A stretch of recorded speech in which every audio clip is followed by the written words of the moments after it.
Let us pray. Almighty God, we willingly acknowledge you as a supreme being, most gracious and most merciful. Look down and beseech you on us who are members of this Senate, and deign to assist us in the duties that we have to perform on behalf of our beloved country of Trinidad and Tobago. Open our eyes to see the truth, and help us to accept it with all its implications into our lives. Direct us, O Lord, in our deliberations, so that setting aside private interests, unwholesome prejudices, and personal affections, we may treat all matters set before us with honesty, courage, and conviction. Through all we say and do in this Senate, may we give glory and honor to your holy name, inspire confidence in our fellow citizens, and make a positive contribution to the peace and prosperity of our nation. Amen.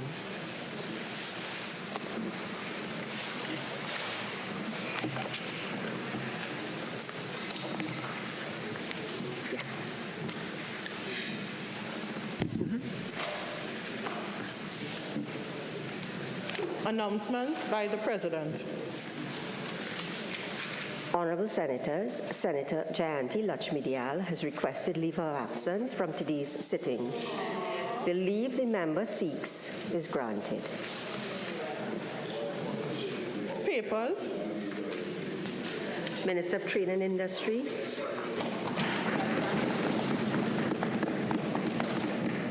Madam President, I have the honor to lay on the table the following paper as listed on the order paper in my name. The annual administrative report of the National Flour Mills for the year ended December 31st, 2020. Thank you. Mr. Vice President.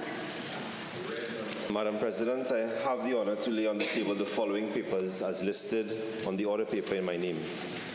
The annual report of the Public Service Commission for the year 2020, the annual report of the Police Service Commission for the year 2020, and the annual reports of the Teaching Service Commission for the years 2020 and 2021. Leader of Government Business. Madam President, I have the honor to lay on the table the following paper as listed on the order paper in the name of the Minister of Works and Transport.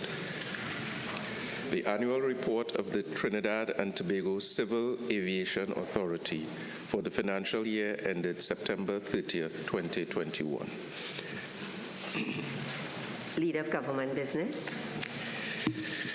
Madam President, I have the honor to lay on the table the following papers as listed on the order paper in the names of the Minister of Finance, the Minister of National Security, the Minister of Public Utilities, and the Minister of Labor.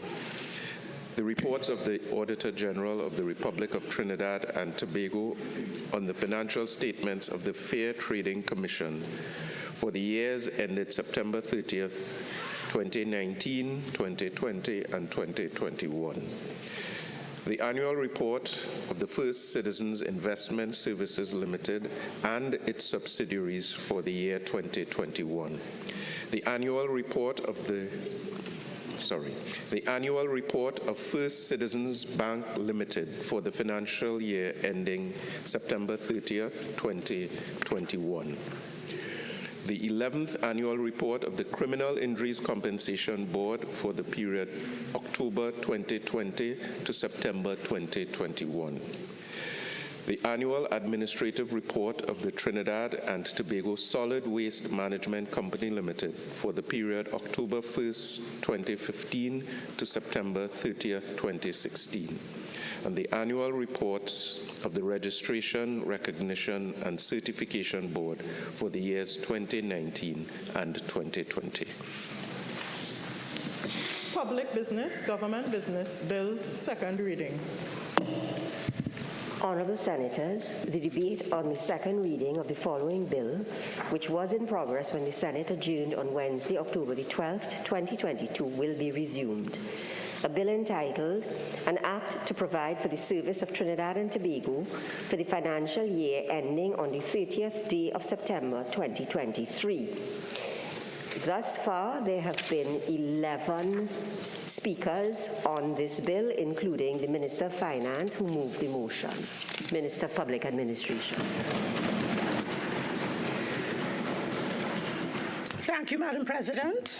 Madam President, let me start by apologizing on behalf of my colleague from the Office of the Attorney General, who was attacked yesterday, obviously caused one of our colleagues on the other side to be unwell this morning.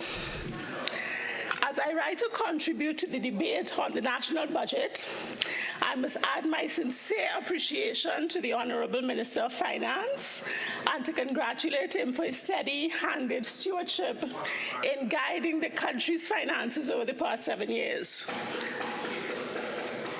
I also wish to thank the Minister of Planning and Development for assisting in securing us across the government a PSIP budget that is $2 billion more than it was last year. This will allow us the opportunity to really focus on our development program, which should go a long way in stimulating the economy and assisting Trinidad and Tobago to continue its road to recovery from the COVID-19 pandemic and other disasters impacting us and the rest of the world. As a government, our frame of reference is that our country, like virtually every other country in the family of nations, is facing increasingly complex challenges in governance.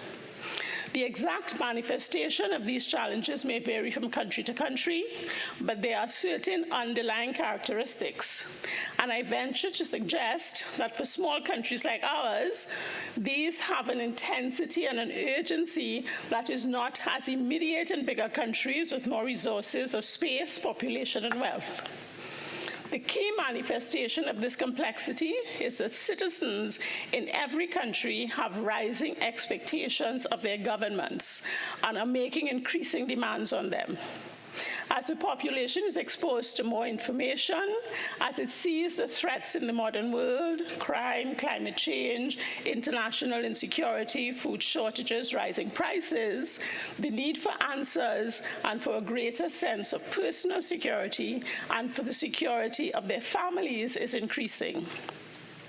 Madam President, in this environment, people want quick answers and immediate solutions to their problems, and this is very understandable. In this regard, it bears repeating that the vision that Prime Minister Rowley has articulated and that those of us who have the honor to serve in his cabinet share is that we cannot be distracted by shiny, flashy objects, by the fad of the day. Governance in this time of increasing complexity requires astute, level-headed, and visionary focus, and we all know who is better able to provide that focus. Madam President, an important factor that we must always bear in mind is the enduring reality that as a small, open country, we are subject to forces that we do not control. Supply chain interruptions, underproduction of basic foods and other necessities, increasing global demands as the world continues to emerge from COVID, to name a few. These lead to scarcities and inflation. Another such challenge which we face now is the Russian aggression in Ukraine, which has fueled an increase in energy prices that has given us a bit of fiscal breathing space. But that sword cuts both ways, Madam President, because as quickly as the energy prices rose, they can fall. That is why we recognize that we cannot fall into the trap and squander this modest windfall.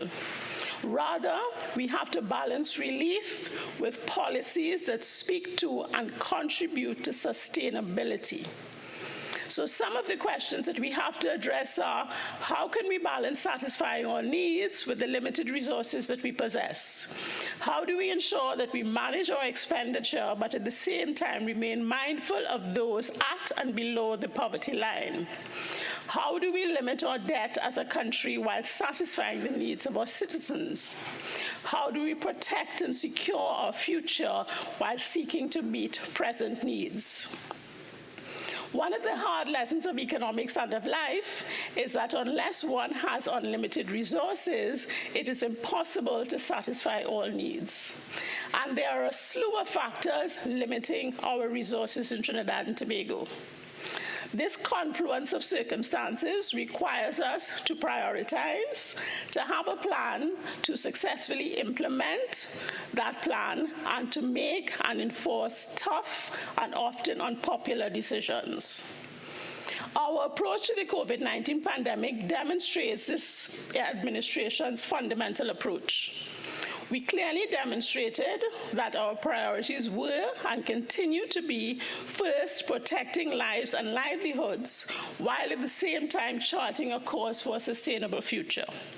Post-pandemic, we continue to seek to provide relief to our most vulnerable members, while at the same time seeking to create opportunities for our youth and for the future. We have a plan. It was Vision 2020. It is now Vision 2020 as enhanced by the Roadmap to Recovery and the community reports. We are implementing that plan, a significant part of it being digitalization of the public service and the country. And while many governments avoid making tough decisions, as it impacts their popularity and therefore puts the next election at risk, this government has demonstrated that its first priority is not about winning elections, but about securing the future of Trinidad and Tobago. So where there are tough decisions to be made for the preservation of the country's future, we are prepared to make them. Senator Mark is still bleating about Petrotrin. It's like he can't get over the fact that we dealt with Petrotrin. We dealt with the debt in a way that did not cripple the economy. We provided for workers. We dealt with the debt in a way that did not threaten our credit rating. And now we have two profit-making entities that are not a drain on the state, but contribute to the country's income. So this government is not afraid to make tough decisions and face the bleating of the likes of Senator Mark and his cohorts, because we know that the right-thinking citizens of this great land, which God has blessed with so much, will listen to and understand the rationale for those decisions. So what tough decisions were we obliged to make in respect to the 2023 budget? We had to reduce the gas subsidy and, as well, the subsidy on air and sea fares to Tobago.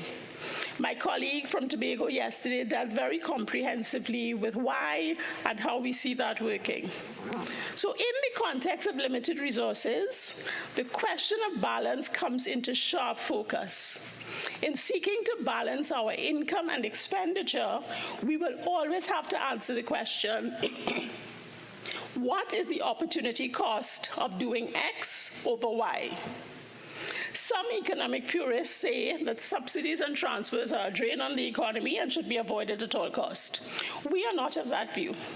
We recognize that some subsidies and transfers are desirable. However, they have to be manageable in the context of the economic circumstances of the country. Economic sustainability and viability in the medium to long term must always be borne in mind. And that is why we were forced to introduce those tough measures. In the case of the fuel subsidy, we recognize the need to slowly transition our citizens to other forms of transportation that don't require as much fuel, such as hybrid and electric cars. To facilitate this transition, we have removed taxes on hybrid vehicles and electric cars. Over time, we should see the movement to such vehicles. At one point, let us remember, the subsidies for fuels amounted to $7 billion. What is the opportunity cost of spending that kind of money on subsidies for fuels? Perhaps we can use that money to further invest in our young people, or in healthcare, or in fixing roads, and so on. Senator Vera spoke about the lack of hope. And yes, I am positive that some people in particular are still reeling from the effects of the pandemic and are suffering. I am of the view that a large reason for the lack of hope is not because the government is not doing anything, because we are, and providing relief because we are, but because the naysayers keep telling the country that things are falling, that the country is crashing, that we have a failed state, that we have depleting forest resources that will disappear in days. Like Chicken Little, every day the sky is falling. But rest assured, Madam President, that the government of Trinidad and Tobago continues to rally to work in the best interest of the citizens of Trinidad and Tobago and to take the country forward. Even in the face of having to make the tough decisions in respect of the reduction in the subsidies, and it is a reduction, not a removal, we have sought to provide relief from these adjustments to the most vulnerable. We have the $1,000 grant to the people who participate in the social security programs. We have an increase in personal allowance that will benefit every individual who pays taxes in Trinidad and Tobago. We have the school to work apprenticeship allowance. We have an increase in the VAT registration threshold that will benefit small businesses and their owners. We have the housing and village improvement program to put more people in houses. We have the gate adjustment to get more of our students into tertiary education. We have other incentives to stimulate the economy, and this is all in this year's budget. We have the manufacturing tax credit. We have the energy investment tax credit. We have reduced rates of supplemental petroleum tax, which the energy companies have said will allow them to explore more, to invest more, and hopefully produce more natural gas and oil. We have the electronic payment providers and e-money issuers tax credit. We have a tax rate reduction on deep water petroleum profits tax, which again will inspire more investment in that area. We have extended the tax exemption period for small companies. We have renewable energy VAT waiver for manufacturers. So not only are we providing relief on the one hand, but we're also seeking to stimulate the economy in the other. Our citizens remain our top priority, and the allocation in this year's budget demonstrates that. If you look at the budgets for education, for health, for national security, for social grants and transportation, works and transport, we recognize that these investments are critical to provide relief for and for the advancement of our people. So we are making those investments. Even as we currently benefit from higher oil and gas prices, we must recognize that nothing lasts forever. Therefore, we must invest in the future, and we are doing so in various ways, not the least of which being the allocation being provided to the Ministry of Youth Development and National Services and their slew of excellent programs for the benefit mainly of the youth of the nation. In this regard, permit me to address an issue raised by Senator Sipasan when she said that the government is doing little or nothing to address students with special needs, and that this important cohort of the population is being ignored by the government of the day. Madam President, let me disabuse the Senator of this misconception. We are very mindful of our students and citizens with special needs, and the relevant ministers have programs and plans in place to treat with them. Let me outline some of the things we are doing and plan to do in this regard. We have set aside a significant budget to treat especially with this cohort. We have money for school repairs. We have funds identified for private special schools. We have the Student Support Services Program. We have staff, 700 officers, including clinical psychologists, special education instructors, developmental specialists, student aides, partnering with the OJT in respect of those. We have the planned expansion of the Wharton Patrick School in this fiscal. Can more be done? Undoubtedly. But rest assured that our special needs children are in our sights and are receiving our attention, and we are determined to continue to put things in place to ensure that they are not left behind. It is in light of all of this, Madam President, that my team and I at the Ministry of Public Administration have been approaching our work in transforming the public service to meet the growing needs and expectations of our citizens in a dynamic and rapidly changing operating environment. An environment in which, while we control some things, there are so many factors that we have absolutely no control over, but which impact and affect our lives and which we have to cater for. In going about the required transformation of the public service, the objective cannot be to change things just for the sake of changing them. The ultimate goal has to be the provision of an improved service to the public. The citizens deserve no less. This cannot be achieved by running helter-skelter after shiny objects. An example of this is the much-touted work-from-home policy. If you listen to some of the commentators, it appears that this can be done by the wave of a magic wand or by wishing it to be so. While we recognize that work from home has the potential to positively impact on public service productivity, citizen engagement and satisfaction and other factors, we are also aware that if not properly executed, giving due consideration to all the relevant factors, the unintended consequences could be nothing short of disastrous.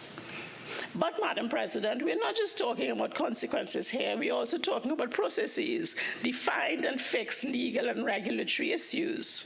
Madam President, in this place last year, speaking on the Appropriation Bill for 2022, I had cause to refer to the fundamental constraints that we face in addressing serious public service transformation in Trinidad and Tobago. I really must remind this House and the wider national community that we have a constitutionally divided public service governance system. And let me remind the public of the import and implications of these arrangements. As Minister of Public Administration, I have a gazetted mandate and responsibility for the transformation and modernization of the public service. But even in respect of that overarching objective, the service commissions and the personnel department have responsibilities, and I, as Minister, have only indirect influence over these agencies. More specifically, for issues related to recruitment and selection and performance management, no minister has any direct control. This divided governance structure will impact the structure and implementation of all terms and conditions of public officers, including a work-from-home policy. Last year, I quoted from a very timely judgment of the Honorable Justice Frank C. Prasad, which had been delivered a few days before my contribution at the time. It bears repeating today. The learned judge says, the court appreciates that the Public Service Commission may be inundated with paperwork and constrained by the lack of human and financial resources. However, given the current size of the public service and the plethora of issues in relation to promotions and disciplinary matters, which fall to be determined in 2021, the antiquated post-independence supervisory structure which defines service commissions and their fitness for purpose may require re-evaluation. Concerns as to the inefficiency and lack of effectiveness of service commissions have and continue to engage the attention of the court. And within the recent past, issues in relation to these bodies have garnered significant national attention.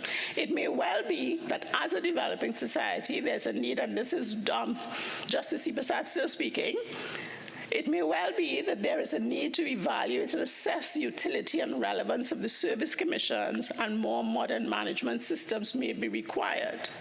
Madam President, I have no doubt that this particular justice is a justice who is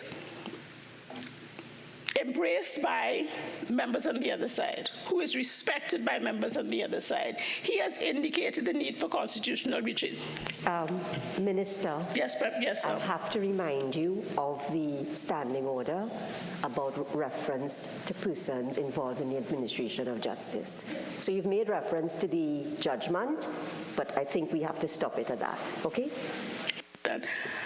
Despite the provisions in the judgment, despite the statements in the judgment, members on the other side are insistent that they will not support the government in any measure. So we cannot rely on their support in relation to the constitutional reform, which Justice C. Prasad has indicated is necessary in 2021.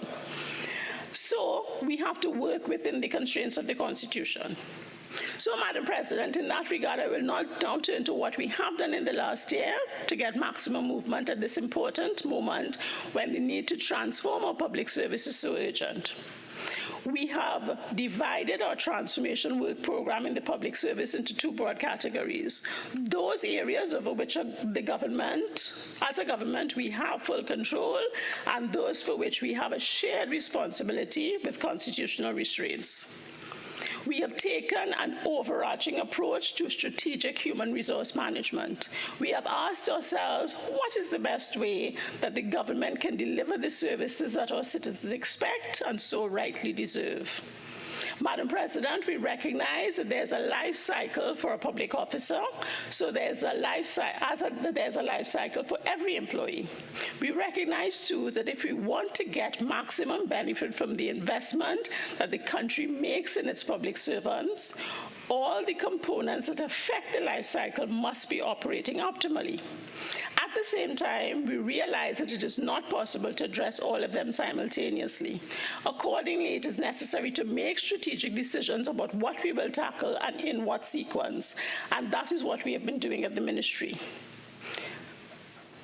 In the last year, while scrupulously observing constitutional propriety, we have engaged the service commissions to determine where the responsibilities intersect and how the work of transforming the public service can be advanced without encroaching on the prerogatives of the respective institutions.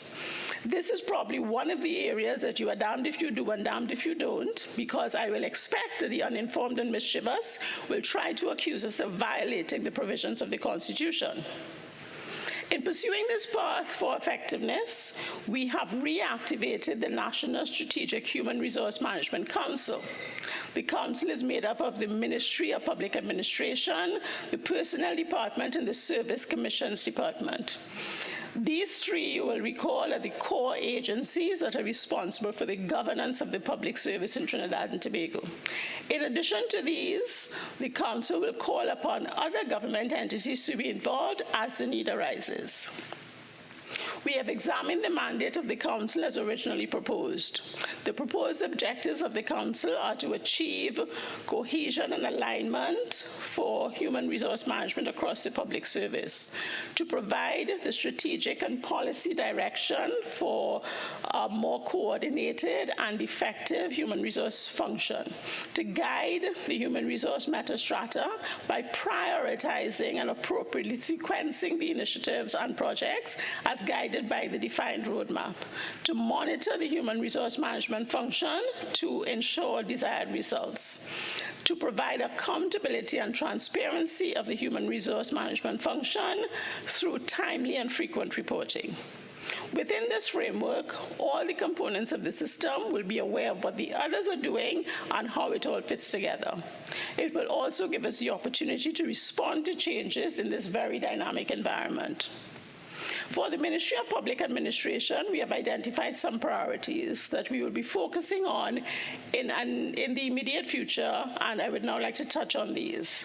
These are performance management, with particular focus on performance management at the most senior levels of leadership in the public service, workforce planning, citizen engagement and accountability, capacity development. Madam President, repeatedly we hear about the unacceptable number of vacancies in the public service. We know that this is the result in large part of the way the system is structured. All first-time appointments in the public service must be made by the Public Service Commission. But the Public Service Commission is a part-time body, and this is not a criticism of that body. It meets once a week to consider applications for every position in the public service. A backlog is inevitable. Efforts were made, Madam President, to delegate some of the responsibilities for recruitment to permanent secretaries and heads of department. But if you look at the performance in this regard, we will observe that the responsibilities of delegation have not been taken up in a satisfactory manner, and the fault lies on both sides of the spectrum. I venture to suggest that this is a reflection in part of the leadership culture that has developed in the public service over the years. A part of any leadership position is risk-taking, but for whatever reason, there seems to be an abundance of caution among our public service leaders. One of the changes I am trying to bring about is the creation of a culture of risk assessment and responsible risk-taking in our public service leadership. No business can thrive and progress without it. But note that I say risk-taking, not recklessness. Yes, a permanent secretary may make a wrong decision in an HR matter. And yes, the court may decide against that permanent secretary when a decision is challenged. But did the permanent secretary follow all relevant procedures? Did you do it for the benefit of the organization and the clientele it serves?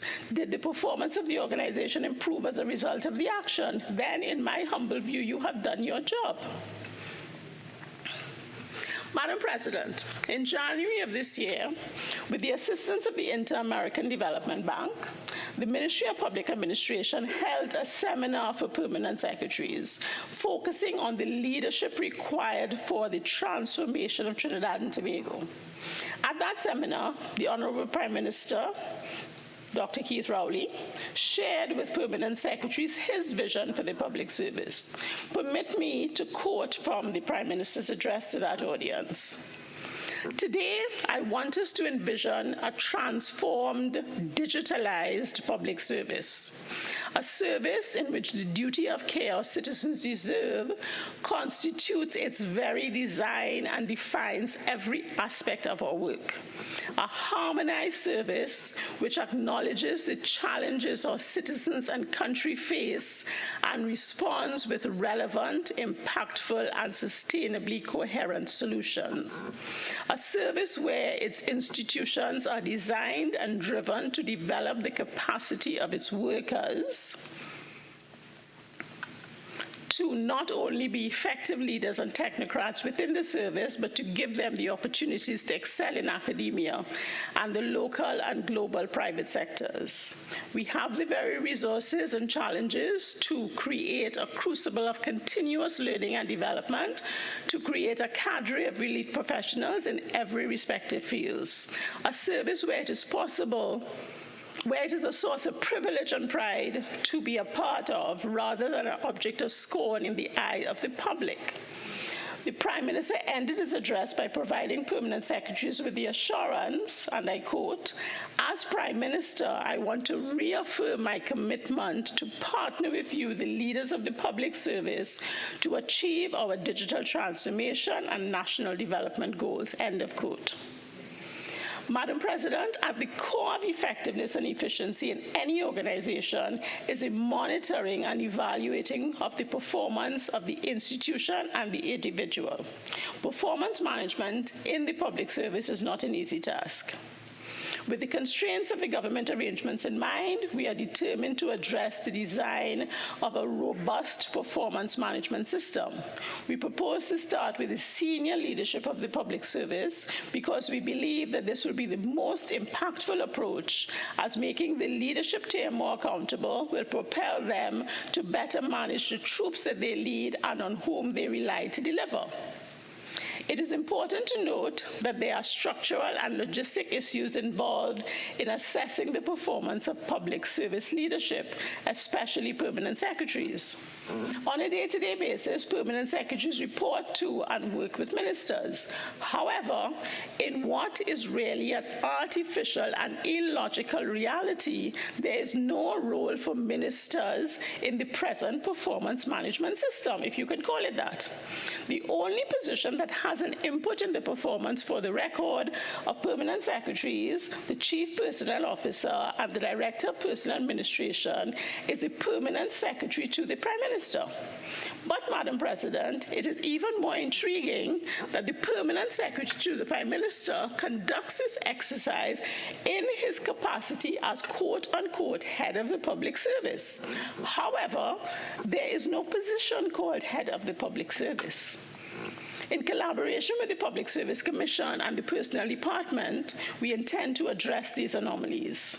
We are targeting the design and implementation of a robust performance management system for senior public officers before the end of this fiscal year, including rationalizing the situation of head of the public service, subject, of course, to cabinet approval.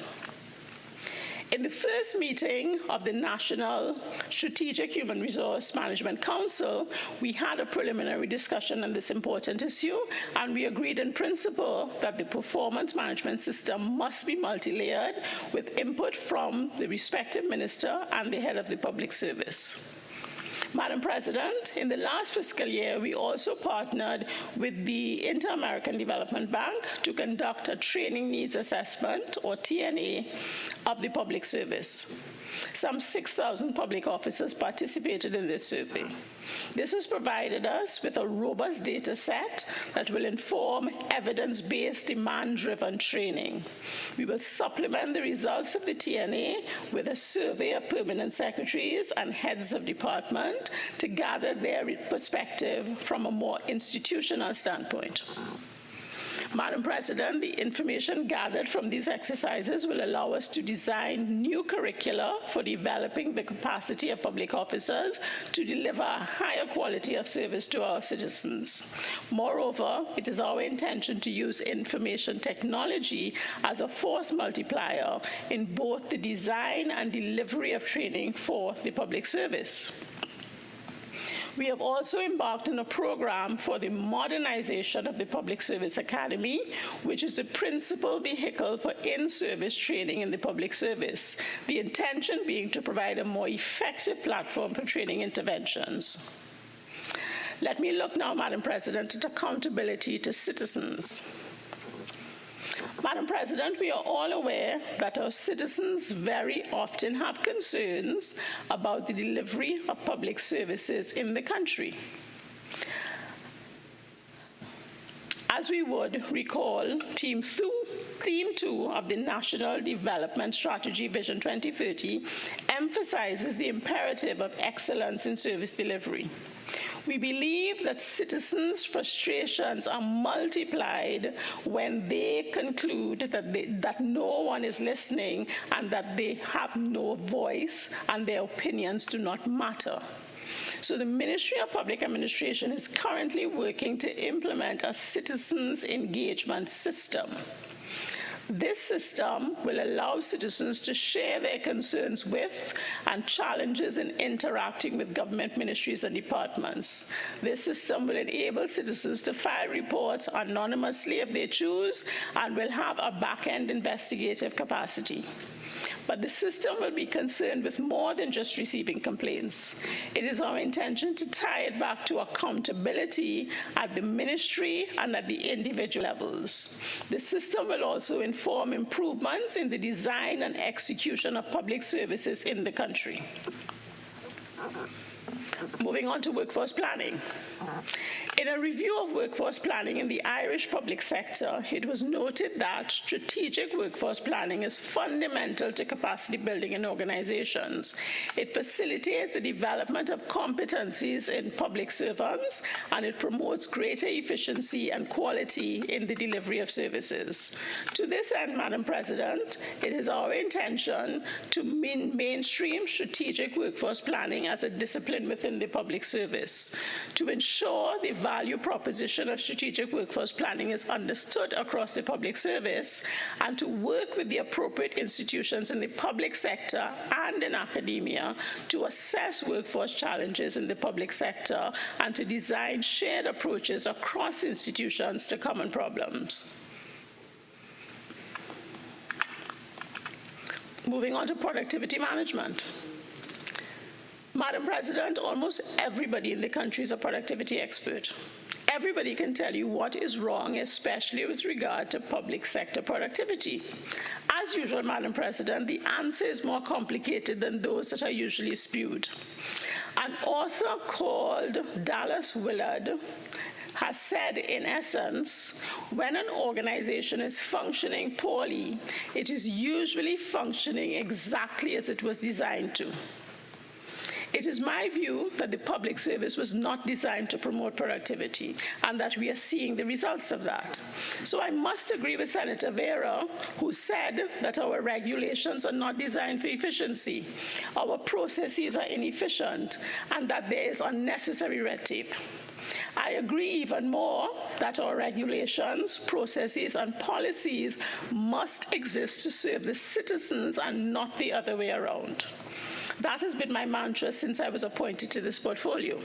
That is why I keep saying to the staff at the Ministry of Public Admin that the work we are doing must be citizen-centric, not change for change's sake, but change to improve the service to our people.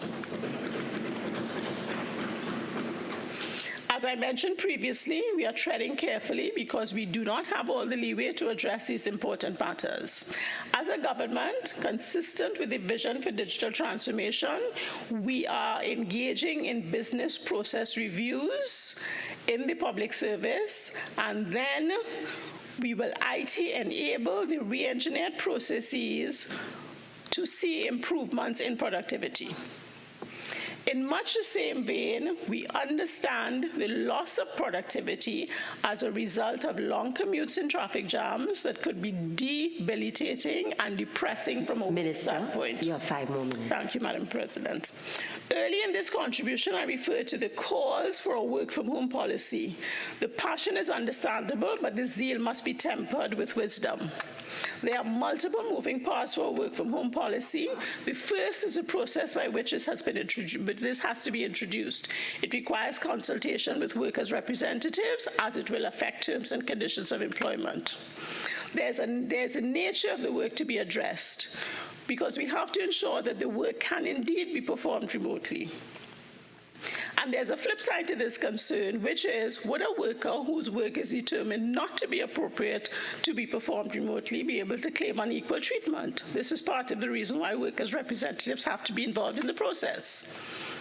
There are infrastructural and resource implications. Who will bear the responsibility of ensuring that the worker who wants to work remotely has the relevant resources, the computer, the broadband, the software to perform his or her duties? Fourth, what will be the safeguards for confidentiality and security and related issues? What are the processes for accountability and performance management? These are just some of the issues that are involved in developing a work-from-home policy, and I suggest that it has to be more than a policy. It has to be an agreement to ensure that the interests of the employer, the employee, and very significantly, the citizens who we serve are protected. But these issues are firmly in mind, and the Ministry of Public Admin is working on devising a policy that will ascertain the issues and come up with solutions to address them all. Other PSIP projects which we will tackle this year are full rollout of the Human Resource Management Program, continued digitalization of the ministry, creation of a REMA and Point Fortin admin complexes, change management, process reengineering. So as I run out of time and seek to wrap up, Madam President, I have sought to share with this House and by extension the national community the challenges of and responses to human resource management in the public service. We at the Ministry of Public Admin are committing to effecting real, positive, and enduring changes to the performance of the public service for the benefit of all citizens and residents and others who accept this service. And once again, Madam President, I would like to implore the public to know that this government is working for you, for our present relief and our future development.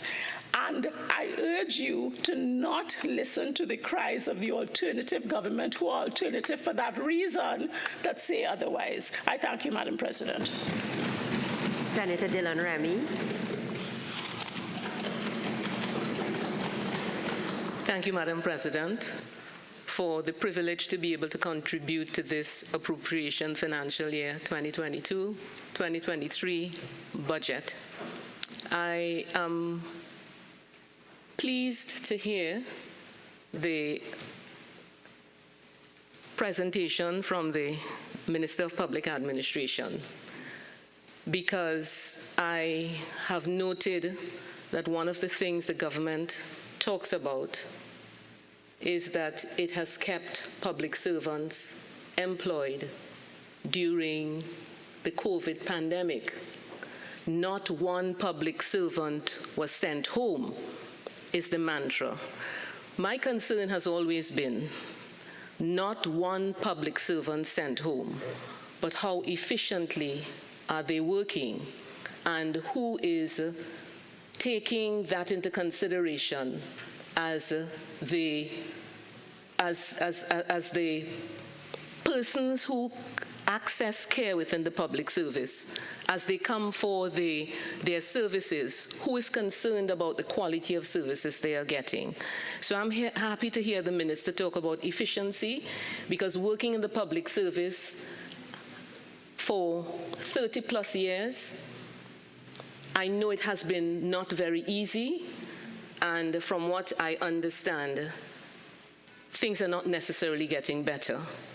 But I would just like to add that one of the key things that has to happen is for the discussion with the unions. And I'm saying not just discussion, but meaningful discussion with the unions, so that at the end of the day, when we look at what we would have done and what monies we would have been spent, we would be happy, because we are the ones who are receiving those services from the public. And when we go, we hear all this money being spent on public servants, and that is good. And when we go there to get the services, we cannot get it. It does not. It's not good, Madam President.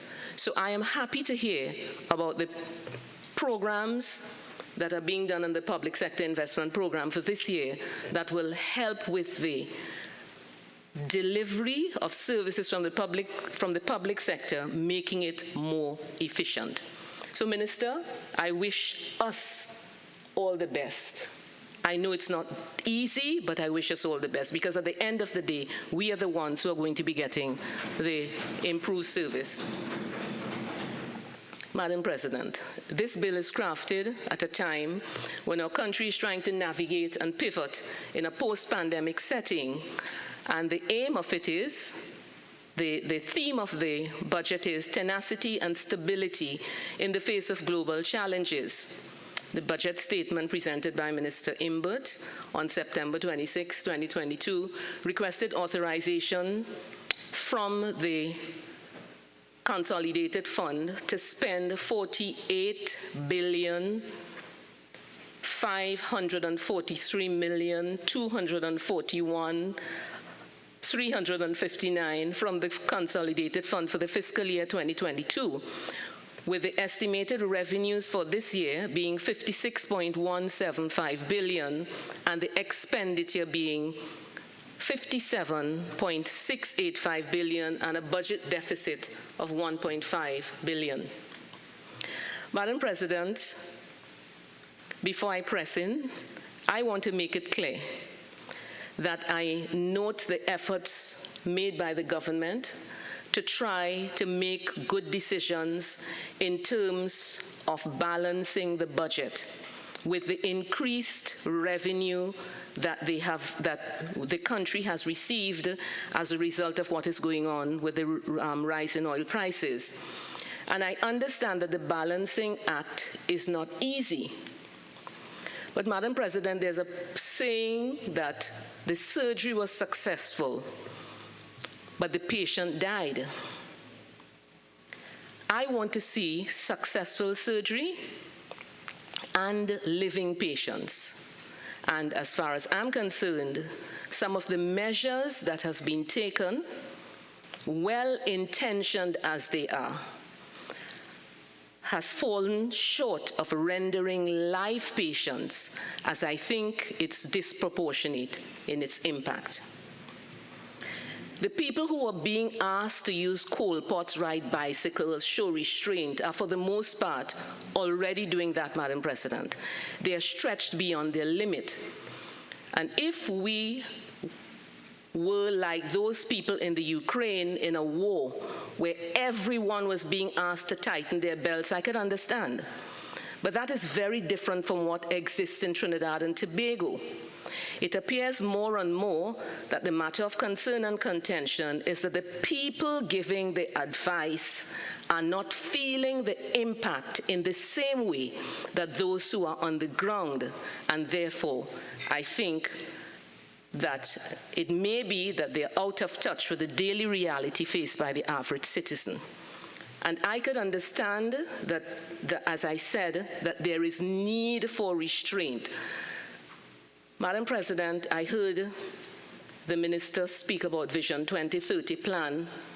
I heard about all the things that are being done for the public, being done to try to keep things in line. And one of my concerns is that when the message is being sent to the public, it is not necessary that it is only the naysayers are not listening to the government. And I'm saying that because there's a saying that says, people do not care how much you know until they know how much you care. And when I'm saying that, it is, so you balance the budget, and that's great. But while the budget is being balanced, I am here and I'm feeling it, and I'm not necessarily, I don't think you are understanding how much I'm feeling it, and as a result, how many insensitive statements have been made. Madam President, I say no more about that. There has been much clamoring in the streets in response to the budget, and one of the main issues being the rise in gas prices. And I would say, in my understanding, the impact is greater on the people of Tobago. And I'm saying that because of the fact that Tobago has to deal with the rise in prices of gas, while at the same time dealing with the increase in airfare and the increase in seafare. And I heard my good compatriot, Senator Hislop, talk about the fact that this is something that is absolutely necessary, and I'm not saying no. My concern, Madam President, is the timing of it and whether people do understand that this is, there's a differential, there's a difference. And if it's a difference, did you really consider it as you compiling the measures for the budget? As I said again, I understand the global context in which the decision was made. And the issue with high gas prices is one we have to grapple with, and it's happening in many parts of the world, so I'm not going against that at all. In an article dated on Trinidad Newsday, dated August 23rd, and entitled Airline Economics Made Simple by Ramesh Lakshmi Dayal, he explained that when fuel prices are high, airlines tend to impose a fuel surcharge on the passenger ticket. Now, we know that the government has been subsidizing the cost of this, and Caribbean Airlines has been talking for a long time that they need to have more, they need people to pay more so that they can be more, they are feeling the pinch because the prices are too low. Madam President, my concern, therefore, is simply whether the adjustment of fuel prices and the ancillary fare changes are rightly timed, as I said. Keeping in mind our country is now making an effort to breathe and live again after the past 2 decades of devastation of COVID. And particularly, I'm saying in Tobago because, as you know, the tourism economy and the THA, the tourism private sector and the THA are the 2 main employers of people in Tobago.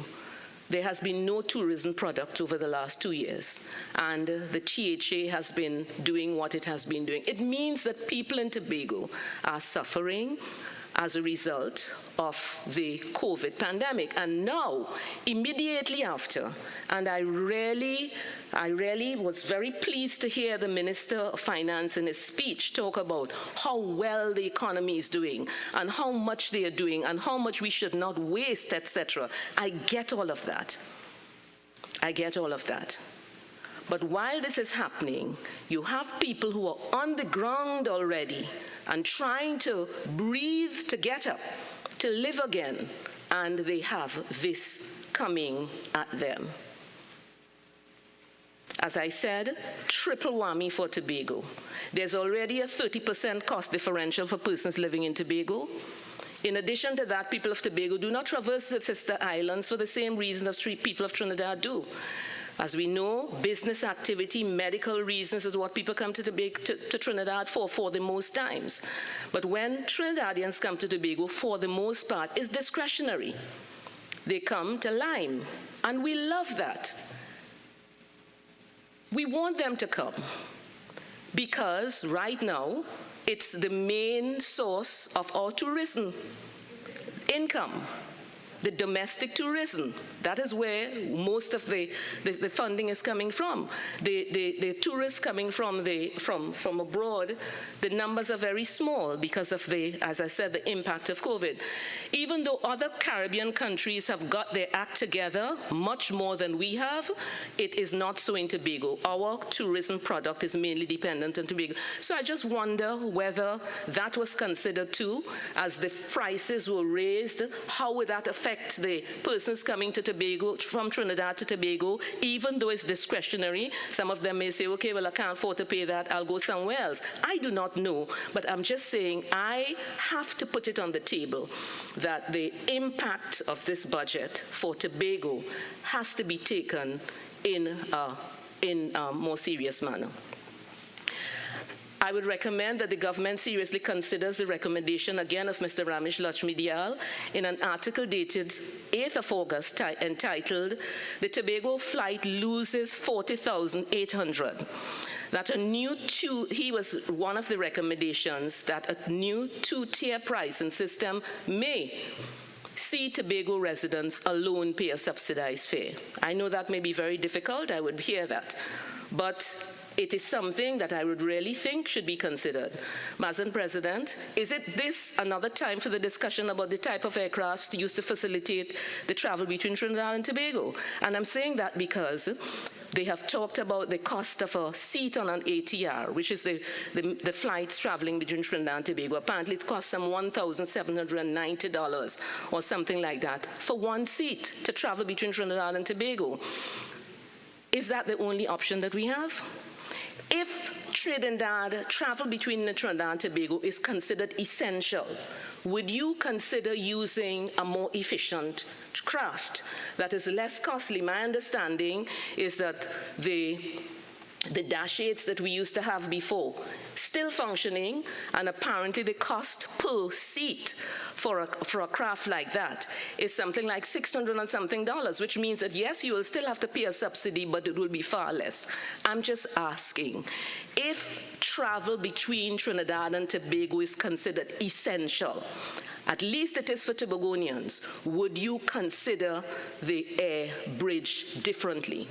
And Madam President, I will ask one further question about that.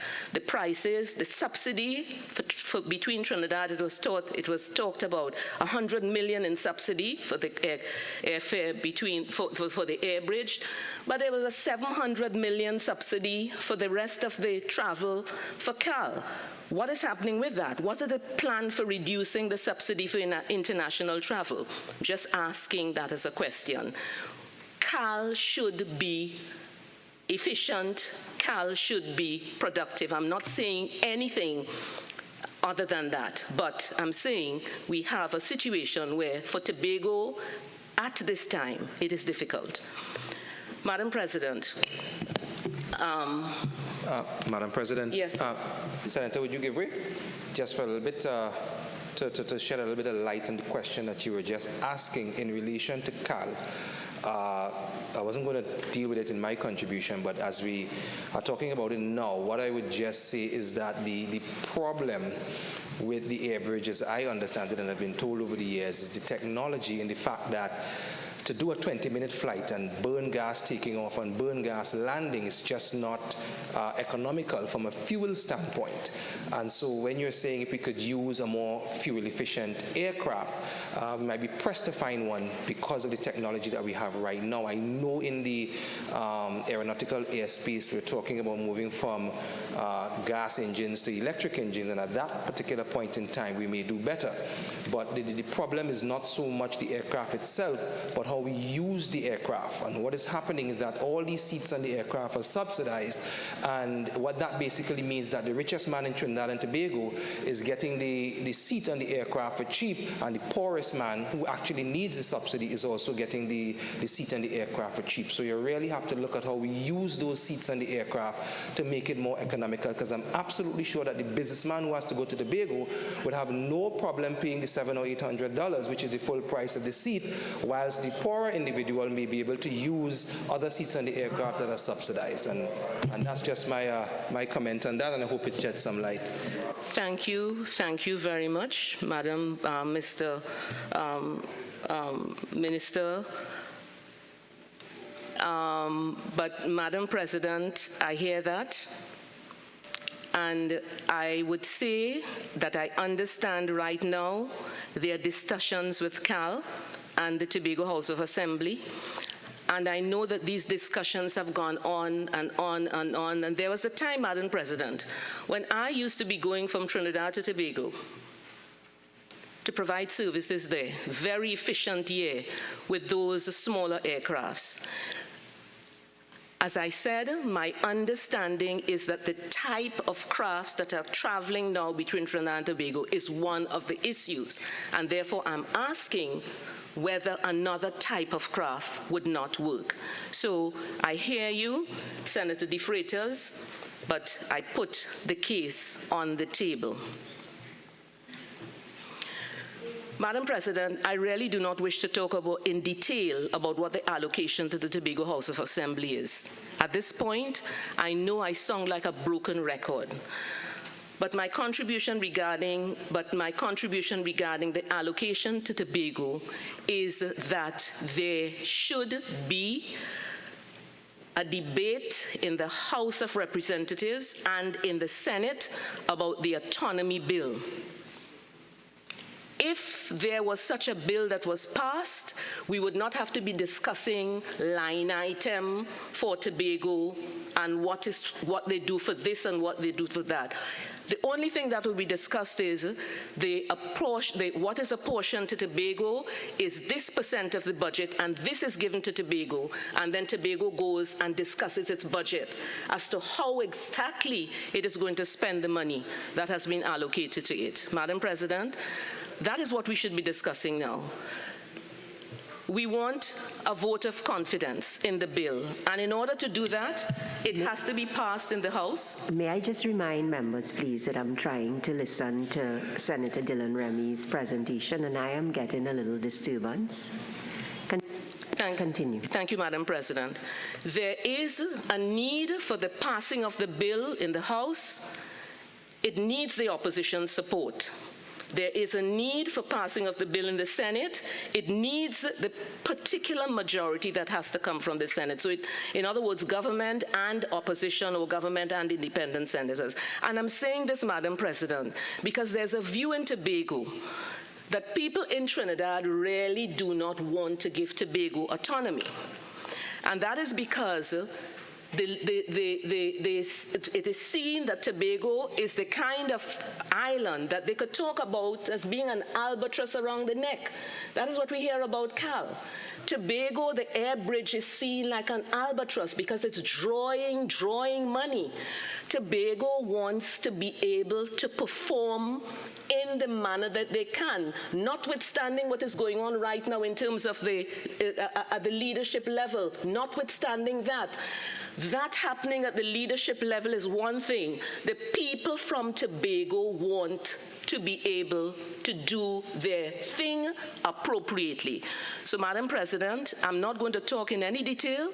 I'm just saying the resounding vote of confidence is needed for the Tobago House of the internal self-government bill, and I'm putting so we need the people, the Tobago House of Assembly elected representatives now to push it. We need the persons who were there before, like the other persons, when the other parties that were there when they came to Trinidad with the bill. We also need the House and the Senate to pass that. Please give Tobago a break. The island needs to be developed, and we are saying that what is happening right now, what has happened over the years is not appropriate. So the allocation for the THA for this fiscal year, great. It's 100 and it is given an increase of 185 million over last year's allocation for the recurrent, and it was the allocation for this year is 2.521 billion, and for the development program 300 million plus the other millions that are obtained through the ministries that work in Tobago. I'm not saying that there's not been an effort, but I'm saying that we need better than this. And I know the persons within the PNM are going to say, but we passed the bill, we brought the bill. This is why I'm saying PNM, UNC, independent, we have to consider that bill so that Tobago can get its self-government. Madam President, I look at the allocation for healthcare, which was the second largest in the fiscal year, of $6.892 billion, and I welcome the allocation. The finance minister in the budget speech said, and I quote, "We are ensuring that our citizens have equitable access to quality health care through our network of modern facilities, which are either in place or in an advanced stage of being rolled out." He then went on to name some of the new facilities like the Central Block at Port of Spain General Hospital, as well as Sandy Grande Hospital. Madam President, I have said this before, but I think it's important to say it again. It is apparent to me that we as people like to build buildings. And actually, I was told that politicians like to put up a building and have their name on it. It is not the same as when you're looking for soft development, the quality of care, the people you develop. They don't get as much mileage from that, so this is why building buildings is important. Madam President, quality healthcare services require more than buildings, and I'm reminded of the significant amount of work that was involved with the clinicians in Tobago in the plans for Scarborough General Hospital, which came at a significant cost to taxpayers. Madam President, all that planning was thrashed by the then THA administration and the board of directors of the TRHA, and now the service that is being provided leaves a lot to be desired. I'm not saying that that is not better than before, but there's a lot that should be done that is not being done right now. I don't think it's necessarily a fault to the current service providers. I think they are doing their best, but I'm saying that poor planning was involved in the provision of service, and as a result, we get a poor outcome. So, Madam President, I get very nervous when I hear about buildings being built as an achievement for provision of health care, especially when I know that these buildings are not going to be well maintained, and there's insufficient planning as to how the people would benefit. Where's the plan that would reduce the burden of cancer on our population? Where is the plan to have people screened on a regular basis for breast, colon, cervical, and prostate cancer? I was at a conference not too long ago, and we were talking about what happens to a person in terms of prostate cancer screening, the ordinary man. Where does that person go for the screening for cancer? Okay, they go to a health center. What happens after that? Where do they go? What is the pathway? And we are saying that there's nothing like that, as far as I am aware, for these important areas of care. I want to hear about those services because they cost. And the end of not having a proper service is that you have endless people dying from breast cancer, dying from cervical cancer, dying from prostate cancer, when they could have been caught early and managed by proper screening programs. And I'm saying population now screening. I'm saying the things that happen in each region.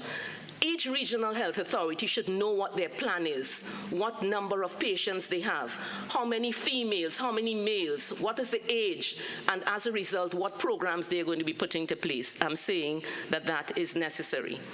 I also note the Finance Minister's statement that we have been making significant strides in the achievement of the SDGs, and he talked about we have achieved both global and regional 2030 targets for maternal, child health, and neonatal mortality. I heard the contribution of the Minister in the House and the MP for Faizabad. They made reference to this, and I am so happy that this has happened because, as we know, it's important that our mothers and children get the right care. But, Madam President, I said it here before, and I'm saying it again. The achievement of this target for maternal and neonatal mortality came about as a result of this minister putting into action a plan that was commissioned by a previous Minister of Health in 2011. That plan was created by a multidisciplinary group of competent persons. The report was handed over to the Minister of Health, who preceded this minister, but no action was taken since it was just before the election. This minister took action. He appointed competent persons, and here we are, clapping about the benefits. And we have a right to clap for the benefits, but we have to know what went into place for this to happen. Too often, plans that are made and initiated by one administration are disregarded once a new administration comes into place, and as a result, our money gets spent and we don't get the results. Madam President, Finance Minister also mentioned about the refurbishment of the San Fernando General Hospital to provide cardiac surgeries at an upgraded catheterization lab. In a similar vein, I must highlight a plan that was initiated by a previous PNM administration to implement comprehensive cardiac care program known as the Trinidad and Tobago Health Sciences Initiative. This plan was later rubbished by the partnership government after millions of dollars was paid and considerable work done by Johns Hopkins International. Here we are again in 2022 talking about trying to get a cardiac catheterization lab and cardiac surgery at San Fernando General Hospital. Madam President, when that team was here, they were talking about what would happen if a patient gets a chest pain and they're in some remote place. Where would they go? What is the kind of treatment they would get there? How quickly they should get to the center of excellence so that they can get their angiogram and their cardiac care. That is what they were talking about. All that was rubbish. Why? I don't know. All I know, it is not here now. All I know, significant planning went into that. And what happens now if you have chest pain? If you don't have the money, you are going to die, and that's it. We should not be happy with that. That's all I'm saying. If you don't have thousands of dollars required for private care, you are dead, and that is after billions have been spent. All because we as administrators are not responsible enough to do what is required with the resources that we have been given that does not belong to us. If that plan from Johns Hopkins was in place, we would have had a lot of stuff going on right now, Madam President. We would have been building on it right now. The team also worked on diabetes management, and I know that some of that is happening, particularly in the Southwest Regional Health Authority. Madam President, one thing I would say about, again, in terms of healthcare is that post the COVID pandemic, there's need for the assessment of what has happened as a result of those delays in time. As the time passed, people would have not had their non-urgent surgeries were put off, so people say would have had cancer or something growing and they would have had to wait. What is that backlog like? We would need to know what that is because a system will have to be put into place to address those.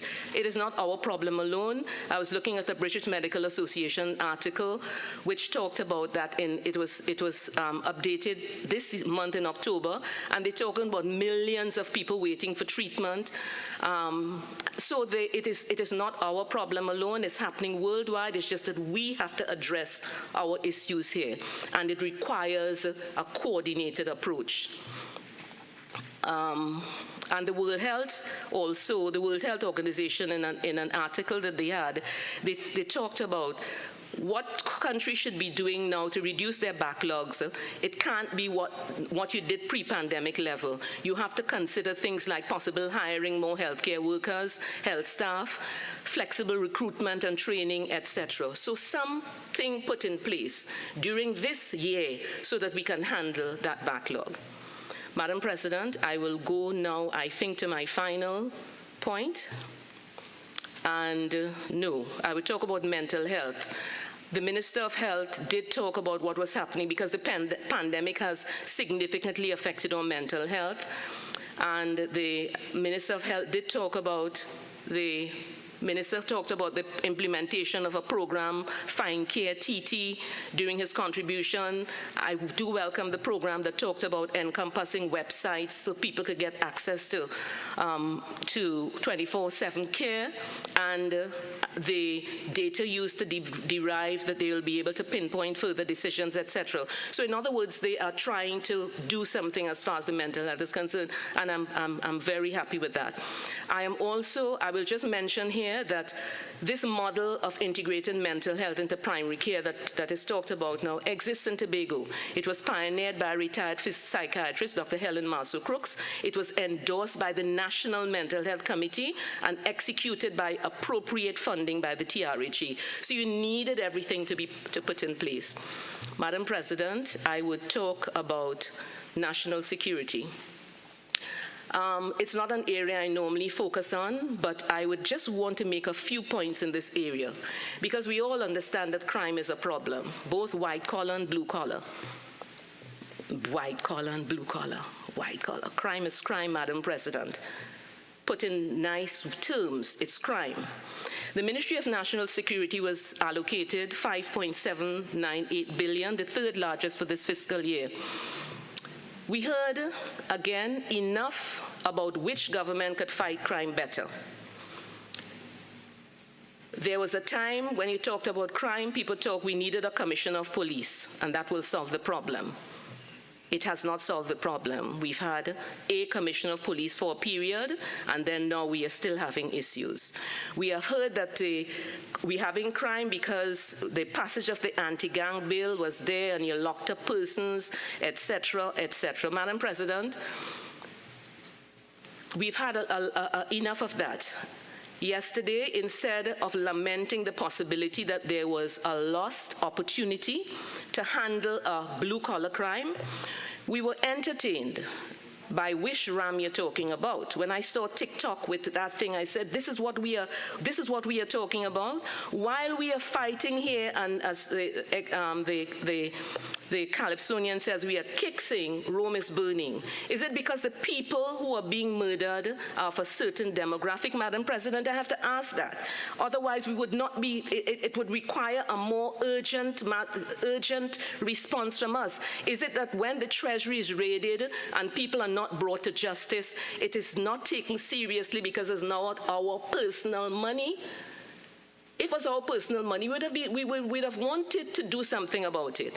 I am not happy. The people are not happy. We need to do better than this, Madam President.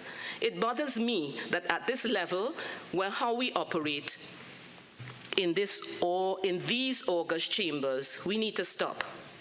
I note that when we had been asked to reflect our behavior by the President at the opening of this Parliament, the responses from our leaders went like this: we're not bad as other places. And another said, let her look in the mirror. So I expect to be asked, who do you think you are, me, to talk about that, Madam President? I am not better than any of us. However, I am a frustrated citizen seeking to take our reflection and action to a higher ground. All I'm asking is for us to examine ourselves. Crime is out of control. There needs to be a comprehensive response that would include the parents, the schools, the communities, the businesses, faith leaders, parliament, government, research institutions, judiciary, prison, all needed to fight this crime, not the kinds of things that we're seeing here. I would love to have an opportunity to hear that kind of discussion. Madam President, I will just talk about one thing I've heard about in the Carenage area. I have had interaction with the Carenage Police Youth Club. That youth club is staffed by caring police police officers. They are working and providing support for the community, like providing a homework center. Senator, you have 5 more minutes. Thank you, Madam President. Homework center for the children, providing opportunities for mothers to learn, to sew.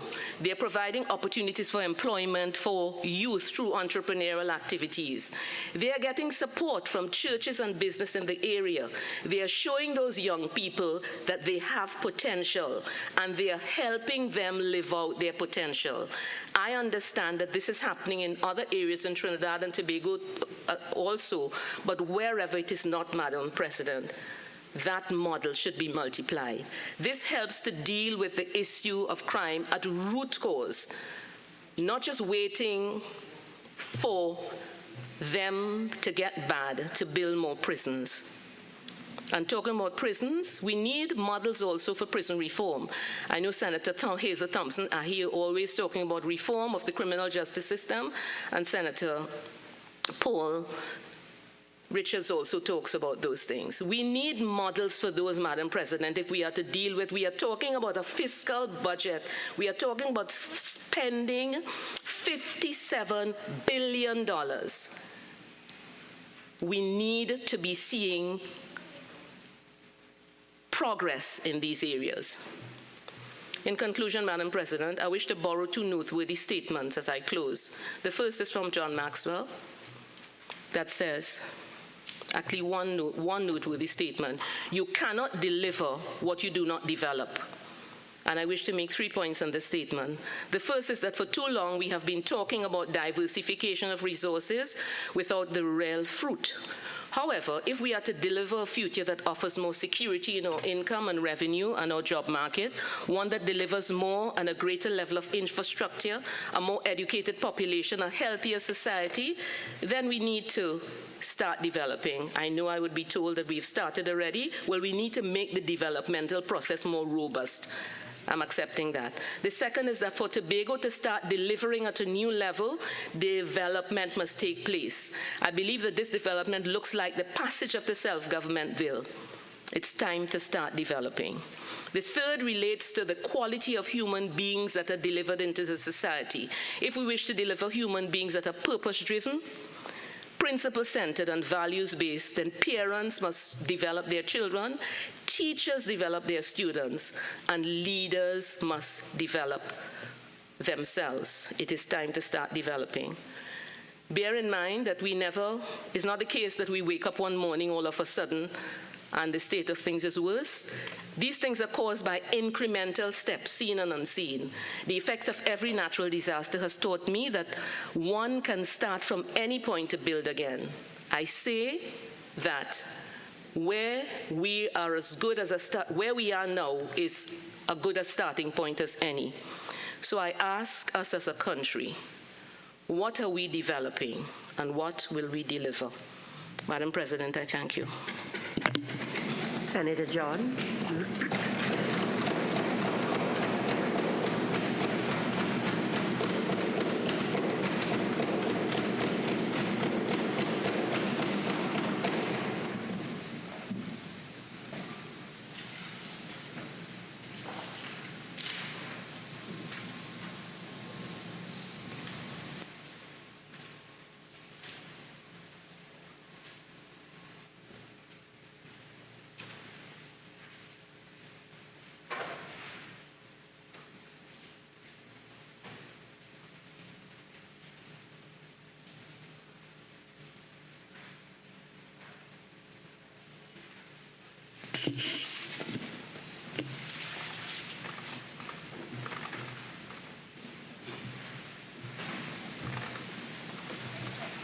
Thank you, Mr. President, for this opportunity. Madam President, yesterday I noted with some level of amazement that some speakers from the government bench had been quoting the former Prime Minister, Mr. Manning. I really hope they were doing that with the permission of their current leader, who really exhibits none of the positive attributes associated with the Honorable Mr. Manning. But I thank them for that, because just as the previous speaker, Senator Remy just said, we need to stop. Because in Mr. Manning's time, it was a different time in politics when you could have disagreed without being disagreeable and still get to some level of consensus. There were opportunities for consensus, Madam President, and I can say so because I sat opposite him. He was in opposition in 2001, and I was one of the 3 persons who negotiated, me with Mr. Pandey and Singh, negotiated with Mr. Manning and Ms. Joniel Williams and Dr. Lenisit the handover of the government at the time. And Madam President, what took us through and very likely saved our democracy was the patriotism and grace of the outgoing Prime Minister, Basil Pandey, and the incoming Prime Minister, Mr. Manning. So there can be consensus, but given the kind of environment, the Minister of Public Admin says that the opposition does not support her government's, well, first anti-government and will get richer policies. And this will continue so, Madam President, until they actually leave the compound. We cannot support those policies. Madam President, Senator Sagramson, in her reflections on Mr. Manning, said he was interested in ensuring that our social fabric is strong. And I know that to be true. And it was also true of the Prime Minister who succeeded him. We talk about, very glibly, about people not working and not wanting to sacrifice. But again, I think Senator Remy said it, spoke about it. We don't know what people are feeling. People are not asking to get nothing, and I want to associate myself with what she spoke about, the people from Tobago, and for me, particularly the people from Charlottesville, because when the price of fuel goes up by $1 in Port of Spain, it goes up by $5 in Charlottesville. It is pain. Charlottesville people are very hardworking and they are very proud, but they are rural people, just like the people of Mayaro or Toko. They will have it extremely hard. So much so I called my friend from Charlottesville when the price of fuel went up, very hardworking fisherman, Mariddle, and I said, how is this affecting you? And he said, I was getting 3 barrels for $440, and now I'm paying $620. That's a 40% increase. It means that impacts the people of Charlottesville. I said, have your price of fish has it gone up? He said, no, because I have so much credit outstanding, so much money, the people have so much money outstanding for me. So the policies of the government, they are not pie in the sky, they impact real people. It's not just about balancing a budget. It impacts real people, and that is what we want people, the government, to understand, to balance the social impact on the population, not just to come here and brag and say, well, we can't give you this, eat less macaroni pie. But in Charlottesville, the people cannot buy fish to eat, which is a staple for them to eat, and that, Madam President, is the real issue when we come in here to debate. How does it impact the people of Charlottesville or Mayaro or Toko, as the case might be? Madam President, I paraphrase, not having benefit of the answer, Senator Vera, and I am saying I'm loosely paraphrasing, kind of indicated we had it very good here, but good is relative. We are comparing, when he compared Trinidad and Tobago, I think, to what is happening in the UK. The UK is the 5th or 6th largest economy in the world, depending on which data you're looking at. A $3.2 trillion economy, very well diversified, very competitive, global economy. I mean, we are a smaller economy, and we are open to all the shocks that is taking place. And that is why this budget particularly should have been a step, an urgent step, in the right direction in terms of trying, because, I mean, the lights are on, the fire brigade is in the building. We should have been looking. These are not exogenous shocks. These are shocks that are coming that we can't sit down and wait on how the mood Mr. Putin get up in, or whomever. Inflation is out of control, not only here, I agree, across the world. But there are leaders in these countries taking a stand. This morning, the breaking news when I was getting dressed was that in the U.S., they have raised the price of their social, what we probably do as old age pension. They said what they are giving their retirees. They have raised that contribution by, I think, 8.2%. I'm trying to find my notes on it. Just this morning, they raised it in keeping with inflation because they know that people are under pressure. And they said it's the biggest increase in 40 years. May I just remind members that I am trying to listen to Senator John. Please. Thank you, Madam President. Yes, Madam President. They said it's the largest in 40 years. Why? Because they know that people are under pressure. When this government says, I'm going to give you I've raised fuel and I'm going to give you an extra $1,000, they're doing as if it's a gift to you. This is something we are giving to you. No, people are really suffering. This is something that is really happening, Madam President. And I want the government to be more conscious of what is happening in this country and not just go about this thing very arbitrarily. Again, in the UK, using Senator Vieira's example, they are contemplating it is whether we eat or there is heat. But then, unlike this government, which they use the Treasury, they capped the fuel subsidy by $1 billion. So that's at the national level, not at the individual level. In the UK, they capped it at the individual level, where they say for every individual you get about £2,500 pounds worth of subsidy, or they capped it at $2,500 your heating bill, and anything above that the government is going to subsidize. Now, one wonders whether that $1 billion cap that the government has put in place, if it is that the price goes higher than that, what is going to happen? Is it that the fuel price is going to be raised the 8 times, the 9 times, the 10 times? What is going to happen? What is going to happen then if this is insufficient, which it most likely is? So, Madam President, it is not just a question of, we have capped and we are doing well. Doing well is not what the 31 of us in here is saying. Doing well is what the people out there are saying, and they're saying unreservedly they are not doing well. And this is something we have to take into consideration when this budget is being debated, to see if we can ask the government, the Minister of Finance, to change course. Because again, in using the UK example, a couple of weeks ago, the Prime Minister and her new Chancellor, the equivalent of the Minister of Finance, would have lowered the top rate of income tax, the 45% rate. And it was not unlike what is happening here in terms of the disquiet. And what happened?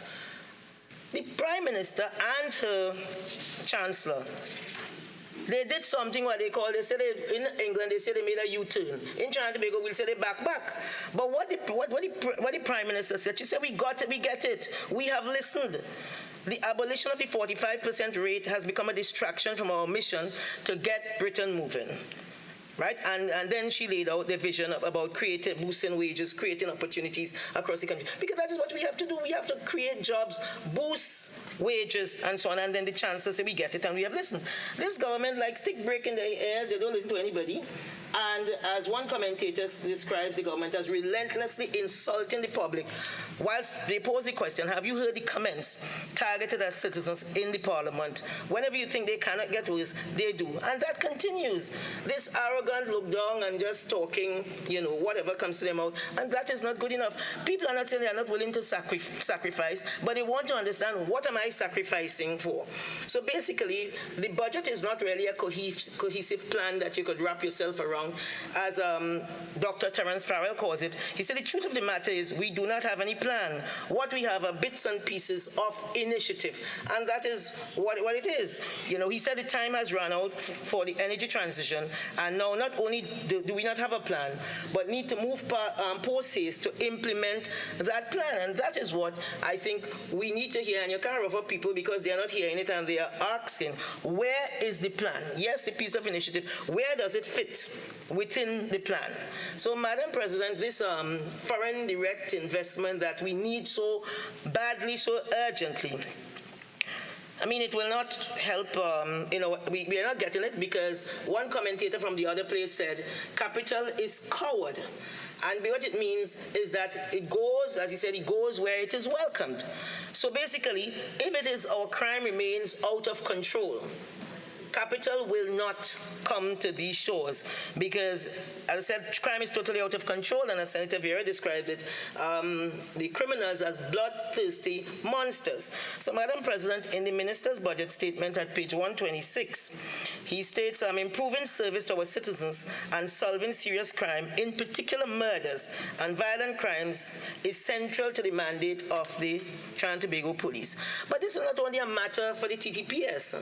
To make any dent in crime, there must be an all-of-government approach, an all-of-Trinidad and Tobago approach. There is nothing in this budget which fires up the country to feel hope and optimism and to rally them around the government, because it doesn't matter how high the price and how much we get. If it is, you cannot eat a meal in peace and your home is subject to being invaded, which is happening too often now. You can't be at peace. Just last week, Junior Walker parked up waiting for his wife to buy a meal, and he was killed. People are setting their house on fire with their children inside of it. And it just goes on and on. The sheer brutality, particularly of a 15-year-old, that just happened recently. A commentator said, these don't appear to be drug and gang-related killings, but revenge for some stupidness. What can a 15-year-old boy do to deserve this? The fight for drug turf and the gangs established to do it suggests some kind of warped logic. And so these are the things we have to get to. We have to get to the fundamentals. What is causing people to behave the way in which they're behaving? Because, again, never mind how buoyant the economy. If it is our people cannot live in peace and cannot enjoy it, then it really does not matter. Just last week, as you know, Madam President, the U.S. State Department, they gave a warning, a travel advisory to their citizens because they care about their citizens.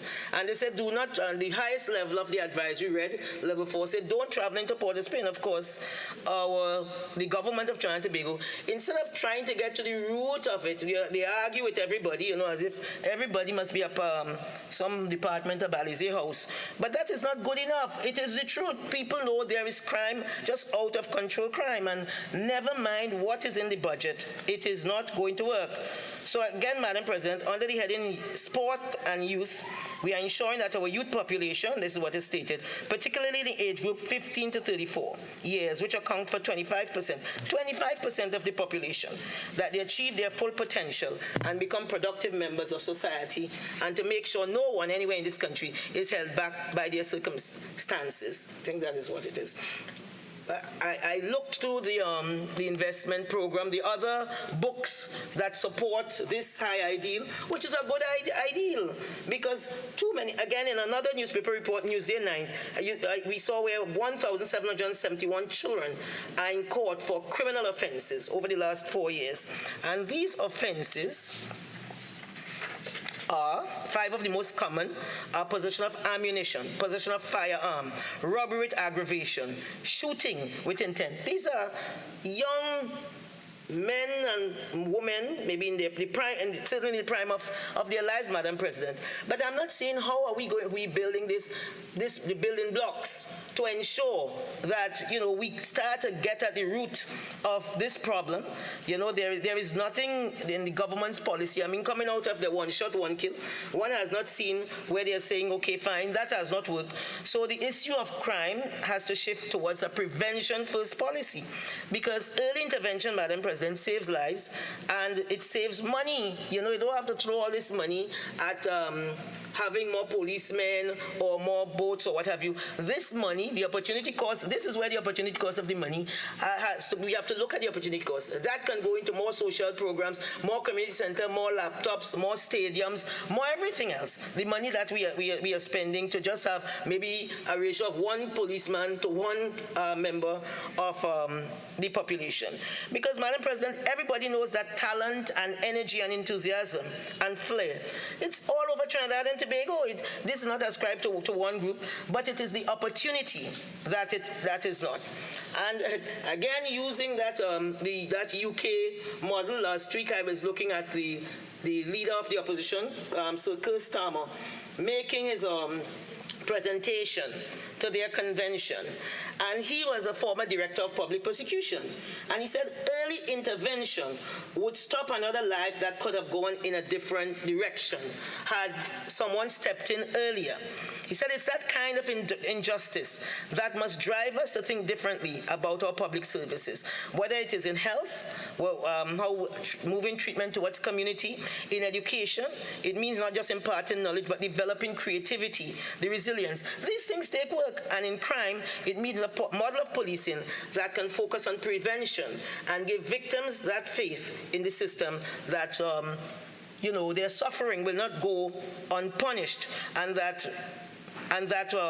in a system that will not let violence go unpunished, Madam President. So, Madam President, what the government has to come to terms with is what is the new policy, what is the new sort of work, the operation, what operational are they going to do? Because 21 years old, Madam President, believe that there is nothing to live for, and that there is glory in dying young with a gun in your hand. So, Madam President, our problems doesn't end there. As what we are finding out is that the most dangerous person in the world is a young and a lone male, and we are producing just too many of them. Right? Young men who are attached to nothing, not to work, not to home, not to school, not to church, not to communities. They are just adrift. And Madam President, we need to invest in these young men, for them to go to school, for them to get a job, to be responsible. Right? We cannot shoot, Madam President, we cannot shoot our way out of crime.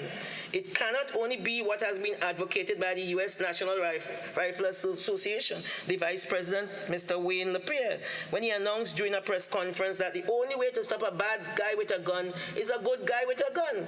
That is not good enough for us. So when Dr. Marlene Natz of UWI said, she's an economist, Madam President, she said COVID-19 showed the soft underbelly of Trinidad and Tobago regarding our vulnerable population.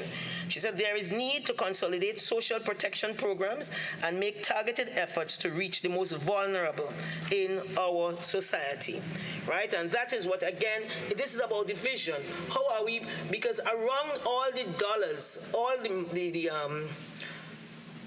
the spreadsheets that came to us in terms of, because what the government said, we are spending more this year than we spent last year on crime. We're spending more this year but then what is the value? What are we getting? Where is the gap analysis? Because in the private sector, you can't just come and deliver a budget. You have to say, you have to do the gap analysis. What did I come to get approved in 2022?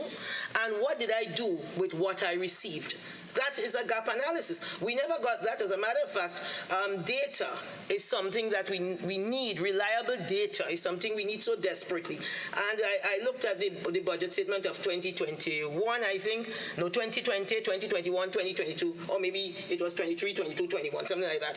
But the last three, and they were all talking about that same Institute of Statistics, which we don't have up to now.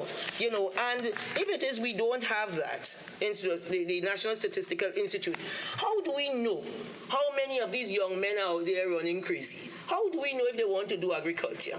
How do we know how many old people from Charlottesville or wherever in Tobago need to travel on the plane? Or whether they prefer to travel on the boat? We don't know.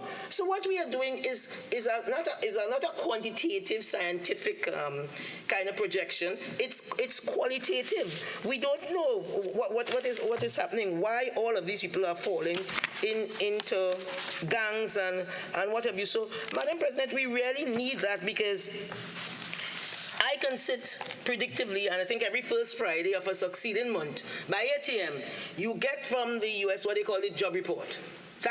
You just see that coming up. Everybody, when you get up on that morning, the networks talking about that job report. And that job report will tell you how many jobs was created in the U.S., what kind of jobs were created in the U.S., what the jobs paying, who else need jobs, the rate of inflation. It just tells you. So without that, all we are doing here is guessing. And people are just getting to their sweet spot and deciding, I feel I could do this, I could build a hospital or somebody. We don't know for sure. And Madam President, we are missing the boat and we are missing the point. We need proper, scientific, measurable data that we can use to put into our model so that we can make proper plans and spend our money to get the best value at this time when the government is saying it is very scarce. I can't believe it is scarce if we are not getting this statistical institute going. So, Madam President, in coming back to this crime, in terms of framing a plan for crime, because I think it is the biggest problem we have. It's not money. I mean, we still have dollars, what we need is sense. So last year, just prior to Mr. Boris Johnson leaving his post, he had a speech called Leveling Up. So everybody is concerned. They are all targeting, with a needle gaze on what is needed in their particular community or country. And say we got to begin by getting the basics right. Everybody, begin with fighting crime, because we will never level up our country while our kids face the misery of dealing with the borderline drug gangs. And this is something, if you leave here and walk to East Port of Spain, Upper Duncan Street can't walk to Lower Duncan Street. That is not natural. And this is not something that we must continue to accept. It's just not natural. And more than that, Madam President, people can lose their life. Somebody from, and I'm just saying Upper Duncan Street and Lower Duncan Street, I mean, people can lose their life for crossing those borderlines. So these are very serious issues. We maybe just be talking, but these are serious issues affecting serious people outside. So there, this former Prime Minister was saying, he understood that you have to deal with it. So you get down into the micro people issues. He said, and some kids do not, they can't cross the borderline. And that is why he said we are putting rings of steel around towns that are plagued by these gangs. Something very practical. And steadily driving them out. That is measurable. He's saying steadily driving them out. We don't know. We don't know any money allocated to gangs, to prevention or suppression. How many gangs, we got rid of or what have you, how many communities we would have restored. And then he spoke about recruiting 20,000 policemen. And he said we'll be ruthless in fighting crime because it is the poorest, Madam President, and most vulnerable who suffer the most.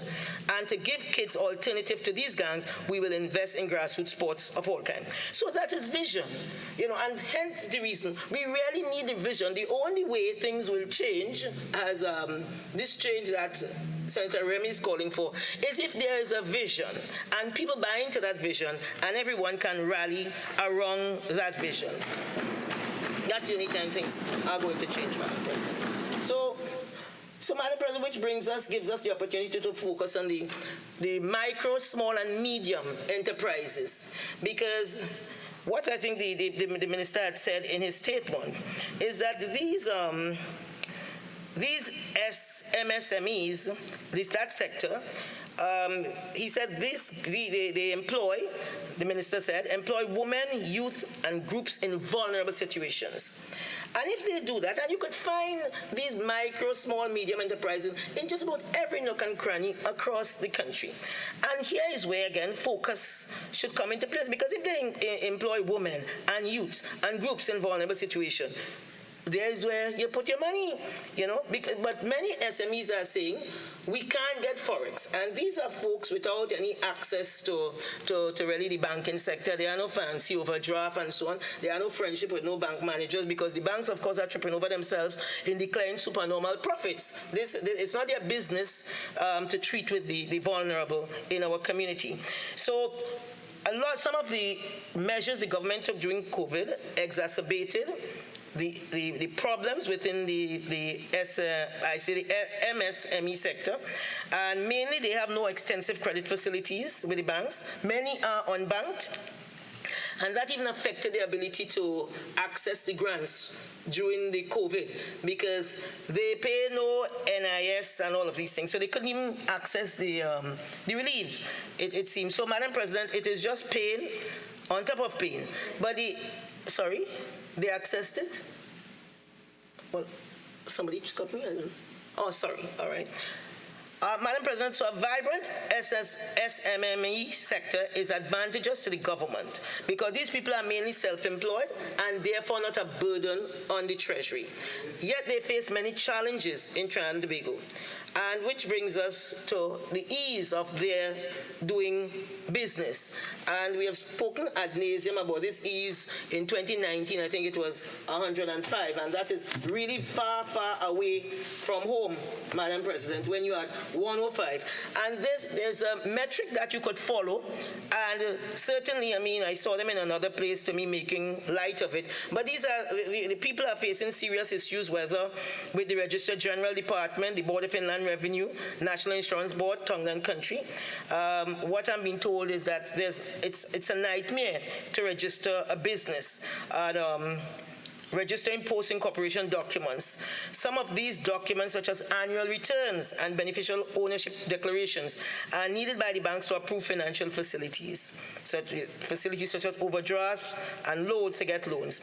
And in some instances, because of the lengthy delays in obtaining these documents, the small companies, they get lost, or they probably did not get the approval of the facilities, and it puts severe financial pressure on the business, and in many instances they have had to close their door. They have cash flow issues because the banks are very risk averse, in terms of these kind of businesses coming up to their doors and asking for relief or some kind of credit facilities. These are the things that, to me, the government has to use its influence in looking at and saying, because the government owns banks, in terms of a portion of their business should be written for this sector. It can't just be Netco, which again, I've been told people have to literally jump hoops to access these facilities.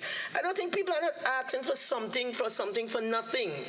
They are just asking for a fair chance. Trinidad people are very entrepreneurial. They'll be a public servant and they have a suitcase in the trunk of the car. They're selling clothes or they're selling some lotion and potion and what have you. Sometimes something they are doing in their own home, etc. People are entrepreneurial and they're willing to. They're selling cakes. So we mustn't count out our population or bet against them. People want to do better. They just want a chance. So, Madam President, the financial sector regulation, especially banks, they are very onerous. So in many instances, to provide the requirements, the SME has to retain a financial professional, and that is costly. So they have to just do it out because some of the requirements are audited financial statements, projected cash flows, all company incorporated documents, business plans, VAT and tax certificate clearances, and NIB clearances. So they are asking if the government can have serious focused discussions with these banking institutions to encourage them to be receptive to the SME sector, drop or amend some of the requirements needed by these institutions, and treat the sector differently than the large businesses, to provide incentives for businesses to invest and reinvest capital and profits into the economy. And I know they have had the venture capital scheme that is very sluggish, or even our stock exchange, where you have a lot of the family-owned businesses. They are not willing to be listed because they're saying the pre-listing requirements are very onerous. So it might mean 1 by 1 or 2 by 2, as it were, to kind of encourage these businesses to get listed, because then they will find money, a cheaper money anyway, in order they can turn over and create these, hopefully good-paying jobs that we so desperately need, Madam President. The SMEs are asking that maybe seek out government-funded institutions that provide grants and training. They are asking for training and to be able to access whatever facilities that can be accessed to grow and sustain businesses. And contact with the on-the-job training institutions, which can provide trainees which are subsidized by the government. So in exchange, these trainees will get good quality training, which again can be managed and mapped out and standardized by the government. And after, of course, constituency finishes this stint, based on the initiative and the fact that they're coming, showing up for work, they're excited and interested, the company might very well consider hiring them. Because we really, in weaning yourself off the treasury, you can't just be wean yourself off the treasury, you know. People must have an alternative. I think in Tobago, the THA probably has about, employs about 75% of the working population. That is unsustainable. That makes no sense. You know, but, you know, since I'm growing up in Tobago, in Charlottesville, under every house, you have a little parlor, a little something. People are doing something. People are willing to work. All they need is an opportunity. So, Madam President, the government has instituted tax measures that has literally caused businesses to stagnate or even close their doors. One such tax is the business levy liability and the green fund liability. Both of these taxes are taxes on gross sales of a business. And pre-2015, these taxes were 0.2% and 1% respectively. From 2016 to date, these taxes have increased to 6% and 3% respectively. And it's really a financial burden. They say particularly in low-margin businesses such as supermarkets and gas stations. And the increase has caused some businesses even to shut their doors. So they have said many representations have been made from several business associations to address these onerous and unfair taxes, but to date, they have had no favorable response. And you hear about what goes on in the customs, even when as a private citizen, you order something, you pay for it to come via DHL, a little extra, etc. It comes and it sits at the point of entry for 2 weeks. You know, small businesses, they depend. Time is money. They have ordered some little part to fix a washing machine, a television, a computer, as we say in a some kind of little widget stuff, and they need that to turn over the money they have, the capital they have employed. It might look little to some people, but for them, it's the difference between their children eating or maybe them paying their rents or their mortgages. These things are very, very important in terms of looking at these. Sometimes maybe it's just something simple in terms of these annoyance and the issues that cause people not to be able to maximize their effort properly. What AmCham is recommending also is that there's a minimal, what they call a de minimis allowance. So these goods are not subject to the search and the time spent at the border. You see, sometimes when you check up the man hours, the time spent dribbling over it and what have you, it doesn't make sense. You know, what we have to have is the controls at the border to ensure that guns and drugs are not floating in, but certainly a little packet of a T-shirt or 10 T-shirts people bring in to get painted up for Carnival and so on. You can't keep that there for 2 weeks. Carnival come and go on and they're still waiting on it. I think I heard somebody from the other places saying they bought in some school bags to give out as donations with school supplies. And it came and school opened and they had not gotten it because it was stuck at some point at the border for about 3 weeks. And that really is unconscionable, Madam President. So the small and medium, micro, small and medium enterprises are an integral part of our economic development. Businesses at that level, they are faced with lack of economies of scale and quality standards to enable such businesses to access export market. So again, it's about grouping maybe to have them scale up, you know, consolidation.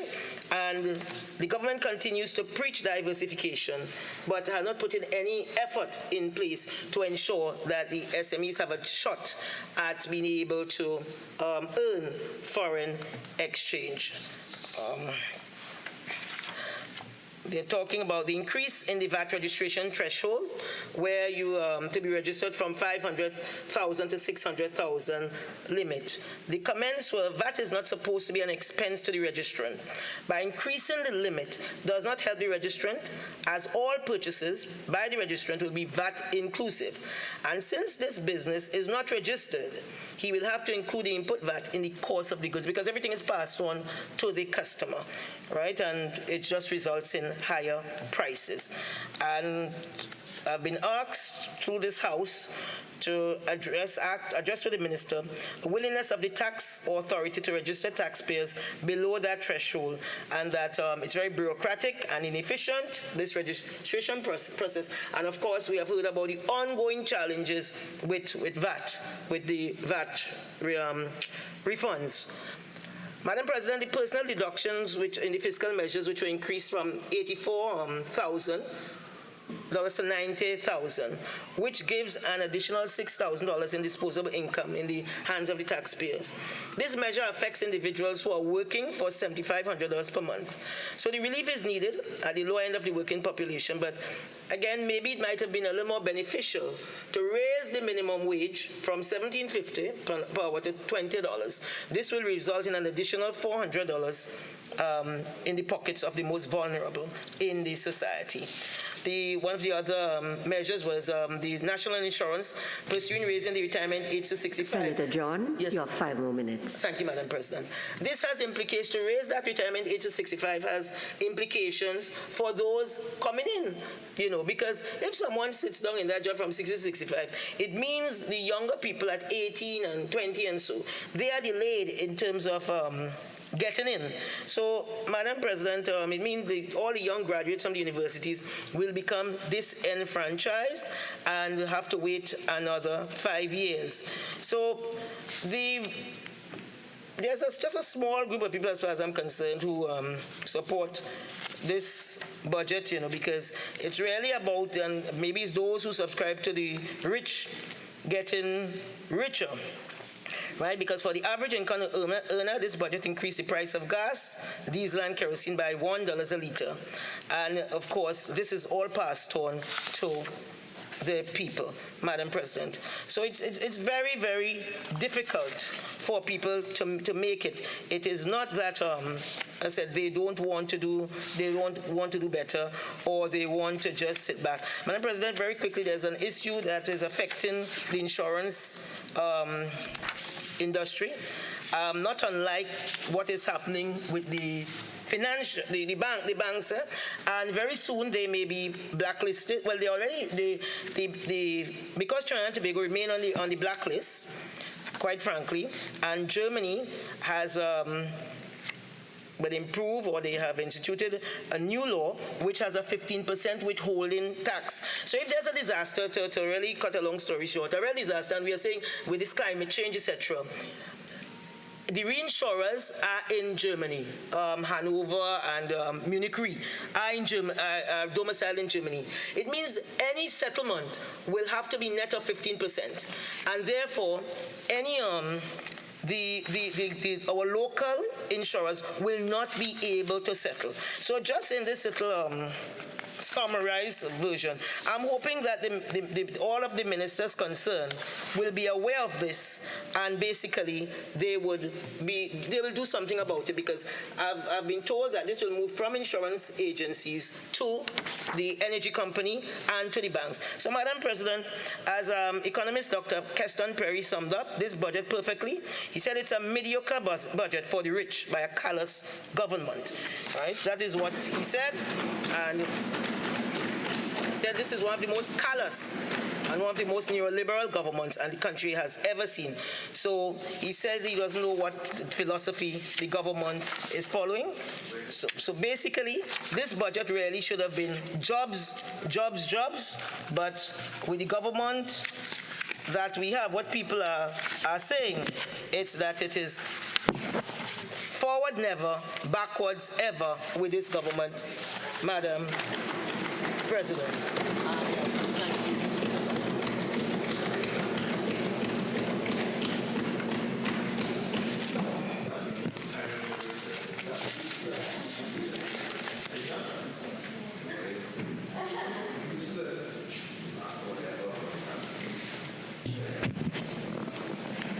Honourable Senators, before I call on the next speaker, permit me to welcome, on your behalf and on mine, the students of the El Socorro Regional Life Centre who are sitting in our public gallery.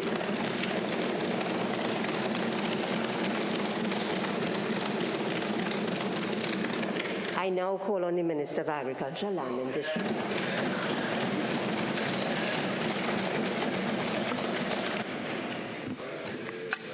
Thank you, Madam President. And it is indeed an honor and privilege for me to present to this Senate and the citizens of Trinidad and Tobago an account of the performance of the Ministry of Agriculture, Land and Fisheries as we debate the 2022 to 2023 budget.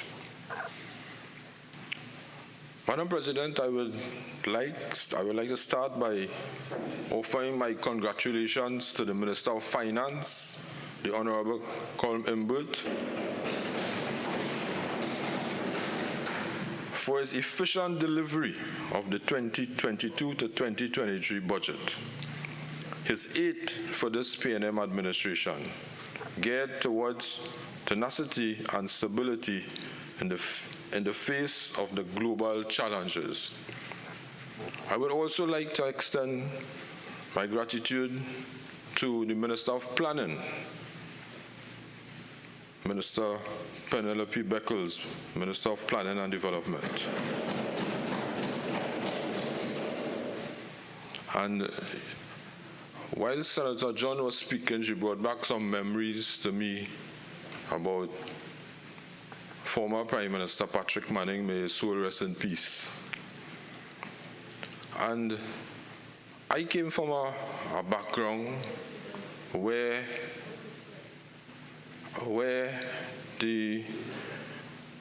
my father served under two prime ministers, Prime Minister Dr. Eric Williams and Prime Minister Chambers. And I had the opportunity to serve under former Prime Minister Patrick Manning, may his soul rest in peace, and our dynamic new Prime Minister, Dr. Keith Christopher Rowley. I want to say that Mr. Manning has served for 44 years as a parliamentarian, and our Prime Minister, present Prime Minister, is presently serving his 35th year as a parliamentarian, and he should be given a round of applause for that.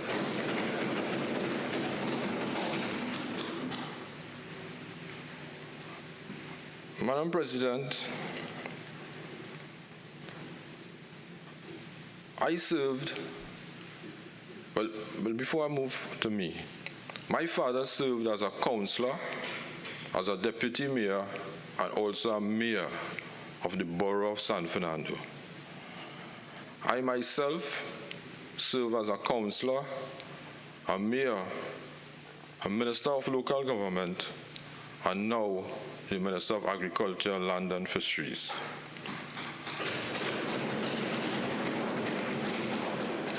The first part as a councillor in 2003 to 2009 was under former Prime Minister Patrick Manning, and from being a mayor to being in this present position under the distinguished privilege of the Honorable Dr. Keith Christopher Rowley. And I remember going to the San Fernando East constituency office, a young person, and hearing Miss Jearlean John name calling. Not in a bad way, miss. In a good way. Because you were Mr. Manning. Because you were Mr. Manning's close friend. I remember that. Because Mr. Manning was a very serious man, and he chose his friends wisely. I know for a fact that he never stand any nonsense, because I served under him, and he was a very serious man. All leaders are not the same. Every leader have a different way to govern, because I experienced 4 different leaders in my time, 2 under my father and 2 under me. And to get a privilege to serve is a real privilege. And I want to remind myself and all of you all here and all of you all who are listening on the Parliament channel that this is a temporary position that we have. This is not a lifetime position. So nobody to go over with the idea that we're here for life. And while we're here, we have to serve the people that we were put here to do. And that is a privilege that people want. I consider myself a nobody, and look where I reach. I was a cleaner, cleaning Patrick Manning's office. I said it many times before, and I'll say it again because the young children listening. And if I could reach where I reach, anybody could reach where I reach. Anybody. I served in local government with passion. And I am here now in the Ministry of Agriculture, given the directive by Dr. Rowley, our Prime Minister, to serve, and I intend to serve to the best of my ability. I have two distinguished young gentlemen working with me, Minister Avinash Singh and Minister Nigel Freitas. And we are, as a team, going to make a difference in the Ministry of Agriculture. I may look very quiet, I am very quiet, but I'm a very serious person when coming to serving the community. And I am going, and we as a team is going to take agriculture to a next level, because the people who serve, who actually put food on our table, the fishermen, the livestock, the sawmill, the farmers, these are people that are very simple people. You know, I went to the farmers market in Makoya a week before Friday, and I was killing some time after I went to a Nestle opening to go across by the farmers market in Makoya, which is the wholesale market. I didn't carry no media with me because I am not that type of person looking for no fame and fortune. I was a Christopher Columbus and these people. So I went down there by myself, and I was speaking to some people there. And a gentleman was talking to me, and he told me he liked what happened here is a new farmers wholesale market. And you know, this gentleman told me he had two daughters who was two doctors. And I said to myself, look where education has reached. He's a farmer, two children who is two doctors. And this is the truth, because I usually speak the truth. When I walked down a little further, they were happy with the accommodation.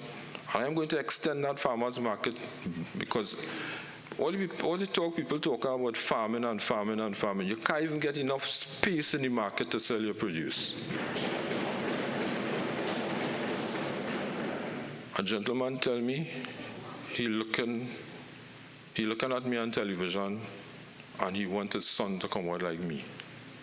I say to myself, well, he really don't know me. So he tell me his son coming out to be a lawyer just now, attorney, and he wants a job for him. So don't underestimate the fishermen and the farmers and the people that selling in the market. And when we go to the market, somebody selling something for $15 and we want to beat them down to $10 and $8. Let us don't do that. They work hard, they make a sacrifice, and it's our duty to pay the price that they have to offer.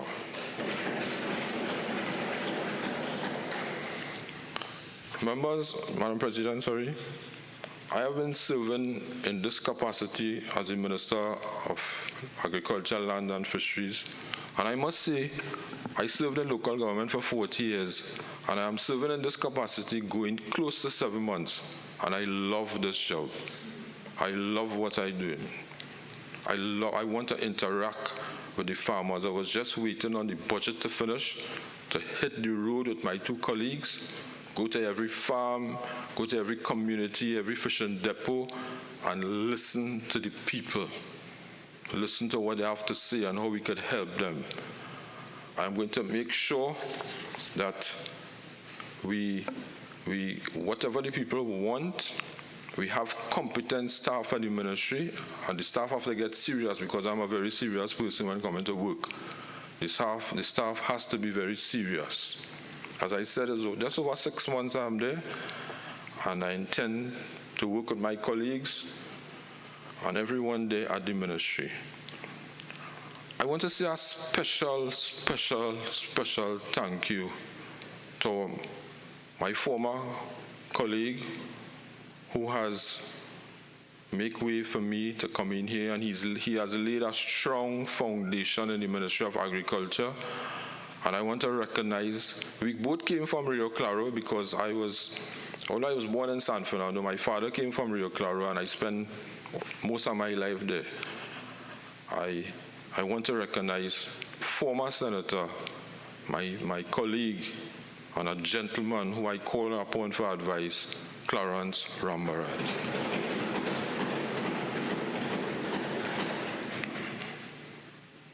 He served with distinction, he laid a foundation for me, and I'm going to carry on where he left off.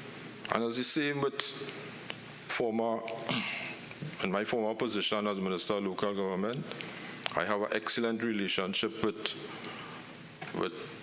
Minister Faris Alwari, and whenever he called upon me, I will always try to assist to give him advice, and he's someone who is on the ground now because this is what local government is about. Madam President, the Ministry of Agriculture, Land and Fisheries, similar to the Ministry of Rural Development and Local Government, plays a critical role in bringing much-needed goods and services to the citizens of Trinidad and Tobago. Since my appointment in March of this year, 2022, I have gained a greater appreciation for farmers, fisherfolk across the length and breadth of our country. Not to mention this phrase that I picked up some time ago, and it is all over the Caribbean: grow what you eat and eat what you grow. Madam President, I want to also take this opportunity to commend the Permanent Secretary at the Ministry of Agriculture. I took up this appointment, as I said, for close to 6 months. She was acting as a Deputy Permanent Secretary, and she's working with me now since I came in as a Permanent Secretary, and she has given me the fullest support at the Ministry presently. I want to thank her, her administrative staff, which includes the Deputy Permanent Secretary, technical officers, and all the people that work at the Ministry. I intend to express my gratitude towards her for her continued support. Madam President, under this ministry, which is a very, very large ministry, there are a lot of state boards, and I want to point out a few. One is the Agricultural Development Bank, the ADB, and they assist with funding for the agriculture, agro-industrial and rural sectors in Trinidad and Tobago. And this bank, if you can't go to them, they go to you. They go to Point, they go to Rio Claro, they go to Cedros, they go to Toco. So this bank is working for us. One of the other agencies is the Agricultural Society of Trinidad and Tobago, which is called the ASTT, the only national organization representing farmers, a statutory body within the Ministry of Agriculture. The ASTT represents every sector of agriculture. The third point is the third state board, I should say, is the Cocoa Development Company of Trinidad and Tobago. This agency is the vehicle to make cocoa production in Trinidad and Tobago a financially viable activity, contributing to economic diversification and growth of the economy by integration and sustainable development in the cocoa value chain. And in the next couple of weeks and months coming, we will see a further development under the Ministry of Agriculture pertaining to cocoa in Trinidad and Tobago. We have also the Caribbean Fisheries Training and Development Institute. This institute deals with training and development demands specifically with reference to the fisheries sector. We have also the Estate Management and Business Development Company Limited, EMBD. This company is responsible for the development and distribution of all state agricultural lands, including lands formerly owned by Caroni 75 Limited. We have number 6, and I am pointing it out to the public because the public doesn't know everything that is happening in the ministry, all the state agencies, all the incentives, and I intend, as this budget is finished on Friday, to hit the road where we will have an education drive to ensure that the public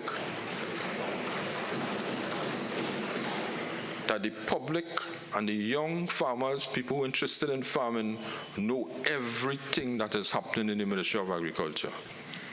They need to know about all the incentives of all the state boards, and I want to engage to ensure that the staff we have at the ministry is very friendly towards the public. They must be friendly towards the public. We have this number 7, National Agricultural Marketing and Development Corporation, which is NAMDEVCO, a statutory body responsible for the agricultural marketing function. And I really like to commend this NAMDEVCO because what they have been doing, ensuring that all produce reach to the consumer at the price that is affordable. And you have different things affect prices, and we all know it. When rainfall, prices go up, something happens, prices go down, and there's really no control. People try to play politics with these prices and so on, but it's not really about politics, it's about what actually happens. We have also the Palo Seco Agricultural Enterprises Limited, PSAEL.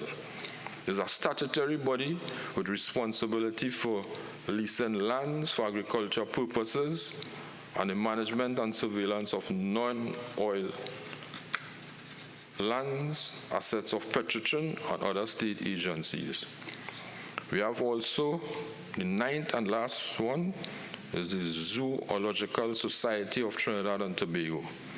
Owns and oversees the operations of the Emperor Valley Zoo and provides support to the Forestry Division and its wildlife enforcement efforts.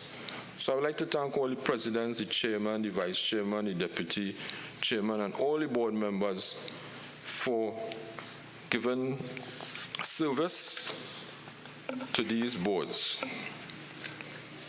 Madam President, before I get into my contribution, I would like to say that during my few months at the ministry, I have been interacting with many key stakeholders across the agriculture sector.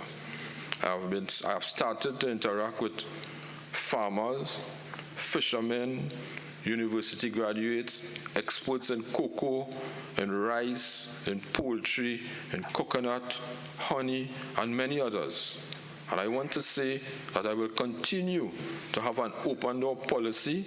In fact, everywhere I go, I give persons my personal number. And I will give it here to the public because I want to know what is happening.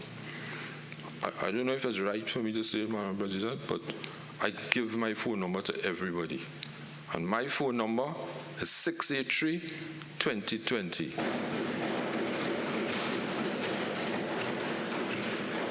And I would appreciate that if you WhatsApp me, whatever information you have, whatever guidance you have for me, I will take it and I will work with you all. Madam President, my job will become easier with the advice and guidance from persons who are directly impacted by the challenges and gaps in the sector. My goal is simple, and I never forgot, never, and I will never forget it. In 2003, when I became a councillor, Mr. Manning told me, he said, former Prime Minister, he said, young Kazim, first day I go on, talking to everybody who won the election. He said, God give you 2 ears and 1 mouth. And he said, that is for a reason. And as a politician, I took it all my life. And I am in politics over 40 years now. I listen more and I talk less. As a matter of fact, I got a name from former leader of this house here who have passed away, may his soul rest in peace. Mr. Franklin Khan, he used to call me the action man. And I will live up to that name.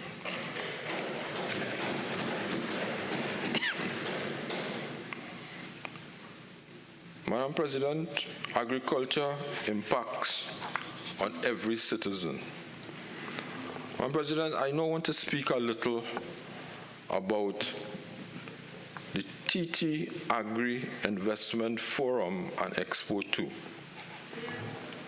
Madam President, I now want to say a little bit about the TT Agri Investment Forum and Expo, which was recently held in August 19th to the 21st.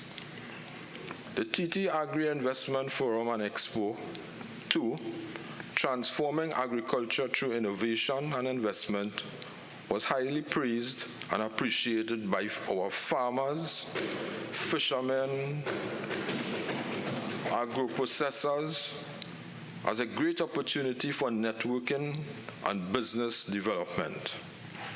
This event followed Guyana's successful installment in May of this year. Madam President, I am very pleased to inform this House that in just under 2 months, the government of the Republic of Trinidad and Tobago, through the Ministry of Agriculture, Land and Fisheries, led by the Honorable Prime Minister, Dr. Jearlean, we were able to have a successful plan and execute a 3-day event, one that was attended by close to over 60,000 people.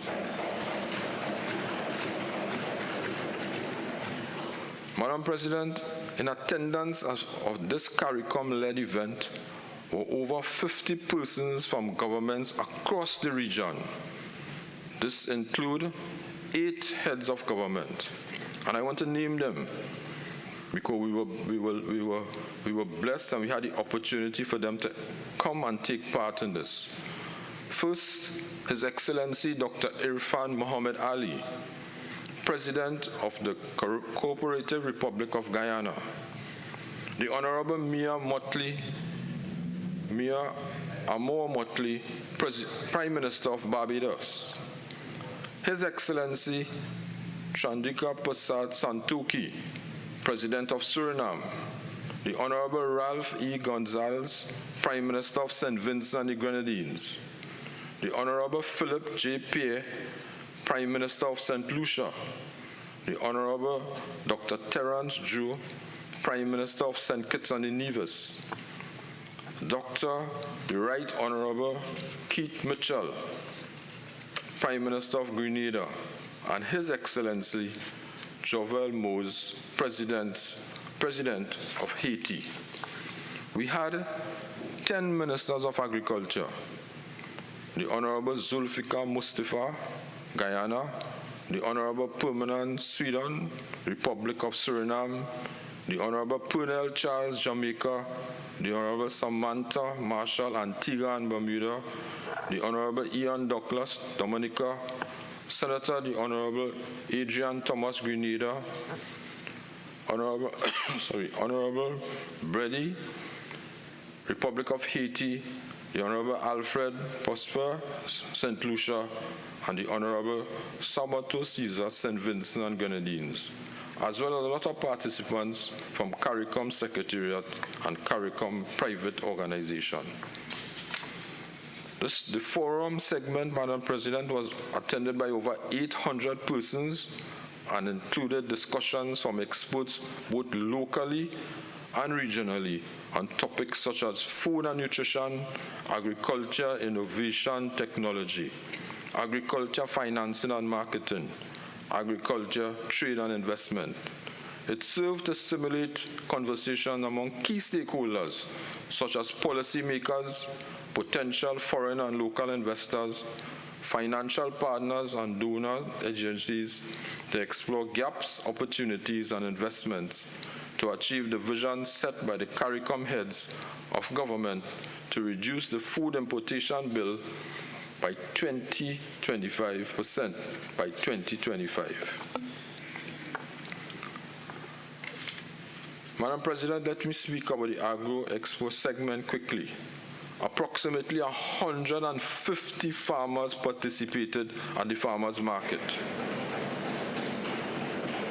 Over the period 19th to 21st, close to 350 exhibitors, and let me repeat it, 350 from across every sector in the agriculture were on display.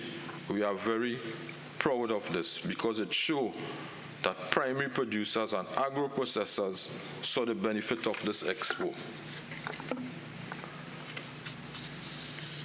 Madam President, each day I walked through the expo, I was greeted by appreciative exhibitors, all of whom were very grateful for the opportunity to gain knowledge on avenues by expanding their small business as well as to increase demand in their respective subsector.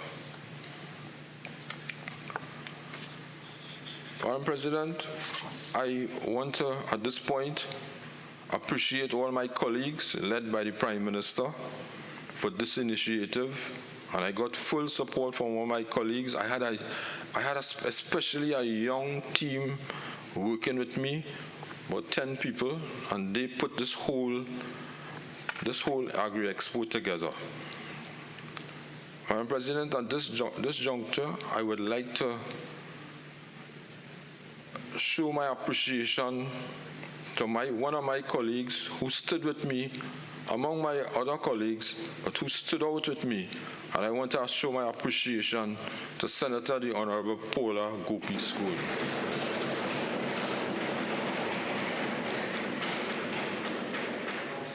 For her overwhelming support and camaraderie, as both ministries work very closely to ensure the tremendous success of this event. Once again, thank you, Minister, and I really appreciate working with you. Madam President, year after year, we at the Ministry of Agriculture, Land and Fisheries continue to provide training, virtual and in-person, grants and incentive support to farmers and fishermen. We did a lot of training in fiscal 2021 to 2022. The Extension Training and Information Services ETIS division hosted 122 online training courses on crop production. These sessions had engaged of 80,403 persons. These courses are posted monthly at the ministry's website and are available to the public. A total of 22 outreach training sessions were also facilitated. So what I want to say here, the ministry is involved in a lot of training. So we want to make sure that the personnel who work at the ministry keep bettering themselves, and we intend to continue to do this at the ministry. Incentives. And Madam President, there's a lot of incentives that the ministry has to offer the public, and the public do not know fully what we have to offer. But this education drive, we will ensure that it reaches to the public and the young people. Madam President, I am aware that this is a sore point for all our agricultural stakeholders. However, over the course of the past 5 years, the ministry paid a total of $112,508,964 under the Agricultural Incentive Program. In fiscal 2021, $18,753,919 was disbursed. I want to commit to all our farmers and fisherfolk that I will examine closely the challenges in this area and efforts to improve the system that currently obtain for persons seeking to access these incentives. Madam President, I have the Ministry of Agriculture has over 92 different incentives to offer the public.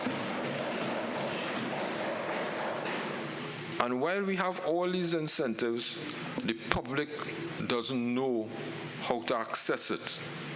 And that is where we come in now, me and my two colleagues, where we are going to inform across the board, from the schools to the universities, to the farmers, to the fishermen, everyone, that we are going to bring this incentive so you all can know what you can apply for and how much money you could get off and so on. I could just name a few. Machinery and equipment, you get 50% of the cost of whatever the cost is, which is around 50,000 for machinery and equipment. You're buying a trailer, you're getting 50% off, close whatever the cost is, could be around 40,000. For soil conservation, we have 100% off, that's 150,000. Livestock, which is cattle, buffalo, pasture, establishment, you get over 50% off. And I have this, I intend to send it to the media. We have livestock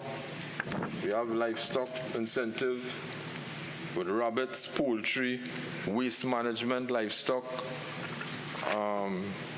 We have tree crops incentives. We have fisheries incentive. We have vehicles incentive. You buy tractors, you buy pickups. We have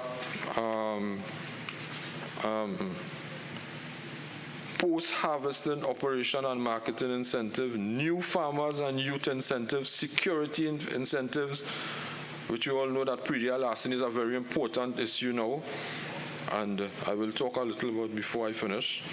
So you could get security cameras, you could drop fencing, you get back a 50% rebate on these things, agro-processing, commodity, and the list goes on. And I'm sure many of you are sitting here, and the poor listener and the public didn't know about all these incentives was offered by the Ministry of Agriculture. But we are not going to keep it a secret. We are going to share it with the public. The public has to know what the ministry has to offer.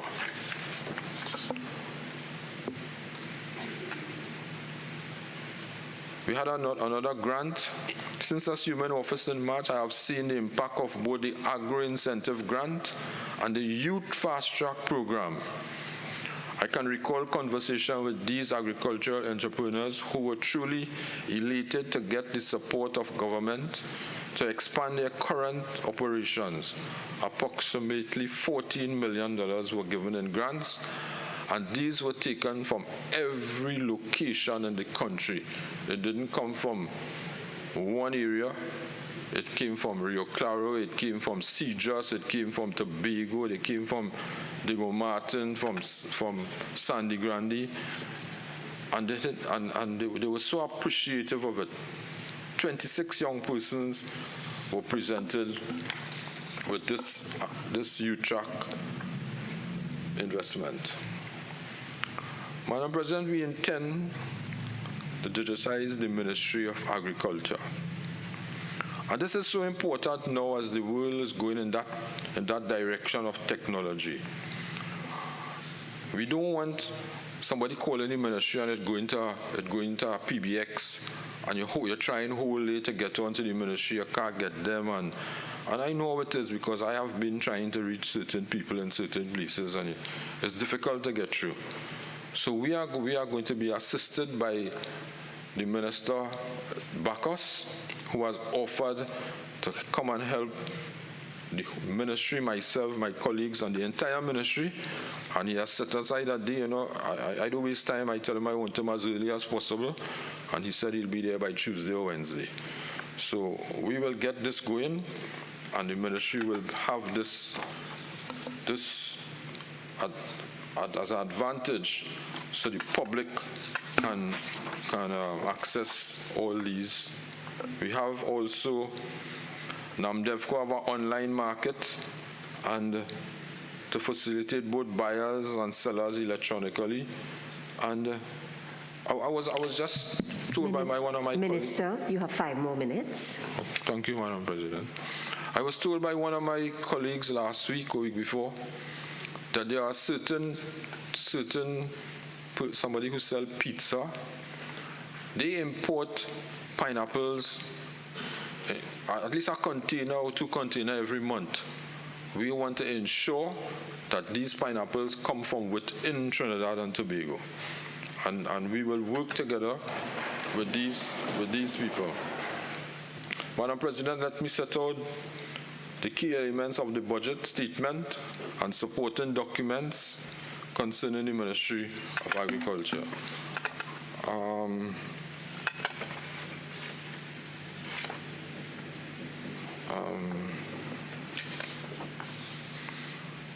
My colleagues and members of the public may notice that while the allocation for the Ministry for recurrent expenditure in 2023 is 7% more than the original allocation, but it is around 20% or 125 million. Madam President, I have 2 colleagues, so we have a lot. The Ministry is so big, we have a lot to speak about. My colleagues will take off where I left off. But there's a problem in the country right now with the giant African snail. I spoke to the Minister of Planning, and she has given me more money to deal with giant African snail, and we intend to go around this country and deal with the giant African snail, which is a pest. Also, a big issue was the predial larceny squad, and I asked for more money, and we got the money because we want to deal with the predial larceny squad to ensure that we have less pilferage and so on among the farmers, because these farmers work very hard. And I also want to say that we have an all-of-government approach where we are going to include the TTPS and the municipal police, because I spoke to the Minister of Local Government already and the Minister of National Security, where there will be a combined effort where we'll be able to help the community. So it's not just we have a small team, we intend to recruit more predial larceny officers, and we intend to assist the farmers out there, because the people really, and I want to make a special appeal. You know, what doesn't belong to you, don't interfere with people, what they plant and what the animals, and try and plant your own, and don't interfere with what doesn't belong to you. You know, the longest take to mine a cattle and to grow melongene and karaili, and you just come and you're going in the people field and just steal it. Have a conscience.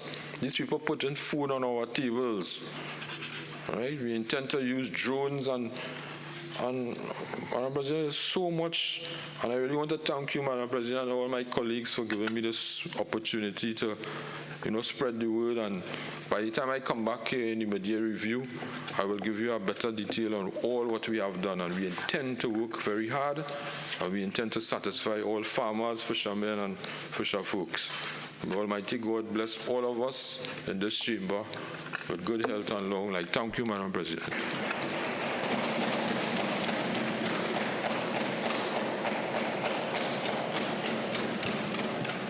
Honourable Senators, permit me to revert to an earlier item of business on the order paper. I'm now in receipt of an instrument of appointment. The Constitution of the Republic of Trinidad and Tobago by Her Excellency ParlView Weeks, ORTT, President of the Republic of Trinidad and Tobago and Commander-in-Chief of the Armed Forces, to Dr. Tim Gopeesingh. Whereas Senator Jayanti Lakshmi Dayal is incapable of performing her duties as a senator by reason of illness. Now, therefore, I, ParlView Weeks, President has aforesaid, in exercise of the power vested in me by Section 44(1)(b) and Section 44(4)(b) of the Constitution of the Republic of Trinidad and Tobago, acting in accordance with the advice of the Leader of the Opposition, do hereby appoint you, Tim Gopeesingh, to be a member of the Senate temporarily, with effect from the 13th of October 2022, and continuing during the absence of Senator Jayanti Lakshmi Dayal by reason of illness. Given under my hand and the seal of the President of the Republic of Trinidad and Tobago at the office of the President St. Anne's this 13th day of October 2022. Honorable Senators, a Senator is required to take the oath.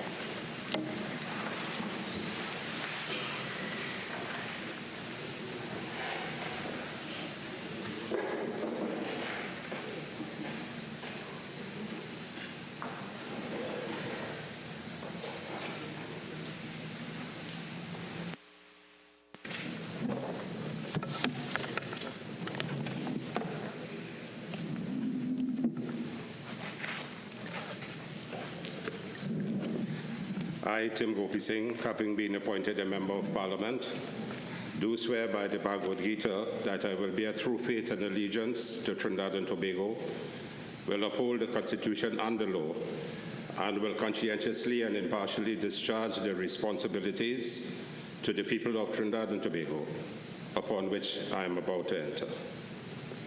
Thank you. Right here. Yes.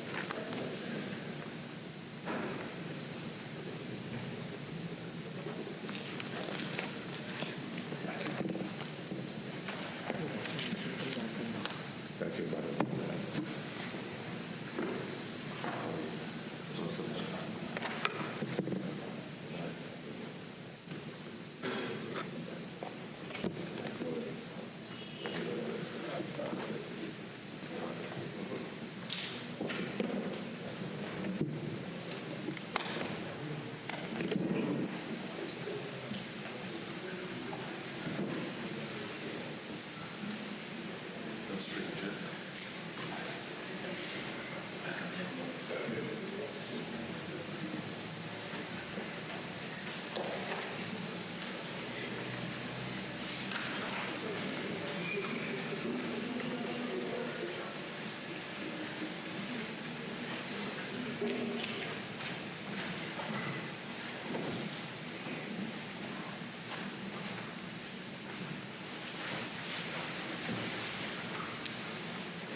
Minister of Works and Transport.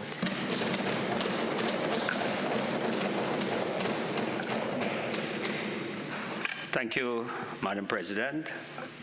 Madam President, thank you for allowing me to stand and to contribute to the debate on the budget 2023. However, Madam President, before I start on the reporting from the Ministry of Works and Transport, I would like to just respond to two statements, one coming from Senator Mark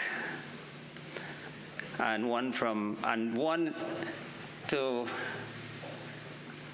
add to the sentiments of some of my colleagues, where we paid tribute to some of our former leaders. And in the PNM, we recognize our leaders. The leaders of the PNM in the past, the history of Trinidad is written and it can't be changed. It is only in the PNM that prime ministers were able to swear in on at least 2 occasions, only in the PNM. It started with Dr. Williams, who I think it was about 5 times, Mr. Chambers twice, Mr. Manning about 4 times, and Dr. Keith Christopher Rowley, who is the only prime minister since 1981 who will have 2 consecutive terms, 2 consecutive 5 years as a prime minister in Trinidad and Tobago, only in the PNM. No other prime minister from any other party could boast of that. And that is why in the PNM, the country feel confident and comfortable, and that is why the PNM leaders always get a second term. No other political party got that in the history of this country, and that is the history of Trinidad and Tobago. Also, Senator Mark spoke about the PNM head office, Balize House. That seemed to be a focus of the opposition. They have a problem with that. Well, let me clear that up for Senator Mark and for members of the UNC. Again, the PNM, the People's National Movement, is the only political party in Trinidad and Tobago that can boast of owning their head office. And that didn't happen yesterday. From the late 50s, the PNM owned the property at Balize House. It was donated. And the PNM went on, subsequent to that in the 70s, to buy the property next door. So the PNM can boast of having a headquarters owned by the membership of the PNM. The PNM have started the rebuilding of the new headquarters. Yes, it's a donation project, and that is why it started about in 2017. We're in 2022, the project is ongoing. It will take some time because, again, it's a donation. But we can boast when that project is completed. For the next 200 years, if you want to find the PNM, you know where to go on Tranquility Street. Compare that to the people who are criticizing the project. Right now, my information is that if you want to locate them, you have to Google a rum shop and go upstairs. We, the PNM, we built this country. And 200 years from now, the PNM will still be around at Tranquility Street in Port of Spain to save this country. Madam President, as I start, I wish to take a moment to state that it is in this critical time as a country for us, we are operating in a global environment. As we stand here today, we are working our way out of a pandemic situation. We have conflict occurring globally that are affecting many facets of our daily lives, even if we do not see it directly. We have flooding in countries and areas not seen in recent past, as climate change continues to impact the very fabric of civilization. Trinidad and Tobago is not immune to these phenomena. It is important that in this esteemed upper house, we do not get locked into cycles of politicking for the sake of effects and sound bites. Let us try to focus on the welfare and well-being of the country. I have been here listening to contributions, many of which have provided valuable insights. At the same time, some has included certain statements, sometimes in disguise of questions that are not in the best interest of this country.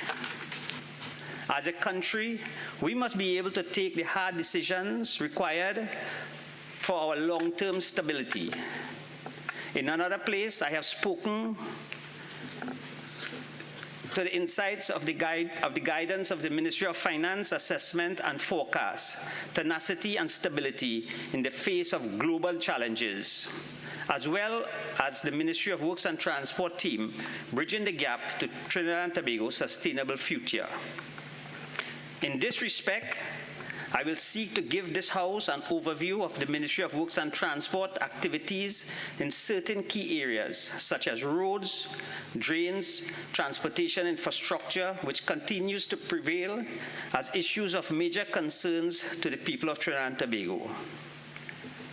Madam President, in fiscal 2021-2022, the ministry invested over $250 million on road rehabilitation, drainage, slope stabilization, bridge reconstruction work across communities. This funding translated into the execution of over 300 road rehabilitation projects, over half of which have been completed, with the rest ongoing. A major focus for 2023 in the area of road reconstruction will be ensuring that the proper regulation and quality of our hot mix.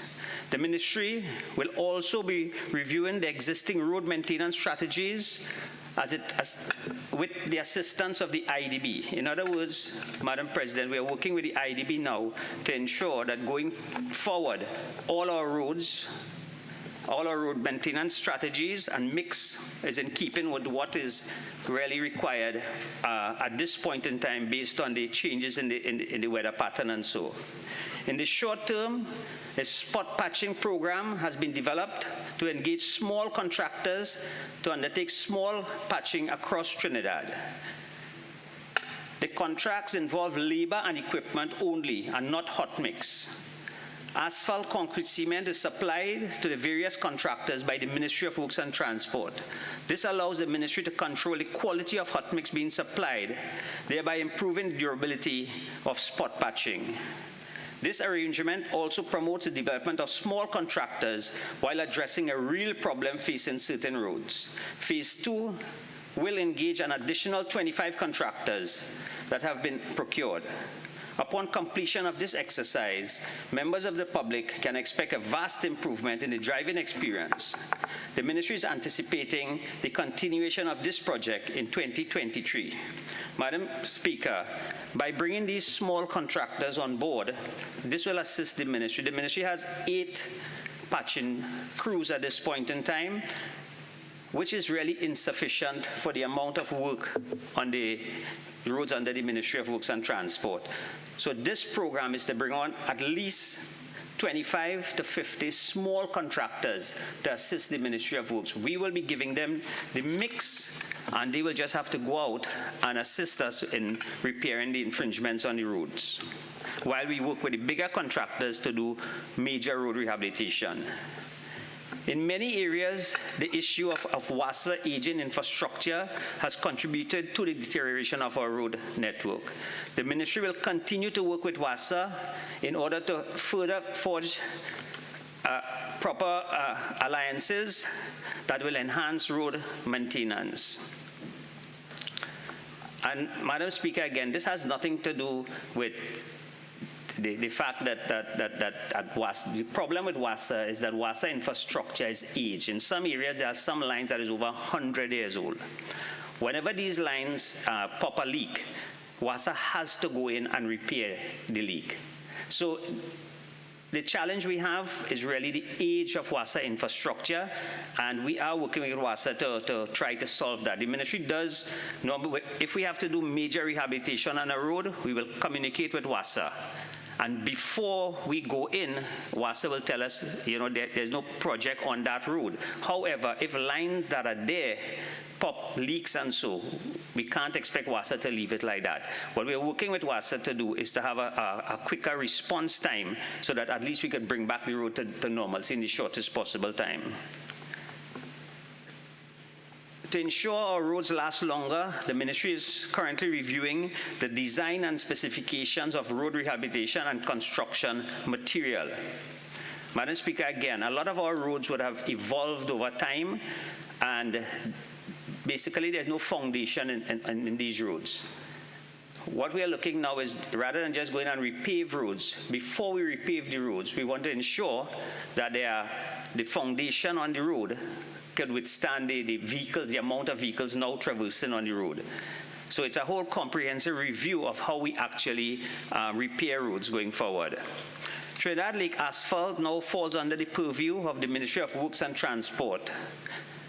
And the previous policy adopted was to use TLA on all main roads and highways exclusively. However, going forward, it is the ministry intention to expand our policy to utilize TLA on secondary and tertiary roads for rehabilitation and paving projects. It is anticipated that this approach will ensure a more durable road surface. The ministry intends to work closely with Lake Asphalt to ensure that this product of a high quality will be produced and we'll have a constant supply at a competitive price. Madam President, a lot of people don't understand what Lake Asphalt produce. Recently, when I spoke about this in the other house, I saw some posts saying that the minister is going to use cement to build roads. TLA is an asphalt-based cement produced by Lake Asphalt. Normally, you use it at airports or on highways because it's a very strong product, but it's very costly. However, the ministry working with Lake Asphalt now have been able to reduce the price, and we are working to get a constant supply. The intention is to use that TLA now on most of the roads under the Ministry of Works and Transport. What that will do, it will give us a much more solid product, and we feel that is the way to go. So we are working with Lake Asphalt. We were able to bring the price down with them. Lake Asphalt came under the ministry about 3 or 4 months ago, and a lot of work have been going on behind the scene to try to get the Lake Asphalt product used on all the roads in Trinidad and Tobago. Madam President, Lake Asphalt is also collaborating with the University of the West Indies to develop a training program on spot paving for small contractors with the intent of improving the quality of the final product, thereby ensuring a more durable road surface. In other words, Madam President, we are not only just working with the bigger contractors, we are working with the smaller contractors because road maintenance has to be a constant work program. So in order to have good quality work done, we are working with the smaller contractors now to ensure that once they go and do road repairs, that the repairs that they're doing we can get value for money on that. The ministry is also proposed to continue using recycled aggregate products, or RAP, which is a high-quality recycled green technology for road maintenance activities. This will help to reduce the burden on our local quarries, which have depleted a great deal over the years. Again, Madam President, what this is, you would see the ministry milling a lot of roads before they pave.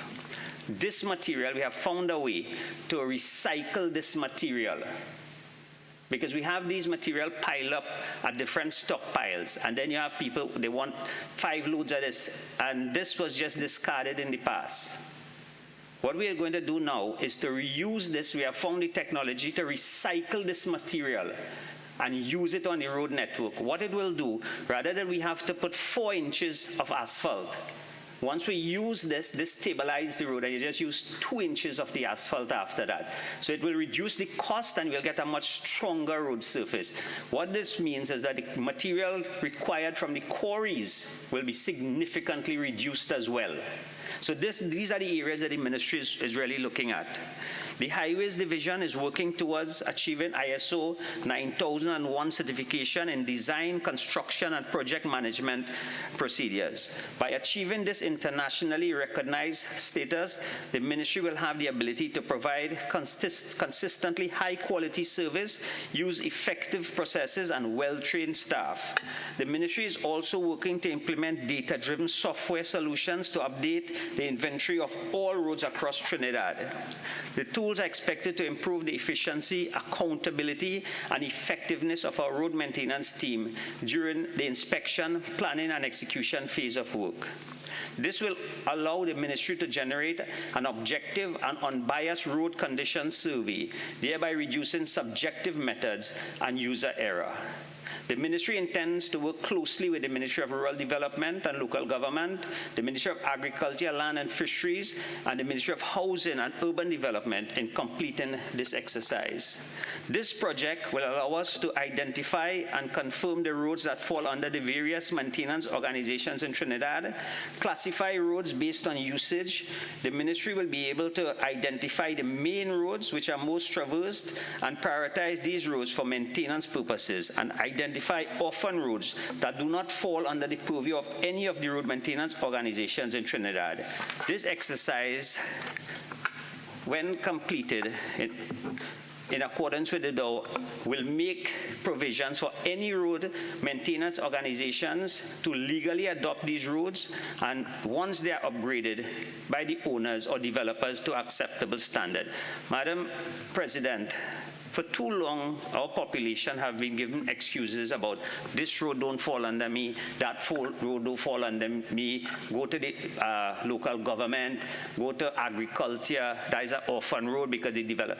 This exercise will allow us to identify exactly who these roads fall under.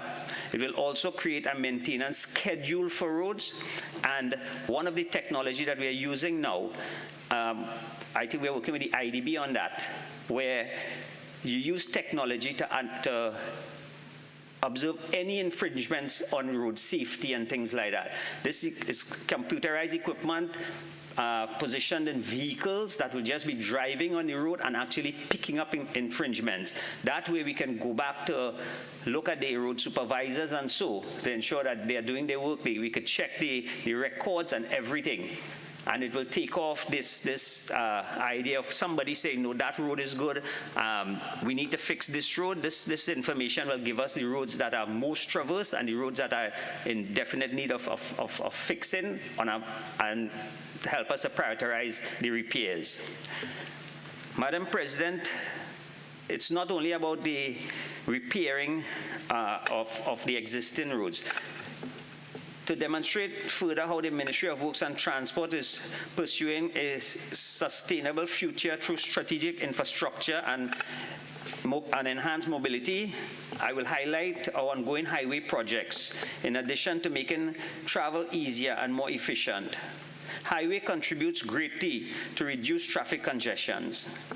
An extensive and well-maintained arterial system connects major cities like Port of Spain, San Fernando, Chaguanas, and Arima, as well as smaller, less urbanized communities such as Wallerfield, Kumoto, Mondesir, Pinal. Our highway facilitates the removal of transportation barriers, providing jobs, market, goods, social interaction, education, and other services essential for a healthy and fulfilling life. I can assure you that the Ministry of Works and Transport will continue its priority projects. Under the new and major infrastructure initiative efforts, will continue the construction of the vehicular and pedestrian bridge in Diego Martin, Port of Spain East-West Corridor Transportation Project, which is now the phase of the Macoya interchange, the Churchill-Roosevelt Highway extension to Sani Grande, upgrade of the Valencia to Toco Road, extension of the Solomon Holtroy extension to Point Fortin, the Labray Dry Dock and associated facilities, and the Grand Cheming Fishing Port in Maruga. Madam Speaker, these are some of the major projects that we are doing, and the government has to balance repairing existing road network with improving the connectivity, the highway connectivity, because a lot of people will ask why we build highways, why we build.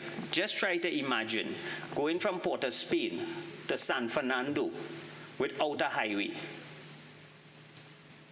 The government intentions is to continue the highway network so that at least sometime in the future you can drive all the way from Port of Spain to Toco on a highway, Port of Spain to Point Fortin on a highway, and you can drive from Port of Spain to Mayaro on a highway. Madam President, bridges are critical to maintain connectivity along the road network. Under the Bridge Reconstruction Program, the Ministry of Works and Transport has identified 92 structures and scheduled designs and repair work. where intervention is required. To date, 37 bridges have been rebuilt in Phase 1 and 2 of this program. Under Phase 3, A and B, we will pursue the repair of 24 bridges in 2023, and Phase 4 will deal with the remaining 27. Madam President, there's no surprise that with the climate change and so, some of our bridges just cannot withstand the volume of water. And that is why in the last couple of days, we saw at least 2 bridges where the volume of water actually damaged the abutments of the bridges. What we are doing now, in the past we designed bridges for 1 in, I think it would have been 25-year storm, then we went to 1 in 50-year storm. At the ministry now we have to look at bridges for 1 in 100-year storm.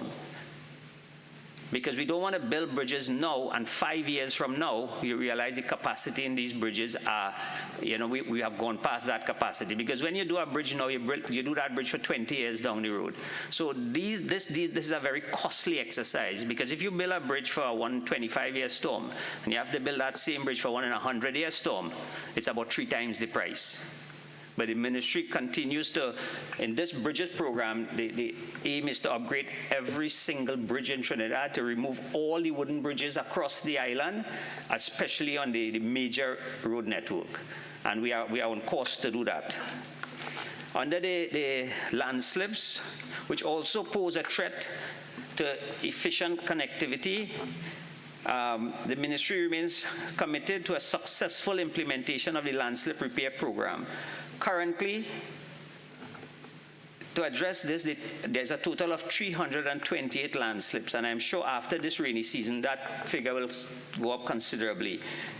Unfortunately, landslips take some time because you have to go in and do soil tests, then you have to do designs and so, before you could actually put boots on the ground. To date, we have completed over 25, and we have 21 at this point in time at different stage of implementation. Going forward, the ministry will continue to treat with this prevalent problem across Trinidad by implementing interventions at an earlier stage of infractions under a combination of natural solutions and new technology. In other words, sorry, Mr. Deputy President, Vice President, what we are doing now is looking at landslip at an early point. Once you allow a landslip to continue to develop, the cost of redoing that landslip is significantly more. So the ministry have actually formulated a program to identify areas of landslips long before they actually happen and start to take precautionary measures. We're also looking at natural solutions rather than just going, not everywhere you could use natural solutions, but wherever we could use natural solutions, looking at replanting at the areas and so, geotechnical surveys will show us that we could actually use different materials and so to do the landslip. The ministry is actually looking at all those methods going forward because the landslips in Trinidad are posing a major problem for the ministry. The program for works under the Ministry of Drainage Division has focused on ensuring that major rivers and tributaries and outfalls are addressed to facilitate an increased capacity and faster runoff. To this end, the division has completed over 400 desilting projects across the nation. It should be noted that we have had an earlier and above active rainy season. However, while flooding has occurred in the main, there has been relatively quick runoff of water. In other words, Mr. Deputy Speaker, this year, because of the early rainy season, some of the capital projects in the watercourses would have been pushed for next year.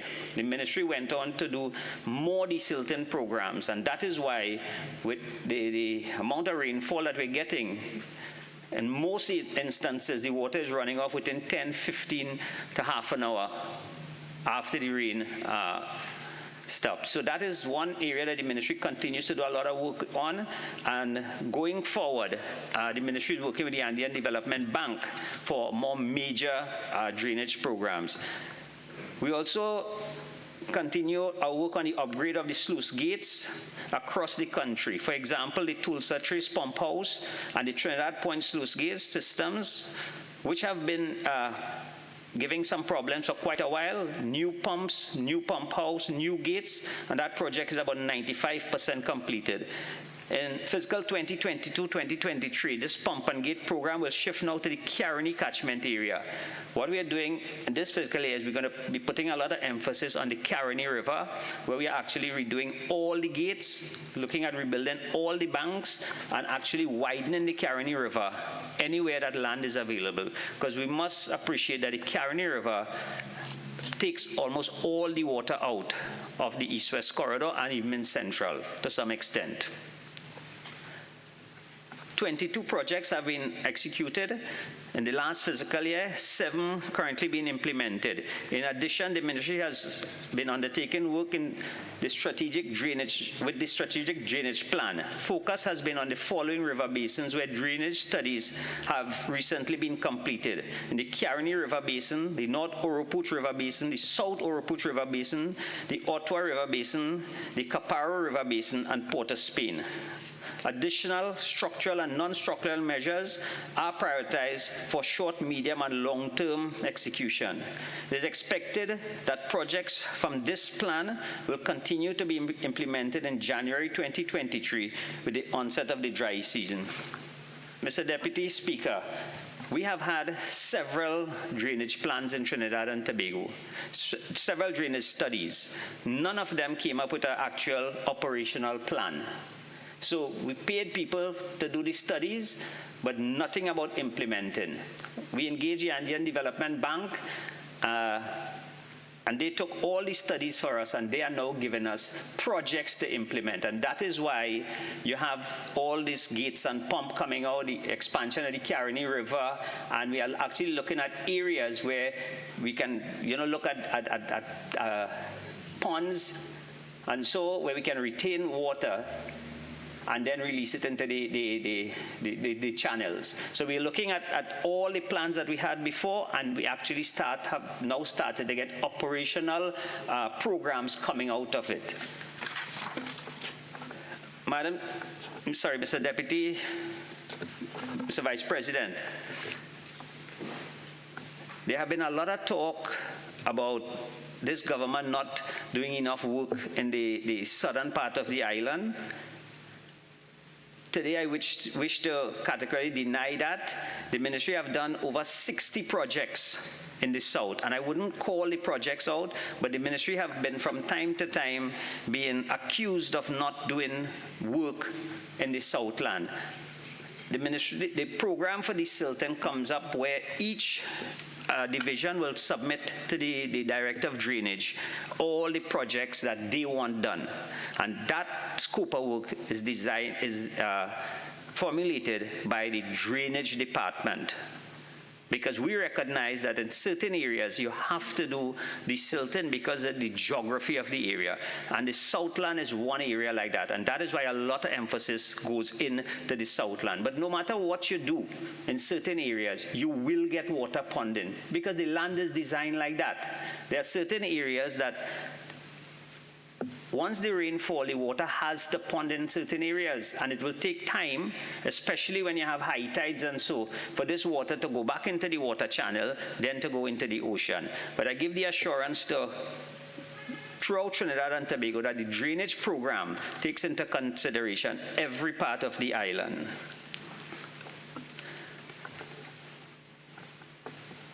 Mr. Vice President, one of the areas that I'm very concerned about is the malicious attack from members of the public on our infrastructure. It is truly unfortunate that there's a growing trend of vandalism and theft throughout the country towards equipment and other measures meant to reduce the risk of flooding. All this mischief comes to a significant cost to the state, and monies that can be spent on sustainable measures for the public must now be allocated for repairs and replacement. Mr. Vice President, just a few days ago, I had to deal with an incident where one of our flap gates was stolen at the Sealat Pump House, Port of Spain. To replace this critical piece of equipment, the estimate could run us close to $200,000. These actions are unlawful and they go against the current of our national progress, and they need to stop. Mr. Vice President, we have lost, right in Port of Spain alone, 2 pumps, now the gate. The cost of replacing those things is close to $1 million. We have brought in temporary pumps, but they don't have the capacity that the original pumps had. We recently lost at the Allyson office in Shagwan, in Caroni, an entire steel structure. Fortunately, we were able to recover that. And that have been installed in Port of Spain. We have lost manhole covers, street signs, parts of our bridges have been cut off. And what we are pleading that please do not interfere with our infrastructure, because that can cause major damage to our citizens going forward. And we have lost manhole covers, and then 2 days after, we got claims people falling into the manhole. That really is something that we are grappling with, and it is something that we urge whoever interfering with, especially our pumps and gates and so, please do not do that, because the cost of flooding is expensive, very expensive. Mr. Vice President, our coastal erosion has the power to divide large areas of land, split islands, erode cliff sides, and invite the sea to spaces where there was once dry land. The erosion of coastal areas has always occurred, but the effect of climate change, among many issues, have led to the melting of the ice caps, resulting in an increase in sea levels. Additionally, during volatile weather events, such areas which are on the rise, all these factors intensify coastal dynamic, putting our seas communities at great risk.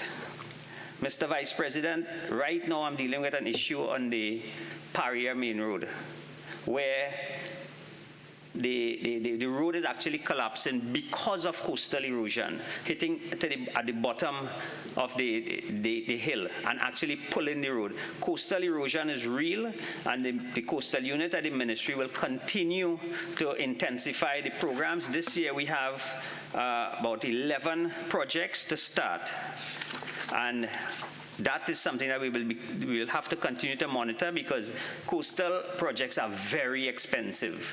However, it is something that we have to do as a country, because we must remember we are an island and we have to protect our landmass. Towards the diversification of our national economy, Mr. Vice President, the government is poised to develop the maritime sector, as it holds the potential to create far more jobs, business opportunities, and bolster the economy of Trinidad and Tobago. Moving forward in this area will require robust legislation and policy to facilitate the growth that is expected. Towards this end, the Ministry of Works and Transport made significant advancement to repeal and replace the 1987 Shipping Act to optimize aspects of the law, remain responsive to the industry development needs. This is now at the Joint Select Committee of Parliament. Minister, you have 5 more minutes. Yeah. Further, the Maritime Service Division continues to make considerable progress on the following initiatives: upgrades of the navigational aids, disposals of wrecks and derelict ships at sea, development of a small boat and jet ski regulations, and amendment to the Harbour Act to improve maritime security, enhance collection of maritime fees, and reduce the effects of illegal and unreported fishing. Mr. Vice President, the Port of Port of Spain, the port continues to carry out the cabinet instructions of actually getting a public-private partner, and we're expecting to have in the the first quarter of 2023 an international tender out for a partner for the port. The port development is very important to the ministry, and that is why at this time work on the Maruga port continues through NIDCO and the Coastal Protection Unit, while we continue to do the conceptual designs for the Labray dry dock facilities. Under public transport, Mr. Vice President, the PTSE continues on the tender process for the new electric buses to enhance the fleet. We see public transportation through PTSE as being the preferred mode of transportation in the upcoming future, and that is why PTSE have actually embraced technology using new apps and so to create the atmosphere where the population will be very comfortable using the PTSE. But first we have to ensure that we can get the required amount of buses and so, and to have the service running a lot more reliable where people can feel comfortable using the service. That is where the ministry is actually going. Mr. Vice President, in conclusion, I would like to point out that the ministry continues on its drive to deliver first-class infrastructure. If we look at the Curep interchange, it's one of the projects we were able to deliver on. The work continues again in the east on the Valencia to Toko Highway, the Wallafield to Sandy Grande in the east. In the west, the overpass in Diego Martin, and in the south, the San Fernando to Point Fortin Highway work continues. The license office continues to improve using technology and reducing the time that people have to wait at the license office. This year, we will see a significant improvement in the amount of online services offered at the license office. The aim at the license office is that you should only go to license office if you have a problem. You should be able to access all the services from home, and we are on course to do that. Mr. Vice President, I know my time is running out. The ministry has 14 units and 16 state enterprises under the Ministry of Works and Transport. So we can go on and we can speak for days on the amount of work, but I know our time is short today, and as we go forward, we will continue to inform the population on the progress at the Ministry of Works and Transport. I thank you.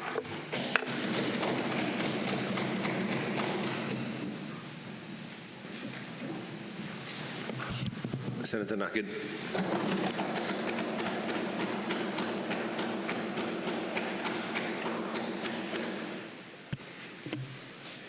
Bismillah ar-Rahman ar-Rahim, in the name of God, the most gracious, the most merciful. Mr. Vice President, I thank you for this opportunity to join this most crucial debate at this most critical of times. I would like to extend greetings to the resilient, hard-working, but battle-weary constituents of Tinapuna, who have been faced with a multitude of challenges. Some caused by nature, most caused by the most inept PNM government this country has ever seen. And were it not for their faith in God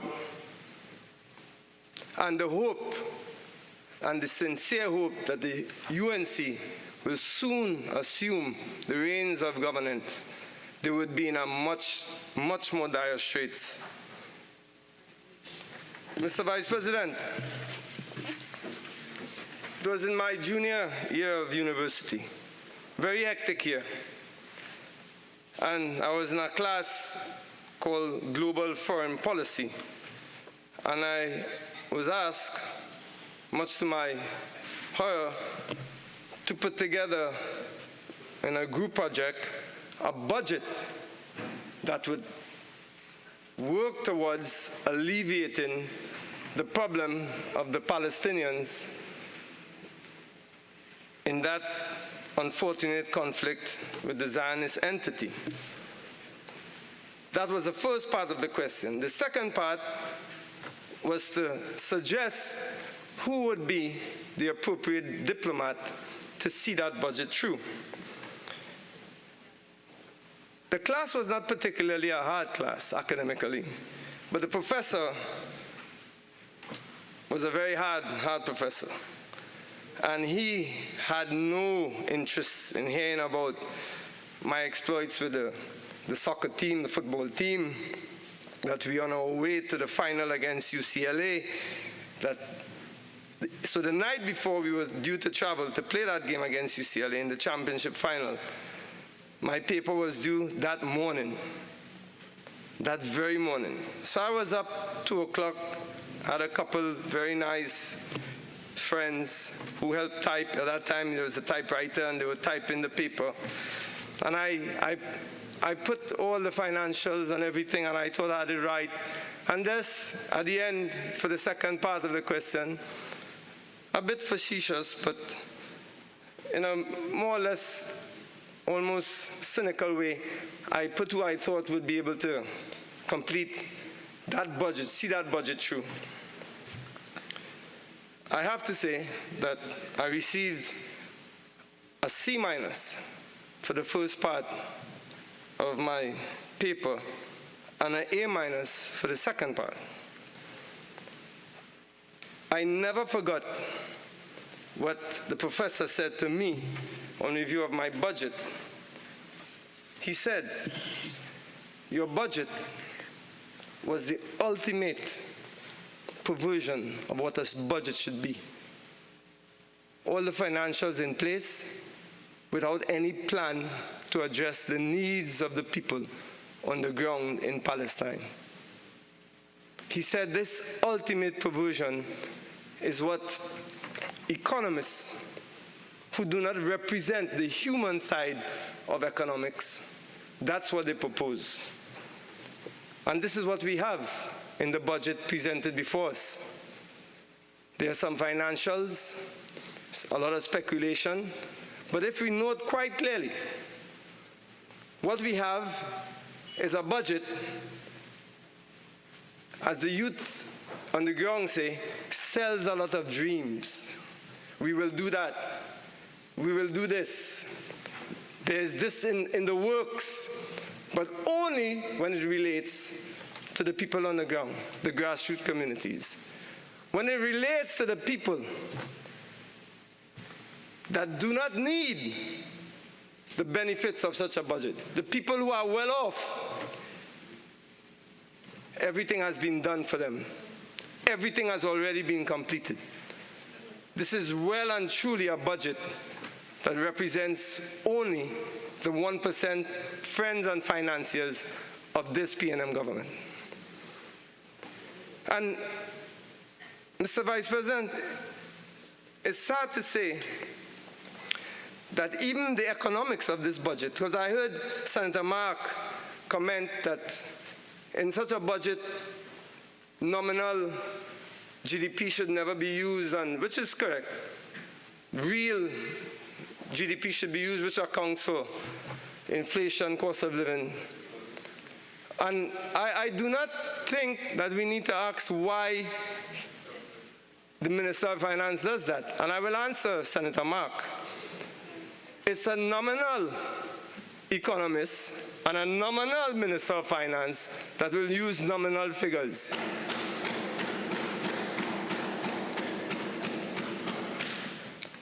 A real economist, a real Minister of Finance will use the figures that he knows will affect the people on the ground, the most vulnerable, the most poor and hard-working communities of Trinidad and Tobago. Because put aside all the rhetoric and banter that you hear between the two sides, one of the realest debates that we have had, and that I've heard the submissions, was the one that Senator Jearlean John alluded to from the independent side. And Senator, I think, Remy, she was emphatic in saying and in stating that this budget really, for the first time, I would say, and that's why I call it the ultimate perversion of what a budget should be. It is the first time that clearly the PNM government made no attempt to disguise who they really are. They made no attempt at all. It's a budget full of mendacity. It's a budget full of contradictions. It's a budget full of as I think it was Senator West alluded to, flashy things. There's no more flashy things than this budget. No more. It's all about events. Tell them about agriculture, they talk about Agri-Expo. How sustainable is that? How sustainable is an expo? You tell us 30,000 people pass you. 30,000 people pass you. So what? All of that, just flash. This is our government who not only have lost their plot, they have lost their minds.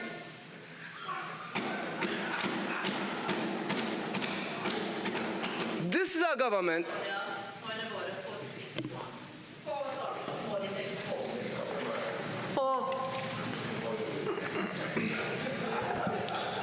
Senator Nakhid, 46-4, upheld based on insulting language.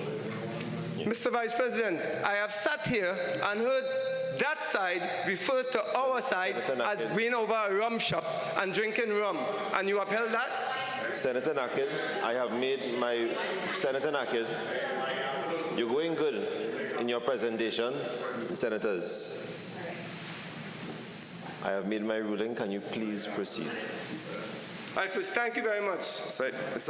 Well, then you take me to my point. I heard, and this is not for the first time, and I take offense to it, that I've heard referred to the opposition as being for rum and being above a rum shop. I am a Muslim, and I practice in one. I've never touched a drink in my life. You all stay in your crease.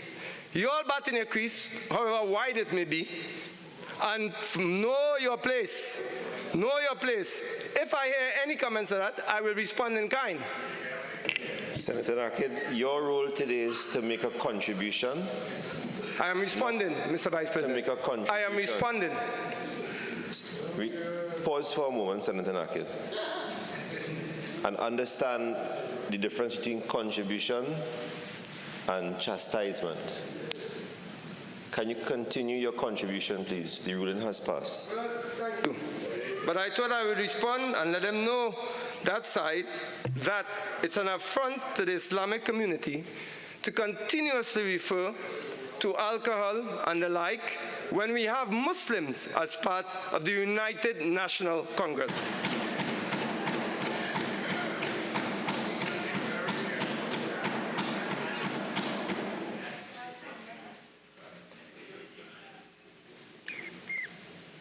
So, Mr. Vice President, when one delivers an honest budget, the most critical and honest variable should be that of the cost of living, not the GDP. The GDP could be as high as you want. For example, a country like America, very, very high GDP, but we have so many homeless people because that is not an accurate indication. So when this government, this PNM government, comes with 4% to the hard workers, hardest working people who went through COVID, and comes and offer them 4%, based on 2013 salaries, what are you telling them? You're basically telling them, we do not care about you. We do not care about the contribution you have made in sustaining this country through the most difficult of times. And that's their words, Mr. Vice President. That's their claim. They tout these were the workers on the front line. They tout these were the essential workers. They tout that these were the workers we could not live without. But what do? They treat them like garbage. How is that acceptable? How is that acceptable to a country where we are faced with the most trying of times, for us not to accept that in this time, in a portfolio like agriculture, and I cast no aspersions on the new minister, that we have a budget of 1.3 billion. I do not care after, from the time you tell me in the budget that agriculture, which you purport and which has been recommended by the World Health Organization, should be the primary focus in our time in recovering from the pandemic. You allocate $1.3 billion. Who are you fooling? Who are you fooling? Right now, the farmers of this country should be treated like kings. There should be an overarching agricultural policy to make sure everything is allocated in the right direction. They have done nothing of the sort. Same as what I said, Mr. Vice President. Old talk, glitz, glamour, narrative, and everything about this PNM government is shallow governance. Shallow governance.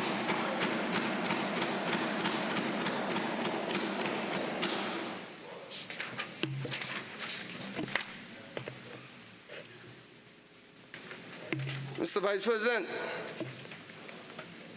we are faced with a decline in, and here's where I come into the contradictions that are contained in this budget. We know there has been a decline in economic growth. What basically means that economic activity has declined. We received a windfall. One would assume that a government that serves its purpose of helping the people who have the most challenges would have reacted to that. How then, if we receive a windfall and we have people faced with the most challenging of times, at that time you increase gas prices. At that time you increase the cost of living. Prices go up, because from the time you increase gas prices, everything goes up. I mean, the people on the ground feel it. Not that they have to be, they feel it. There's no amount of rhetoric, narrative, that any one of them on that side could come and bring to this house that will change the reality on the ground. People are suffering, Mr. Vice President.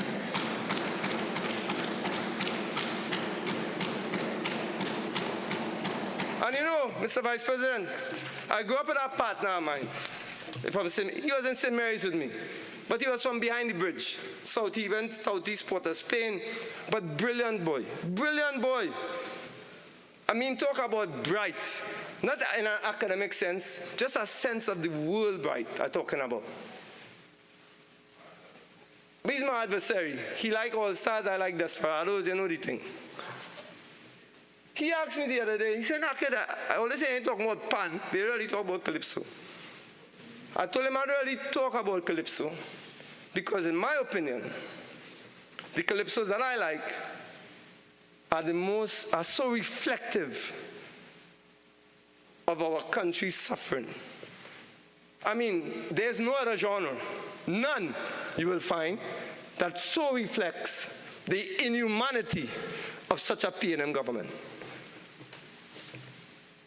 So you tell me, well, which song is the one that really sets you off? Because I don't get emotional and cry, I get emotional and angry. And I talked to him about Shadow, the mighty Shadow, may he rest in strength.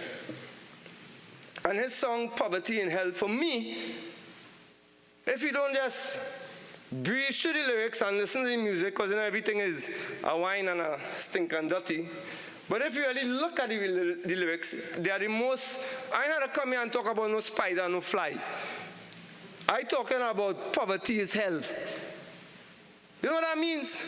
Poverty is hell means, just those words, whoever is poor, it's like they're living in hell. Or they can't get that in all their head.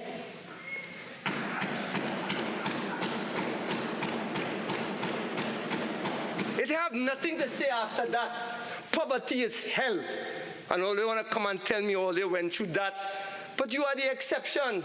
Even my brother Kazim was saying he's the exception. He come from poor circumstances and he's the exception to the rule. All of you all talking cold pot and crap. Oh, you are the exception to the rule. The truth is 99% of you all in your circumstances will not make it, especially under the policies of the PNM government.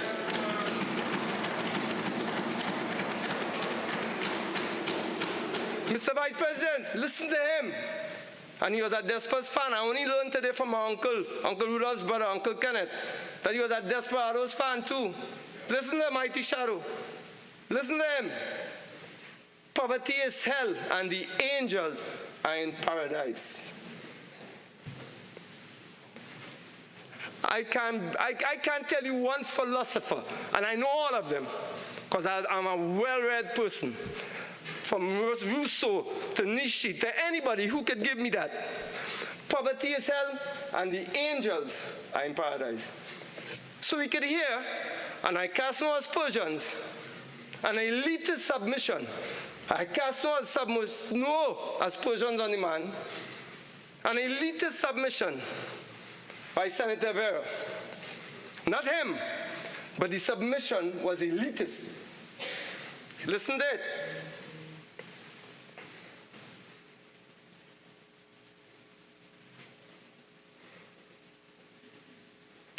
Despite the criticisms, despite the gloomy prognostications, but that's a wrong word, it should be prognostications, I don't agree that this budget is wicked and brutal. It should not be demonized as a betrayal of the people of Trinidad and Tobago. Yes, there are dark clouds. And yes, the country is going through rough waters. But on balance, to me, there's still much for us to be thankful. The economy is stable. Our country is stable. And we live in a diverse, free, and stable democracy. Wow. No wonder those on that side, Mr. Vice President, will thumb their desk at that. I could dissect that in a million ways. The currency is stable. Well, let me address that for a minute. We actually have a currency, and I will give my own personal anecdote. My son, in his last year of university, I have to be begging the bank, and this is not anything to do with the employees. They are wonderful. As a matter of fact, that bank where I bank, the manager she's wonderful. But the policy is, I have to make a request. I have to wait 3 weeks, sometimes 4 weeks, because I'm not connected and have no desire to be. I want no favors. When that request comes, listen to this, Mr. Vice President, talking about a stable currency. Mr. Nakhid, you have 24 hours to get that allotment to you. If you don't, it's gone. That is from the traders. That is a fact. So if I don't have that cash there, I cannot get that allotment. I say, what about the allotment for my family? I have a son. He has a mother. As a matter of fact, I have 4 sons. And they have mothers. No, we deal with your tuition. Okay, no problem. If I decide, as a senator on that side once said, if I cannot organize, as he said, the foreign exchange for my son in university, I am among the stupid. Senators, on the opposition bench, you're not allowing your colleague to give his contribution. I would like, no it wasn't, I was listening. Yeah. Senator Nakhid. Thank you, Mr. Vice President. So, I have to run through rings, and then to hear the Minister for Tourism and Culture, who once said that those who have their children outside in university and cannot arrange a foreign exchange, they are unintelligent.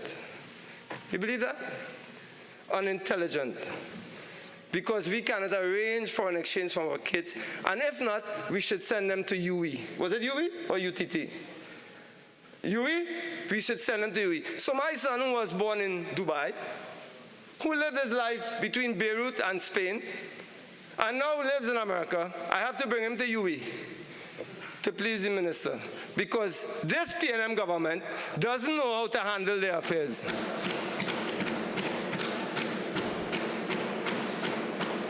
But you can bet, Mr. Vice President, that their children are in UE. You can bet that, Mr. Vice President.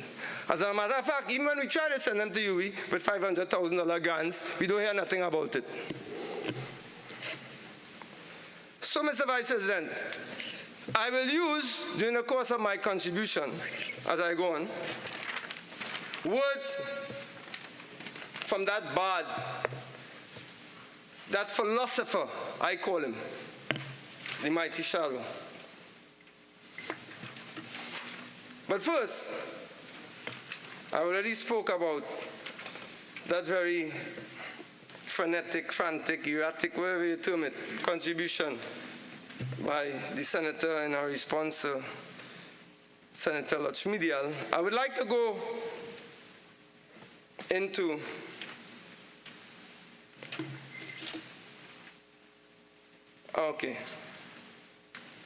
I would just like to remind the good Senator Vera when he mentioned about the country being stable. I spoke about the currency. I would like to talk about his, I wouldn't say assessment, I would say his assessment that the country was stable, is a democracy. Well, Mr. Vice President, let's look at that and let's challenge that for a bit. Can we say that we are in a democracy that is stable when clearly many of our independent institutions have been compromised? By my last look at the United Nations, their declaration on what is really a democratic country, so-called stable, it would be that the independent institutions are pretty much insulated from political influence. Clearly, Mr. Vice President, this has not been the case, not only by the recent Vincent Nelson revelations, but when we look at what happened in the selection of a commissioner of police, I would like to declare here, Mr. Vice President, to the public of Trinidad and Tobago, that I have been brought before the Anti-Corruption Bureau to question the Prime Minister Keith Christopher Rowley for his misbehavior in public office. He is now under official investigation. That is correct, Mr. Vice President. I know, too, from them that they have also questioned other witnesses, and if they would like to speak, that is up to them. So we have a sitting Prime Minister who the Anti-Corruption Bureau is looking into his misbehavior in public office.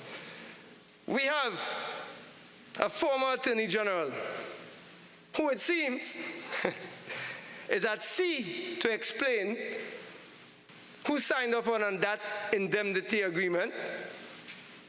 And by the way, we hope that Senator Suklal will give us some, since she has been named, she will give us some insight into who was in that room. Yes, no, you watch yours. Hopefully, Senator Suklal. Senator Nakhid? I was responding to the... No, Senator Nakhid. As we proceed for the debate, there's no need for this pointed level of crosstalk without baiting. And while we're on the matter, the disclosure that you just made be in full confidence. Please be reminded of Standing Order 47. Thank you, Mr. Vice President. I checked and I asked the people who came and questioned me about that misbehavior in public office by the Prime Minister. I asked them and they said yes, an investigation has been launched and I am one of the witnesses. So I do not know, it's not a sub judice, I think I can reveal that. So my point is, Mr. Vice President, we have, Mr. Vice President, a couple of our most salient institutions, supposedly independent, who, not compromised, seems to be overrun. Then I would like to ask Senator Vera, how fair and stable then is our democracy? So we have to be careful when people who inhabit a certain space, people who live a certain lifestyle, can make claims about the country, that we have a stable currency, we have a stable economy, we have a stable democracy. When we, and I mean all of us in this room, we know it to be differently so. Now I understand the opposition have their agenda, and I understand those on that side have their agenda, but then there's always the reality on the ground. And I think Senator Remy accurately depicted that. And the ground is saying, and they've heard it. And it reminds me, and it's a quote from a philosopher as well, and it stuck with me, that he said, you have to be careful when you try to control the damage to your reputation. What you do to control the damage to your reputation sometimes inflicts more damage. And that is clearly so. Because what the Minister of Finance came, and I'll refer now to his budget statement, he said, in areas where I do not go into detail, my ministerial colleagues will elaborate in their contributions. You all have failed him badly.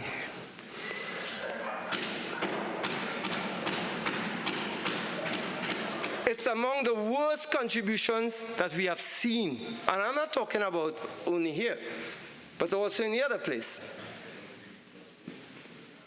I will give you an example, Mr. Vice President. I can give you so many, but I will go to this.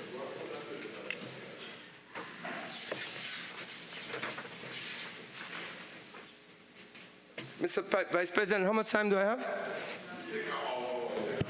Senator Nakhid, you have until 2:03.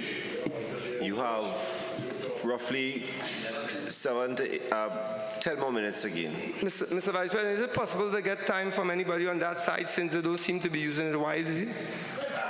Senator Nakhid,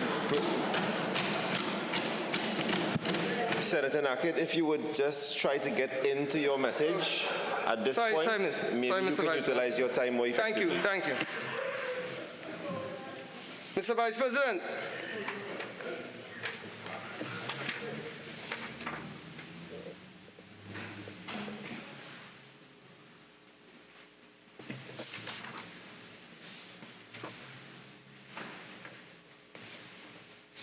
yes. So I go to what the Minister of Finance was looking for. He knew that the budget was basically skeletal. He knew that. We could see from his demeanor, he seemed very unsure, but he was looking to his colleagues to perhaps beef it up a bit. You know, put some skin on it, some muscle on it. And this is what we have from the Minister of Sports and Community Development. She said, when talking about sports tourism, she said, and we will pay attention to sports tourism. And that was the contribution, Mr. Vice President, in full. That was her contribution to sports tourism, speaking about sport tourism in the budget. We will pay attention to sport tourism. I kid you not, Mr. Vice President. Let me tell you what the UNC under Senator Roberts had in mind for sport tourism. What we would have done, and what we will do, is to make sure that all those in university abroad, US, Canada, wherever, they will be on a list, a database. They will be included, because this lends itself to community development. What we will do, encourage them to have teams from universities brought here. I know I could have done that when I was in university. I could have brought several teams here. Everybody now, with their programs, NCAA, Division I, Division II, they are interested in going somewhere that they can have sports. We are here to talk about Tobago. Tobago is primarily placed for such event here. Primarily placed. When you go, teams go abroad for sport tourism, Mr. Vice President. You know what they want to do? They want to go and train, and they don't want a beach 5 minutes, more than 5 minutes away. That's Tobago. That's Tobago. And what did the Minister of Sport from Tobago say about sport tourism? We'll pay attention to sport tourism. And that was it. What we will do, and let me give you the numbers to back it up. For every 10,000 people that come into sports tourism, it lends itself $1 billion to the economy. $1 billion.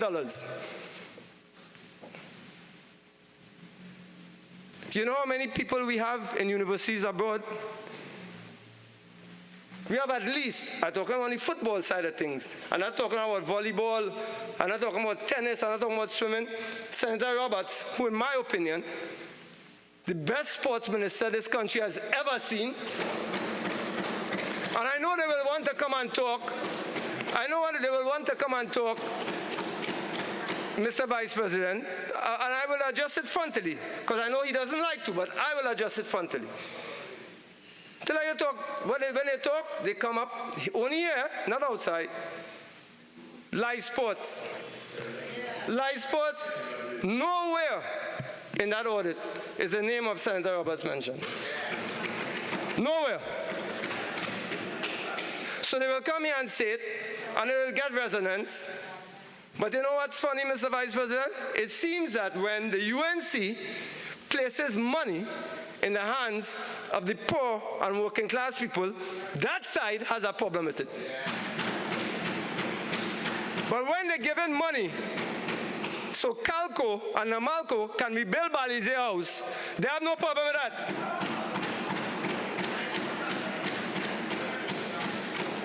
I only hope, because it has been brought up by that side, Mr. Vice President, I only hope that your consciences are assuaged when that Balize House is built. I want the penthouse suite to be named the Ken Valley penthouse suite. Ken Valley. Pay it big and bold. Ken Valley. And maybe some of the other floors could be named Simeon Daniel and Antonio Francois. Boys who are used and abused. Yes, it's in the public domain. Nothing I say. I will say this outside of the parliament as well. Outside. Or they don't like to tell people we meet outside. I will meet all of them outside.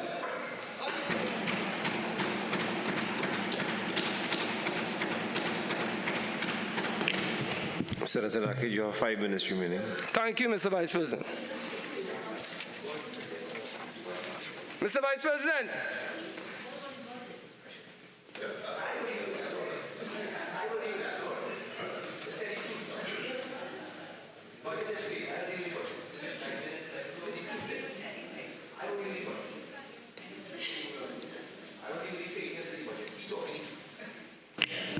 Senator Leiter, allow your colleague to complete his.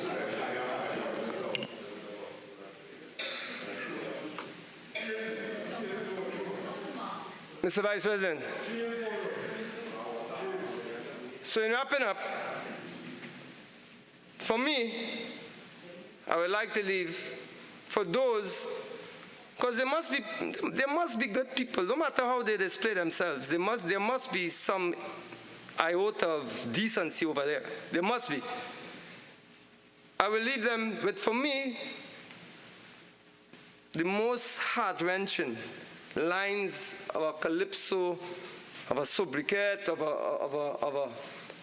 of any philosophical clause is these lines. And it relates directly to what the people of Trinidad and Tobago are facing right now. 10 little children, 4 dumplings. Mommy got to slice them thin, thin, thin. A piece for a boy, a piece for a girl. And look at the compassion and empathy poor people still maintain. A piece for the neighbor, daughter Merle. You all on that side should be ashamed of that budget. Mr. Vice President, they should take this budget, and put it where the monkeys put the nuts. Thank you, Mr. Vice President.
Before I call the next speaker, can I ask the opposition bench especially to recompose yourself as we try to refocus on the debate at hand. I am hearing this side and I'm seeing this side, and both of my ears work. Yes. Senator Dr. Varma Deyalsingh. Thank you, Mr. Vice President, for allowing me to partake in this discussion. And I must say, before this budget, we were already faced as a nation with a crisis, a cost of living crisis. The pandemic, the lockdowns, persons said their personal savings had dried up, persons were unemployed, the stress of losing loved ones, the stress of the fear had given persons of going back out into the community. Some people were not able to get jobs. Some people, their savings had dried up. They were not able to buy things. And the cost of living, the goods, the services, all that increased. No fault of ours. We know the supply chain had given us some challenges. So the persons were distressed. I had persons coming to me, asking me for loans. I had a doctor coming to me, a young doctor, begging me actually to lend him some money. So it had reached a stage where I realized we were in dire straits. That something, was going on. I understood what was going on. The global economic slowdown was there before the pandemic. Then the effects of the pandemic, the disruption of the supply chain. So we had that. And now, Mr. Vice President, this budget that was presented, this budget has the potential of fueling a mental health crisis in our country. It has that potential. And I point out to the fact that in the United Kingdom, they are also undergoing great economic distress. There is the high inflation, weak economic growth. The inflation rate has been relentlessly moving upwards for the past 18 months. And I think it had reached a height of about 9.9% in August. And in July, it was 10.1%. One of the senators mentioned here the challenges that the new Chancellor of the Exchequer has. And in fact, the citizens in the United Kingdom, they are crying out for help. It's winter. They cannot afford their fuel, their power, so they are in desperate need. And at this time, I must say, I am thankful to be living in Trinidad and not in the United Kingdom. This is one of the better. It is better to be a citizen here than in the UK. They are suffering. And what I like to quote, Mr. Vice President, is the British Psychological Society, the BPS. There was a communication published on the 3rd of October 2020, and it has warned, and I quote, of a potential mental health crisis in the UK this winter as it publishes new figures that reveal 1 in 2 people are experiencing anxiety about being able to pay their bills as a result of the cost of living crisis. Well, the news I have is a similar scenario could take place here. And that scenario could take place here if we do not handle the social network adequately. So it's very vital that we understand what's happening in the UK.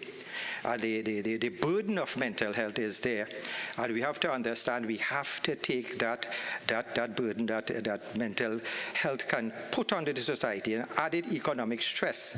And we have to realize that if we do not ease the burden of the people in their terms of their distress, we can also end up with a mental health crisis. And before COVID, we had the idea that we are the global scenario, that we were heading into a tsunami of depression globally. Before the pandemic, we already had association that there was an economic burden attached to this. And the mental health care givers were already working towards this. The COVID came now and pushed this now and escalated it. It acted as an accelerant, and we realize now that we have a greater degree of mental health problems going to be coming our way. The Minister of Health knew this. He has made other clinics available. He knew that the adolescent population had problems. He knew that the elderly population, right through that spectrum. He had given us adolescent clinics. He has given us, recently I heard the CEDA program would have a drug now for Alzheimer. So it's not to say the Ministry of Health is not aware of this, but we are now facing a greater degree of stress. And usually, out of the health budget, we may have been allocated about 4% in terms for mental health. This has to increase. Other countries may have 6%, 10%. And you see, what I want to gather, the point I want to bring across to the Minister of Finance is a Lancet Commission report had given by that the global cost and the economy of mental health, and said the mental disorders are on the rise in every country in the world and will cost the global economy $16 trillion by 2030. And it is primarily due to early onset of mental illness and loss of productivity. And we have no choice to realize that we have to address this. Addressing the cost of living, addressing the stress it's going to bring, addressing the fallout that we are going to get from the cost of living. We have to be prepared for it because it will be an added burden next year, the following year, and a few years to come. And you see, the thing we have to appreciate is that it is not just this economic burden that we now face in with the cost of living. We had it there before, that somehow the lifestyles of persons would have been affected. What I want to do, if time permit me, just to say some things which I think that could add to this burden of people, the burden of stress that could lead to mental illness, which could actually cause a greater degree of stress in our country with the economic fallout. Because even after the COVID, research from the World Health Organization mentioned that there was a 25% increase in anxiety and depression globally. So we now have to realize that whatever we were targeting before, we now have to target a greater degree of care, money towards this. So what do we do? I want to look at certain things that I think I need to mention. Look at crime. I believe crime has now added to our stress. Crime has now invaded our sanctuaries. People who stay at home avoiding the jungle out there are not safe. 3 cars filled with eight men coming into your house seems to be the new scenario. Businesswoman in Rio Claro, a family in Rio Claro, a teenager was gang raped in front of a family. All these seems to be the trend. So what I'm saying, we have to defend ourselves and our families. People may stay at home to get away from the world, thinking they are safe in their home, in their sanctuaries. They are no longer safe there. A caring government would allow persons to get firearm users license to protect themselves. As daily reports say, we are sitting ducks. The Commission of Police mentioned that home invasions are increasing. So I'm saying give persons the access with the proper checks and balances. I am saying give us tax rebates on security cameras where we dedicate 1 camera to the police so we can now follow criminals all over Trinidad. I am saying give persons VAT off on steel to build burglar proof. Allow white persons to come and give their service free of charge to put burglar proof in some people's windows. We have to invent things where we keep our people home safe. And I'm saying give concessions, tax concessions, VAT off on pepper spray, which I'm yet to see, regrettably, and give the fuel to farmers and fish folk. We have always been hearing of the problems of pedal larceny. The Minister of Agriculture mentioned it, but I've been hearing this talk all the time about road access, given this. Let them defend themselves. Fisher folk are victims of piracy.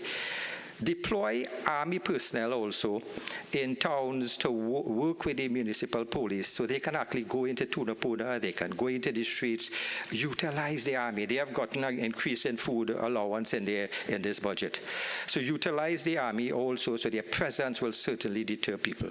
And I'm saying I saw active activity in public relations recently when the Minister of National Security, Big Chop, saw cutting up guns. I looked and I smiled. Mr. Vice President, those guns could have been sold to the farmers at a reduced price to defend themselves. Those guns could have been sold on the international market to gun collectors. Those guns could have been given to other CARICOM nations so they can defend themselves if they cannot afford to buy ammunition for their army or their police service. And you see, the fact is, those guns, if they were involved in a crime in the United States and found their way down here, by destroying them, you would now have destroyed evidence, because if there is somehow they realize that it came out from this particular, the bullets used in some crime was used by one of these weapons, we should have had the Interpol getting all ballistic testing given to them so we can track where these guns are coming from.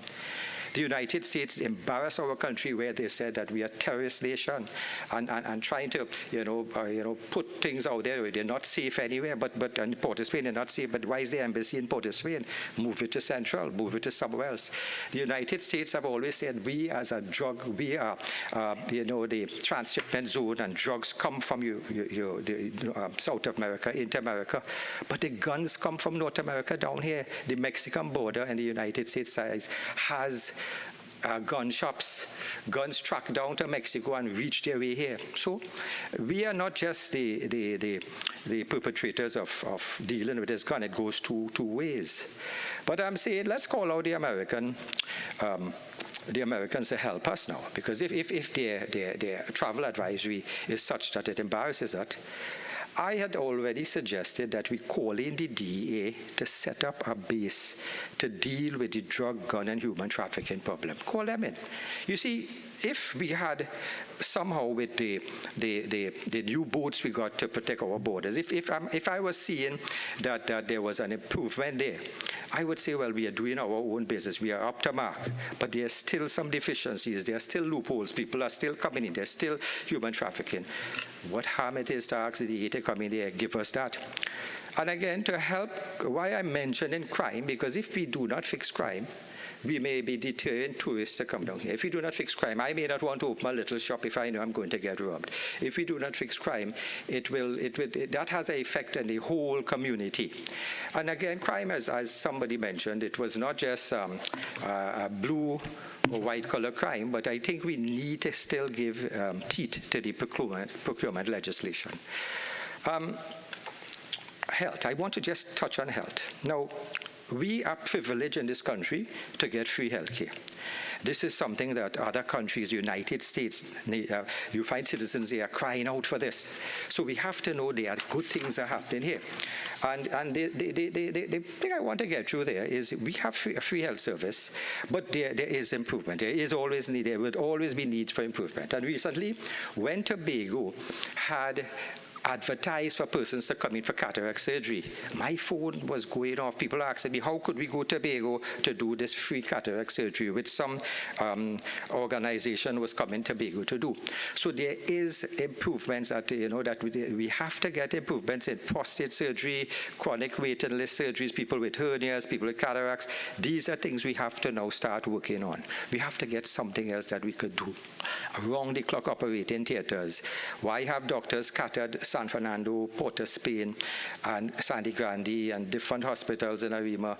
Put all in one unit in Mount Hope and say, look, this surgical list, let's bring everybody from Trinidad to come in here, and we can clear up the cataracts, we can clear up the hernias, we can clear up hysterectomies with people with fibroids. These are things that I think we have to work towards. I also would like to mention that I think, knowing that we might be in for a mental health crisis, the government has both a moral and a fiscal obligation to use our tax dollars to avert this. The finances of the country and the people's are the people's money, and the government of the day were elected to manage those funds on behalf of the population. So I think we have to allocate more money to the mental health section, and a responsible government has to manage the economy, reduce national debt, increase savings, stimulate the economy without causing undue hardships to its people, and attempt to improve the quality of life. So I think the government, with some of its social programs, has attempted to meet this. And this balancing act can sometimes prove challenging to the best economic pundits in the Ministry of Finance. And the biggest criticism of this budget was the increase in the pump. And we all know, we all will be affected. It will trickle down. But you see, the thing is, there are those who will feel the impact of the budget more than others. It depends on where they stand financially and their present income. Those at the lower end of the financial ladder will be the hardest hit, especially with the increase in goods and services, as well as thousands who may not have had an increase in their pay package for years, yet have to face the ever-growing cost of living. Finally, the unemployed who also have to eat, to send children to school, to take transportation, they will be most affected. Our social network has to reach out to these individuals. Some persons are on the brink of starvation, regrettably. We were such an oil-rich country, and we have this reality facing in. And we may miss these people in remote areas. So we need social workers to link with counselors in each area to go into these areas, remote areas. And we need, again, the trust has to be to more mental health officers. So we work with the counselors who know the terrain. We go into these areas and we reach out for those people. Do they need help? Do they need food? Do they need mental sort of psychotherapy? So we did good things in health. We have a vaccination program that we should be proud of, and I'm hoping we could continue it. Because right now in the United States, there's a problem with polio. We have had polio vaccines for years. Our immunization program is excellent, and it's something we have to be proud of. When I look at tourism and arts, I think there's something good in the budget where the IT upgrade is something good. We could link up to persons all over coming into the country now. That is excellent that we are getting a hotel upgrade. I saw our indigenous member of Parliament and Senate mention an Amerindian village that is being set up. This could be a tourist attraction. I went to a Mayan village in Mexico. I also mentioned in a past budget we should have a Spanish village where the population that is in here, the immigrant population. So when tourists come, you can go into that village, you get Spanish food, now you go into the Amerindian village. All these are things we have to look forward. Education, depression testing, online testing, student support services need to step up a bit. And I also say, looking at the elderly, this budget was criticized by TAP, where they said certain persons were not, they were disappointed that certain benefits were taken from individuals not allowed to travel as freely as before. So this was one group which criticized the budget. But I'm saying the elderly is something that we have to look at very carefully. And politicians have to realize soon the elderly population will be 30% of the population. That is an excellent voting bloc. So if voting bloc motivates you, treat your elderly good. Right? There were plans to have Tai Chi in community centers, pick them up in our mobile units, carry them in the beach. It helps their memory. Continue that. There were plans, and I even recommended we raise your retirement age to 65 years ago, where you do not keep them on that post, move them parallel so the young persons could move up. In St. Anne's Hospital, we did that. I also want the National Housing Authority to think about giving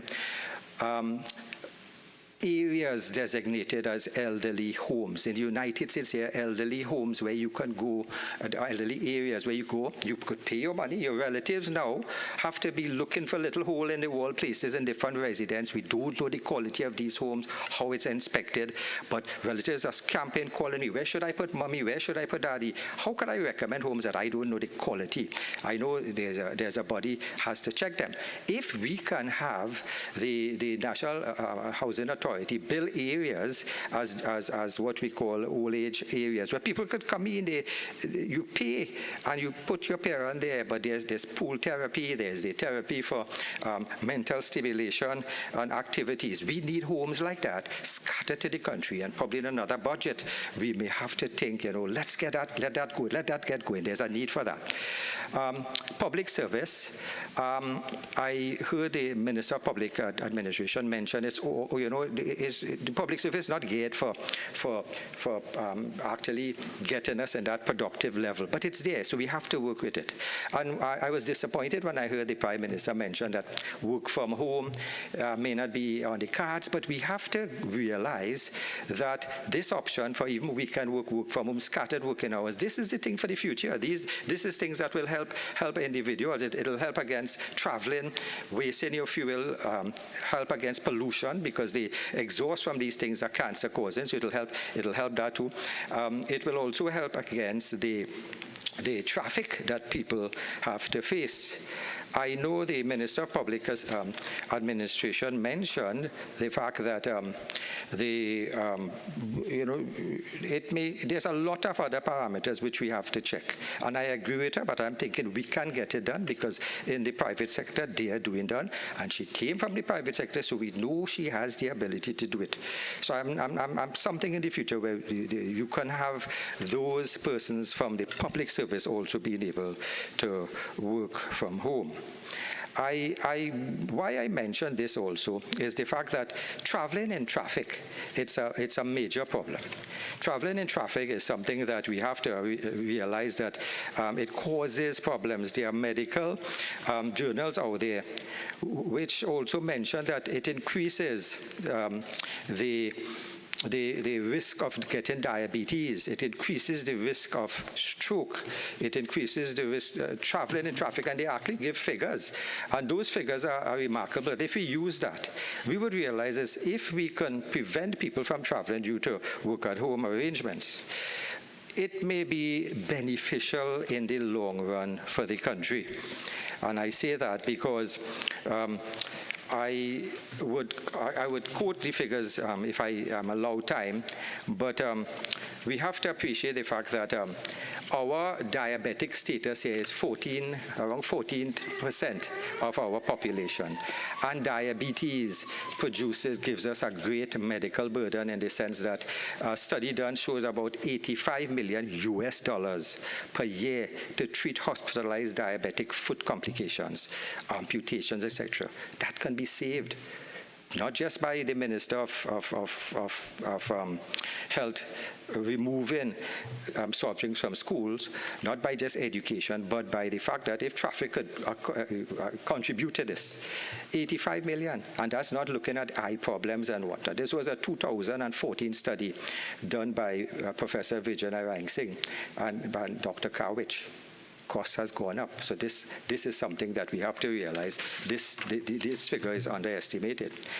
I want to say that the fact that I was a bit disappointed here yesterday when I heard, well, I was home, I was not well, but I heard what went on between the two speakers talking about Ram and the activities, and I just had to say Ram when I was home, but the whole idea was the fact that two Hindu female senators were arguing about this. And the problem is not what went on here. The problem is the bigger picture.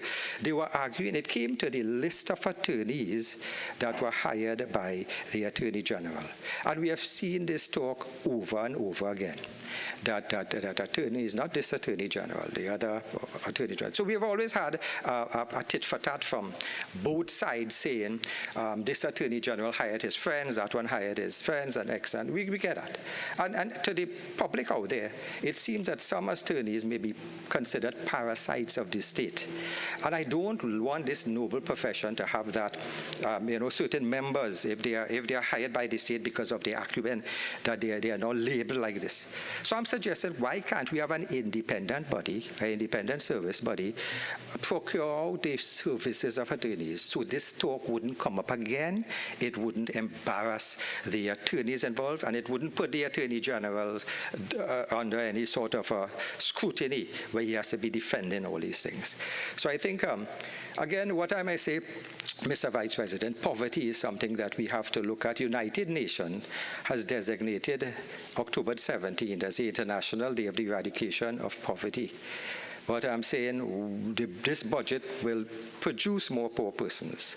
And Father Joseph Wineski, who championed this day, said whenever men and women are condemned to live in extreme poverty, human rights are violated. To come together to ensure these rights be respected is our solemn duty. So my solemn duty is to see somehow as if I can support the social service in this budget, to support our citizens. I think it is a duty of the more fortunate ones to come together. Things may get worse. Things will get worse because oil wouldn't be up all the time. And our increased revenue from property tax, gambling industry, our growing export market, we don't know if it will be able to support a lifestyle that is already difficult. It may get worse. So we may have to consider, and I support a wealth tax to the top 1%. Just as how in the UK it is now being proposed that those fortunes above a certain figure, that you take that wealth tax to help the economy. The cost of recovery cannot fall on the young or those with lower incomes. As the cost of living crisis deepens and hits even the UK poorest households, you find the combined fortunes of the ones at the top with the greatest money may help. And this is not something new, because you see, we have seen in the United States, which is the capitalist center of the world, we have seen Bernie Sanders, and I think there was another Warren, also in the Democratic Party proposing this. So this is not something new, but it's something we may have to look at. We have to look also now that if I'm saying that we have to give more social service, more social grants, more, what do? We putting out this dole to people. But I'm suggesting that we have a situation where we give some sort of grants to people who do not have their jobs, but let them give a community service. There are persons out there who may be able to work, attach a community service to any social welfare we're given. So it's not just taxpayers' money going there. Let us say you want to clean up the beach, you send a vehicle for them, you give them lunch from the food box, you said, come you guys, we are carrying you there, let's go and clean up this community, let's go and do something, let's go and cut some grass. Those who can do it with social welfare, who are healthy and fit. So we have to now try to think out of the box and say social welfare with a community service attached to it. We also need to mention that, some persons apply for social welfare, and the Minister of Social and Family Services must be thanked for trying to weed out the culture of corruption that existed in this. Since 2018, we knew there were 18,000 people removed from food cards corruption, but it continues. And we need to know those persons who are, according to the Auditor General's report, those persons who are coming in now without ID cards and are getting these grants, whoever put them in that system should be punished. We have to start setting examples if there are corrupt workers within that department. I also suggest that migrant workers should be also, I am happy to hear in the budget the migrant workers would have their females now have a safety home, which is good. But what I'm saying, there are migrant workers here who are coming and getting jobs, and some of our own local persons don't seem to be interested, and they may go out to check for social welfare. So let us ensure that we offer them jobs first. If they cannot get the jobs, then you go on to get this tool from us. And I also want to say migrant workers should be also put into a system where they can pay NIS. So in case they decide to stay here, they will have already been making contribution. I must say, I was disappointed when I saw the closure of the socially displaced car park in Riverside, where that building, to me, we're hearing that we're going to build a new building for the homeless. But you close down the place, you put those people wherever they went, some may be back on the streets, and why couldn't we just, with this hard economic time, instead of building a new building, revamp that building? I remember when Mayor Singh was there before, he was looking at NBN buildings some time ago. And the thing is, it is shameful that sometimes the organizations, the NGOs who we give to help these socially displaced persons may be under questions, because JSC report 2020 on human rights, equity, and diversity questioned how the St. Vincent de Paul actually handles their allocations.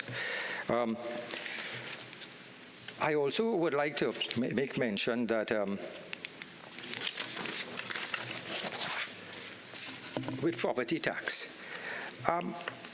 Mr. Vice President, 2018 I mentioned those homes that are being flooded out, you shouldn't let them pay property tax. 2018 I posed a question here. I also said that persons who are bringing in flood damages flood relief damages, equipment like pumps and barriers, don't tax them, let it come in free. I also suggested that persons who have their land covered by a quarter of greenery, be it on the roof or whatnot, let them have a reduced property tax, because they will be now contributing to the less carbon in the atmosphere, and we will be giving them an incentive to plant trees, plant lawn, plant something on the roof, etc. So this is something. But I also want to suggest those persons who are paying mortgages, those young individuals, don't give them property tax until the property is in their names. Some of them might abuse it, but most of them may not be able to afford it. So this is something we have to look at. Mentioning on property taxes also, I mentioned flooding. So in my area where I live in Real Spring, we have flooding. We have the MP for the area made mention and begged the Minister of Works to please consider giving us a retention ponds, giving us sluice gate, because Nuge, which is now being occupied by the government, allocating persons there, if more persons occupy there, this whole area will be flooded. Real Spring, where I live, was totally flooded out. People were trapped for 4 days in that flood, 4 feet of water. There's an old age home there. Persons couldn't come out in case of emergency. And sometimes they neglect, maybe you find a neglect sometimes, maybe the grass trucks not picking up the cottage and any sort of debris they get from the road. They put it on the side of the road, and it still after a while, a week or two, that washes back in the drain. So that to me is a sort of a neglect by certain people in the corporations, but I'm thinking we may have to big them up on social media. Community development, I think each community could try to feed itself with grow boxes, hydroponics, get the community together, but we need, again, army personnel to be attached to these community centers. We need places of safety, but to get those places of safety, I wouldn't go in my community center if I think that I will be robbed or my car will be broken into. Fix army personnel there, 2 army personnel all over. Even the lovely lookout we have in Paramin have a presence there all the time, so you can park your car and you will feel safe. Excellent initiatives, but crime will be catching us. Crime is catching us. I also heard that it made mention that, we would be getting at $12 million. $12 million would be saved in rent by the Ministry of Health head office being built. Mr. Vice President, the traffic and the congestion and for people to come to Port of Spain, that should have been decentralized. That should have been somewhere. Even Mount Hope Complex has land. You could have put up that headquarters. So sometimes, yes, we save one way, but on the other way, we are creating a greater degree of problems. You remember, since I was a teenager, we heard that we could no longer rely on oil and gas to fill our coffers. We need to diversify. Successive governments attempted to put things in place. Downstream industries, Point Lisas, mega farms in Carenage, UTT to build in our human capital, and after all the billions of dollars which has passed through our twin island, we still have the yoke of going there around our necks. Thankfully, the Minister of Finance has tried to pull up that hole, and we are getting there. And I have to thank him for some of the measures he's using. So again, we have put money into the Heritage and Stabilization Fund, which I'm pleased. Now, I remember when the Prime Minister, Ian Robinson, then was in power, he had to take unpopular, stringent measures to rescue our country. And it was during this period we saw the advent of Dr. Keith Rowley and our Minister of Finance in Parliament. And the then PNM members in opposition criticized some of the Robinson's tough economic decisions. Now today they are faced with making the same tough decisions. So it's ironic after all these years, another Tobagonian is once again faced with making harsh economic decisions to keep our state afloat. Some good points from the budget. I love that. The housing and village improvement. There were angry reports from the taxi and TAP, but there were satisfied reports from the Energy Chamber, the TT Chambers, the Sour Business Association, the petroleum dealers. So to be fair to the Minister of Finance, the writing was already on the wall that some tough decisions were going to be made, and the indicators was very clear that one would have to be very naive not to expect this. Overall, the budget was filled with optimism and laid out plans in each sector. So the plans were there, but we need the realization of those plans, because I've heard plans before that I've heard today, and I've not seen it acted out. So somehow we may have to see the challenge really for government is to get their plans activated and not just something in paper that people may hear rehashed some time ago. We remember the PM Manning's 2020 plan did not materialize. His goal of having a financial center here was excellent. And now we had decided let's go to a 2030 plan. Again, we have to keep pushing at it. We have to keep different administrations to have the same goal. And the government diversification policy still tied a bit to the energy sector. We can't help it with future projects like methanol to polyolefins project, the aluminum ingot processing, the alternative marine fuel project. So we still have to tie. We can't just diss what we have, even though we are now in a sort of a position where we are pushing a green environment, but we still have to depend. But that is the reality of it. In fact, the present war in Ukraine showed us that a lot of the European countries who are beating their chests, like Germany, and saying we are a green person, we have a green party, they were highly dependent on oil. It was a big fast. They were highly dependent on oil from Russia. And in fact, this increase in this increase that we are getting from the oil and gas, and this buffer to our budget, this sort of, it's really to be not really the activity. We can't just thank the Prime Minister for that or the Minister of Finance. We have to thank the Russian President Putin for this, because he instituted a war which led indirectly to our having this increase in our fuel subsidies and whatnot, on our fuel output and export and prices. So we have to thank him more than our local persons. And I wonder, if it was not for the war, where would we have been? Senator, you have just under 5 minutes remaining. Thank you, sir. So I would like to say that we have to get things going. I see small business and exports stimulated, and actually I think that we are doing good in that thanks to the Minister of Trade. And I just want to say the Minister of Works and Transport might consider putting some bike racks downstairs for some of his colleagues who may decide they want to ride to work. And I hope I don't see less macaroni downstairs now.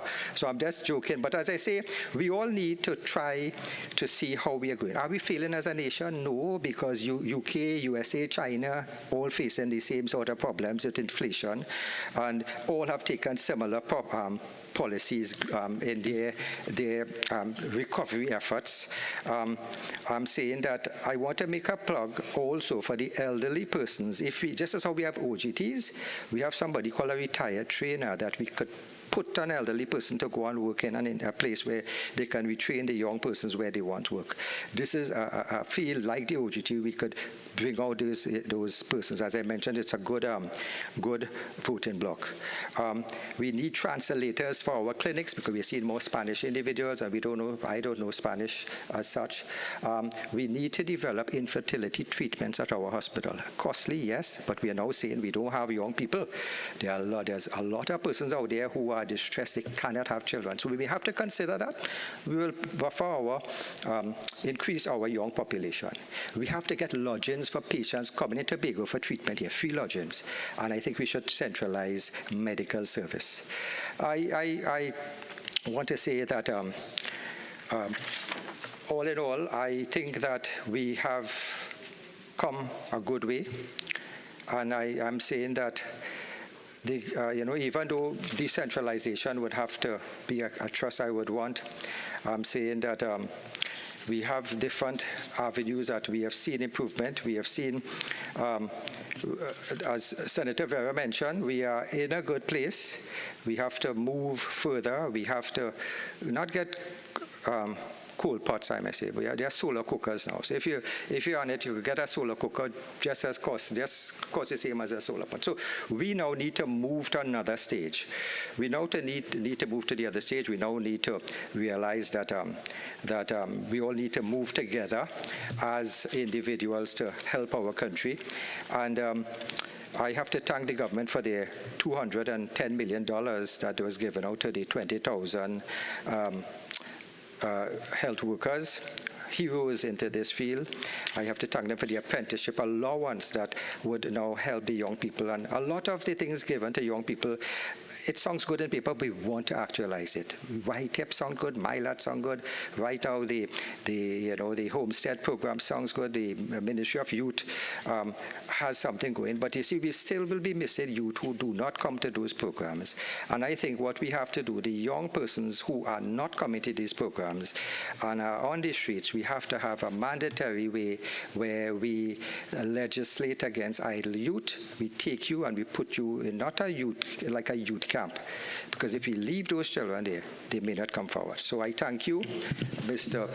Vice President. I thank you also, Minister of Finance, for giving us this budget and giving some people hope. But we need to work together as a population. Thank you. Thank you, Senator. Senator Donna Cox, Minister of Social Development and Family Services. Thank you, Mr. Vice President. I am grateful for the opportunity to contribute to this debate on the Appropriation Bill 2022-2023. I must start by congratulating the Minister of Finance for presenting yet another successful budget 2023, tenacity and stability in the face of global challenges. Mr. Vice President, before I respond to some points and some comments, good comments, Senator Deyalsingh, I will respond particularly with regards to the elderly a bit later.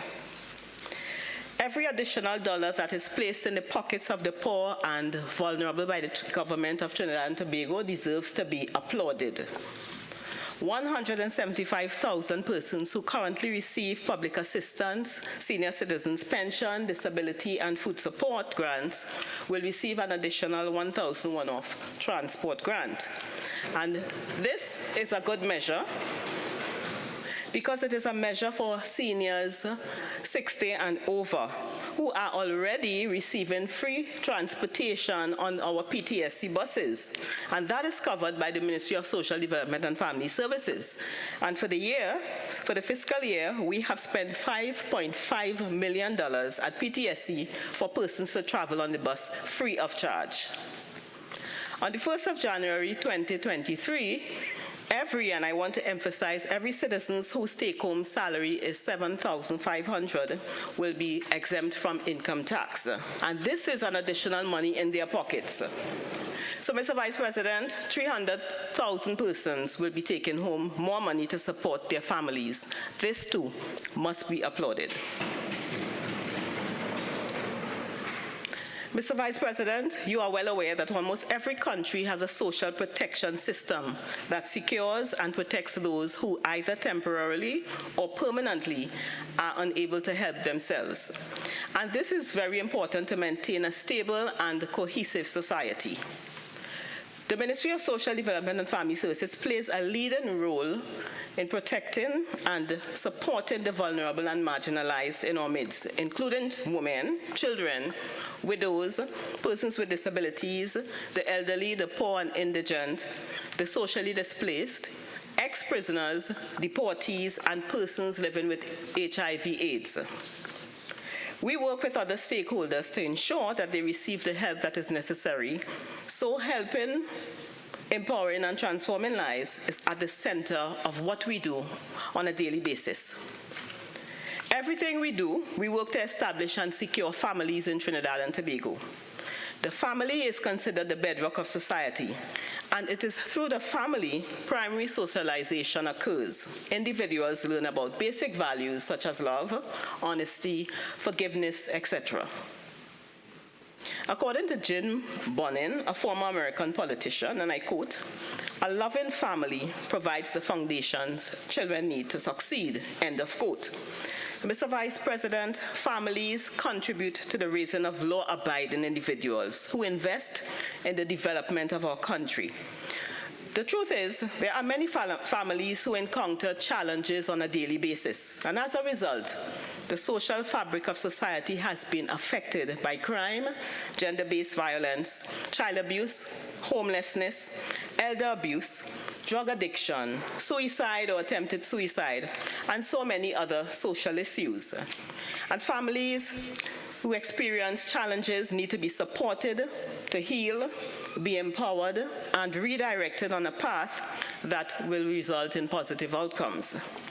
It is in this recognition that the Ministry of Social Development and Family Services continues to implement several measures to support poor and vulnerable families in this country. Vision 2030 tells us that our citizens, and in particular, our families, are central to our development as a country, and in fact, are our greatest assets.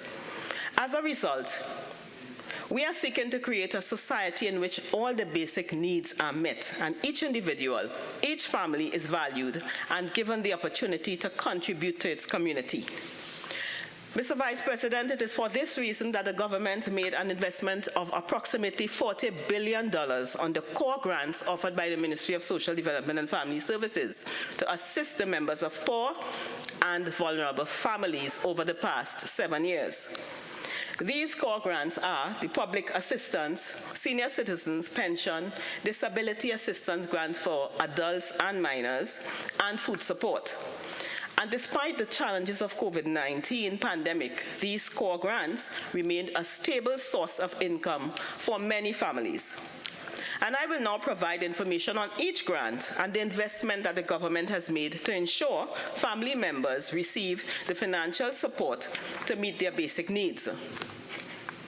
The Public Assistance Grant is provided to meet the needs of persons where the household income is deemed inadequate.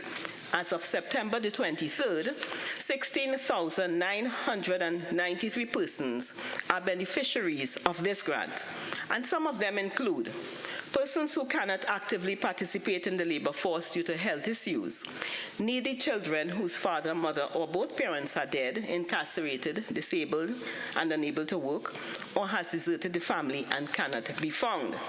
And when we look at the categories of persons who receive assistance under this grant, we must all acknowledge that the money they receive from the state helps them to meet the basic needs of their household. And the total expenditure on this grant as of September the 23rd, 2022 was $373,605,000. And for the past 7-year period, the government spent $3,240,983,155 on the Public Assistance Grant. We move to the Senior Citizens Pension. And as of the 23rd of September, the Senior Citizens Pension is provided to 108,613 senior citizens aged 65 years and over. And the aim of this grant is to provide financial assistance to persons aged 65 and over who meet the qualifying criteria for the grant. Most of these senior citizens live with their families and contribute to the expenses of the household. $4,316,500 $4,316,675,000 was spent on the senior citizens pension as of September the 23rd, 2022. And this adds up to, over the past 7 years, $30 billion over the last 7 years. So I want to move, as I am talking about the senior citizens pension. Senator Deyalsingh spoke about the fact that he felt that we could do much more for senior citizens. I want to outline some of the areas on what we have been doing for senior citizens. One, the continuum of care. There is a continuum of care program for elderly persons who have nowhere to go, and the government pays for these persons in elderly homes. We have had to decant persons from the hospital, elderly persons from the hospital. Some of those persons, Madam President, some of those persons, their family abandoned them in the hospital. And these elderly persons, we have had to take them in. We also established an information help hotline for the elderly. And this is so that the public, it's called OPIC, that the public can now call in, and if they have any concerns about the elderly or geriatric care, they can call in, and they can also report elderly abuse. We have conducted grandparenting workshop, and we have launched a grandparents program, and this is also for the elderly. There's also some other areas that we have been working on with regards to, and of course we have over 108,000 senior citizens in receipt of pension. We also would like to say that we inspect the elderly homes together with the Ministry of Health. There's an inspection which takes place at elderly homes. We also have elderly homes that we support, that we give subvention, and we also inspect those homes to ensure that they are compliant.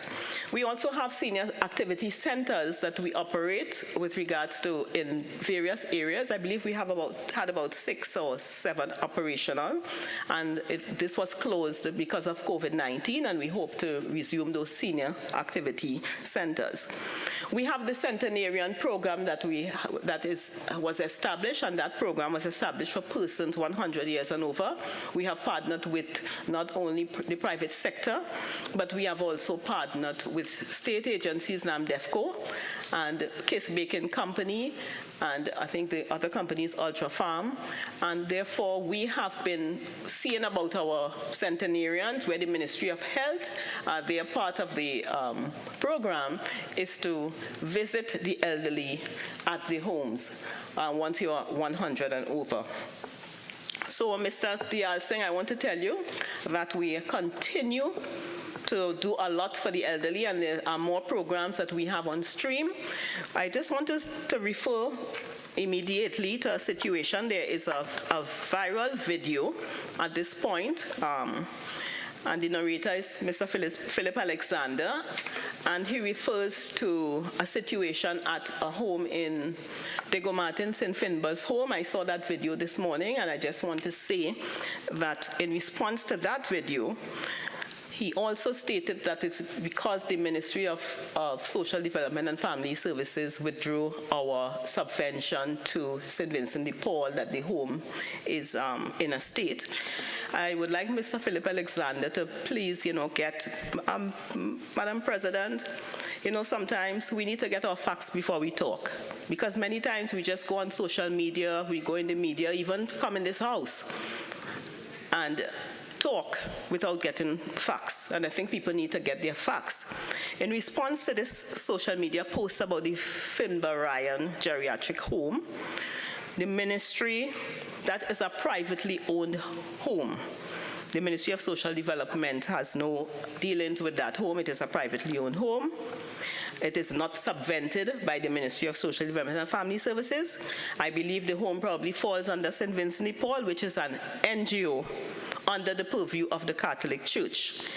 The relationship between the Ministry of Social Development and the St. Vincent de Paul Society existed since 1991 through the management of the Center for Socially Displaced Persons, which was located at number 1 Council Street, Port of Spain, better known as the Riverside Car Park. And this agreement came to an end in August 2022, which had nothing to do with any home, the Finbar Ryan home. So I just want to make that very clear. The point is that this followed this, and the closure of this home for persons who are socially displaced follows the fact that that facility was supposed to be a temporary one when it was opened in 1991. And Mr. Deyalsingh, I want to tell you that it cannot be retrofitted because that was a car park. It was a place that was unsuitable for humans to be in for that long space. That's a number of years, that's since 1991. Therefore, we had to close it. We also had some accountability issues which you mentioned, which was in the Auditor General report, and therefore we felt that it was time to move the persons out of that situation because it was unsuitable. It was all about caring for persons who live on the street. I also want to say that they were not thrown out on the street. We engaged each of them, and some were placed in a community care program. Some was placed in training, vision on mission training. Others were taken for drug rehabilitation. Some reconnected with their families. Others got rental assistance because they decided that they will rent, and we supported them for 3 months with their rent. There were others who, as a matter of fact, 2 persons were ill, so we took them to the hospital. So 2 are currently hospitalized. I also want to say a few declined placement, and out of those, many of them were gainfully employed and were not even supposed to be in that home in the first place. Others had alternative living arrangement and was using the facility as a hostel, so therefore they were also getting free meals and accommodation. And that was not supposed to be part of the agreement. So I want to make that clear because I heard Senator Deyalsingh also spoke about that Center for Displaced Persons, and I just wanted to clarify that we did not put them out on the street. We accommodated every one of them. There are those who decided they wanted to stay on the street, and they were coaxed by the persons from a socially displaced unit. Some family members, some went with family members, others we placed in training, some we placed in homes, some went into elderly homes, and therefore we are now looking after them to ensure that everything is okay. So I move on from there, and I want to speak about our Senior Citizens Grant, and I mentioned how much money we have been spending on the Senior Citizens Grant. I move on to our Disability Assistance Grants. The beneficiaries of these grants are individuals 18 to 64 years of age who are unable to work due to a disability and have been certified by a government medical officer. And I want to say that we recently found someone who had been working at the THA for 20-something years and had been on disability grant, but yet also have been working, permanently employed, and yet on disability. Now, you are supposed to be certified disabled by a doctor. So therefore, I don't understand how come that individual, and we may have many other persons, because in our review, Madam President, in reviewing our grants, we have been discovering so much.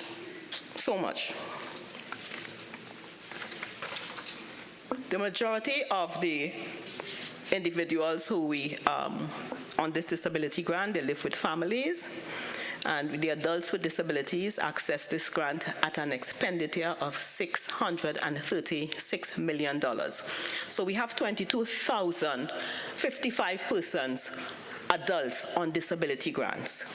We also have the disability assistance grants, minors, and this is for persons 18 years and under.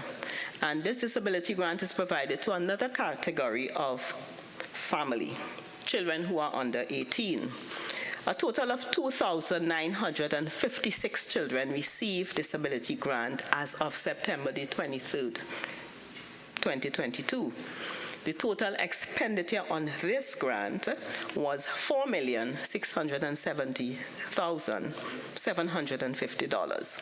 So, over $4.4 billion has been the overall total spent on the disability grants for adults and minors over the past 7 years. Madam President, the public assistance, the senior citizens pension, disability grants for adults and minors are not the only type of support that is provided to poor and vulnerable families in Trinidad and Tobago. I would also like to speak about the food support program. And this provides short-term food assistance to help with meeting nutritional needs of thousands of families in the program. Many families are happy to have their food cards topped up by the government monthly because it helps to put food on their tables. And this measure acts as a buffer for 20,069 households in receipt of food support grant as of September the 23rd, 2023. So on food support alone, the government spent $181,539,521 as of September the 23rd, 2022.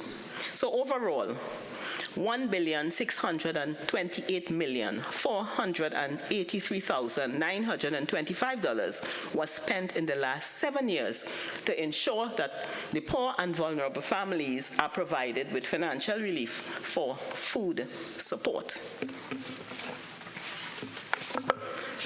I move to our urgent temporary assistance.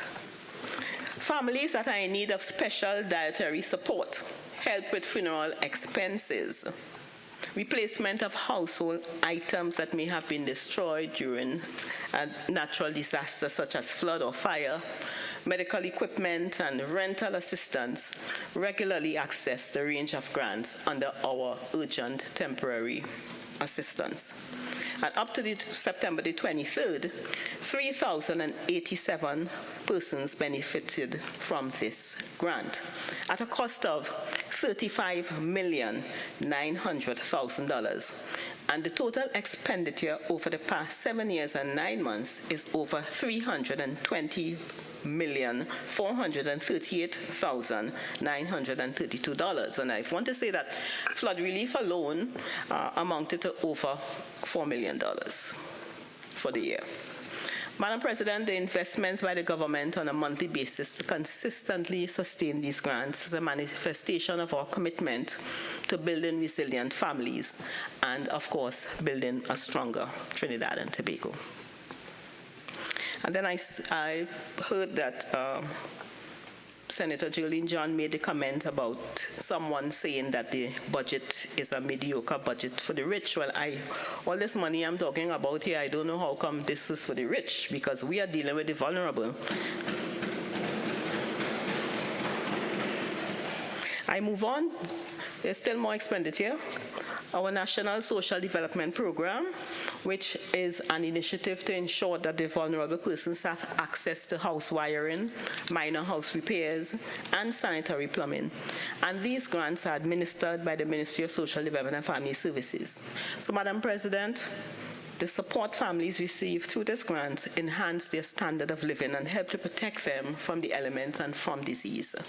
As of September the 23rd, 2022, $1,050,359 has been spent on 58 minor house repair assistance grants, $149,726.44 on 15 sanitary plumbing assistance grants, $336,804.73 was spent on the 27 house wiring assistance grants. And more money again for the vulnerable. SEED, Sowing Empowerment Through Entrepreneurial. The Ministry's Sowing Empowerment Through Entrepreneurial Development, which we call SEED, provides training as well as funding to vulnerable persons who wish to purchase equipment to start a small or micro business or expand an existing one and transition it from the informal sector to the formal mainstream economy. So therefore, if it is for persons who may not have the collateral to show to go to a bank or to go to a financial institution or so on, they can access this grant through the Ministry of Social Development and Family Services, because the ministry recognizes that they may not be able to get a startup loan to start their business. As a result, the seed grant is provided. Madam President, the ministry acknowledges that starting a micro or small enterprise business is one way families are able to support the monthly expenditure for their households and gradually come off of social welfare grants. Because you see, the whole point about social welfare is not just about people getting grant or going on grant, but it's also how do we take them off? How do we move them from a sense of dependence to independence? And this seed program, which is one of our step-up programs, this is one of the programs that will do just that. We have, as of September the 23rd, 2022, we have spent $1,411,153. This was the investment, and 334 applicants benefited from this seed grant funding. So the overall investment for the past 7 years was $59,300,000. So, Madam President, the increase in the level of support provided to targeted families resulted in $5,539,096,918 for the fiscal year 2021-2022 being spent on grants. I repeat, the total spend on grants for the last fiscal year is $5,539,096,918 for the fiscal year spent on grants on vulnerable families. Madam President, the Suicide Prevention and Crisis Hotline. Now, this is something that we have heard that there has been some increase in persons with having some mental issues and so on, which Senator Deyalsingh also spoke about. We will soon be launching our 24-hour suicide prevention and crisis hotline. This hotline will be launched at the end of this year. It is a new initiative of the government and of the Ministry of Social Development and Family Services, and it will add to our arsenal of support and protection of families. The service will provide prevention, rehabilitative, and support interventions to address issues pertaining to suicide, gender-based violence, and other crises persons may encounter and require intervention for. So to date, the facility has been identified, refurbished, outfitted. The active listeners will be provided with training prior to the 24-hour service being launched. Citizens can be assured that they will be serviced by well-trained and competitive active listeners. We also want to speak to the persons of Arima to let them know that we will soon be opening an office in Arima. We are actually looking for a venue, but we recognize that the Tunapuna board office, there's a need for some expansion. We hear you. We understand that the people of Arima have been asking for an office, and therefore we are actively pursuing this. Madam President, as we move forward diligently and with the determination to alleviate poverty and so ultimately transform the lives of our families, we have come to the sad realization that for some of our people, stealing from the poor is a reasonable and satisfactory occupation. It is never really a good time to talk about this, but I need to, because it is not okay to steal from the poor. And I have been personally distressed by the level of systemic fraud in the administration of our social welfare programs, and both members of the public and some public officers may be complicit. And in order to ensure that help gets to where it is most needed, the Ministry of Social Development and Family Services has been pursuing a vigorous fraud and corruption prevention strategy. The Investigation and Compliance Unit is collaborating closely with the Trinidad and Tobago Police Service on these matters, and they have been engaging whistleblowers who have come forward to support the move to root out corruption and fraud from these programs. Madam President, corrupt actors will always look for ways to assault the public purse. And we know that there are no quick wins in the fight against systemic corruption. What is required is a strengthening of our internal controls in order to increase accountability, transparency, and increase checks and balances in order to root out the corruption. And part of our digitalization effort, this is what is going to help us as we firm up and tighten our internal controls. So for too long, Madam President, corruption has been the elephant in the room in the social protection system of this country, and we are now tackling it head-on. As I mentioned in the other place, we have identified some ministries' employees as suspects of corrupt practices. Further, I indicated that whistleblowers have come forward, and some Ministry of Social Development and Family Services employees who were identified as part of the corrupt practices were terminated from the public service, having been found guilty of misconduct. Several others are being investigated by the Trinidad and Tobago Police Service. Madam President, the Investigation and Compliance Unit has exposed fault lines within the ministry that we did not know existed. And some of the revelations are like an earthquake and shake the very core of decency and integrity we expect of public servants. The food support program, which forms a crucial part of the social protection system operated under the ministry, has been plagued by fraud from within and without. And this program seeks to reduce the incidence of poverty by addressing food insecurity using a cash transfer in the form of a card or a check. In September 2021, the ministry conducted a sample survey and evaluation of the program and the beneficiaries, and the findings revealed several irregularities within the food support program, including the following. There were persons on the food support program who were now gainfully employed and never reported their change of status to the ministry or indicated that they no longer required the support. There were food support clients who were also in receipt of other core grants which already contained a food component. There were clients assigned to community care facilities where the ministry met the full cost of their upkeep, including all meals, who were also receiving food support. There were clients we had in elderly homes that we were paying for their upkeep and were still receiving certain grants.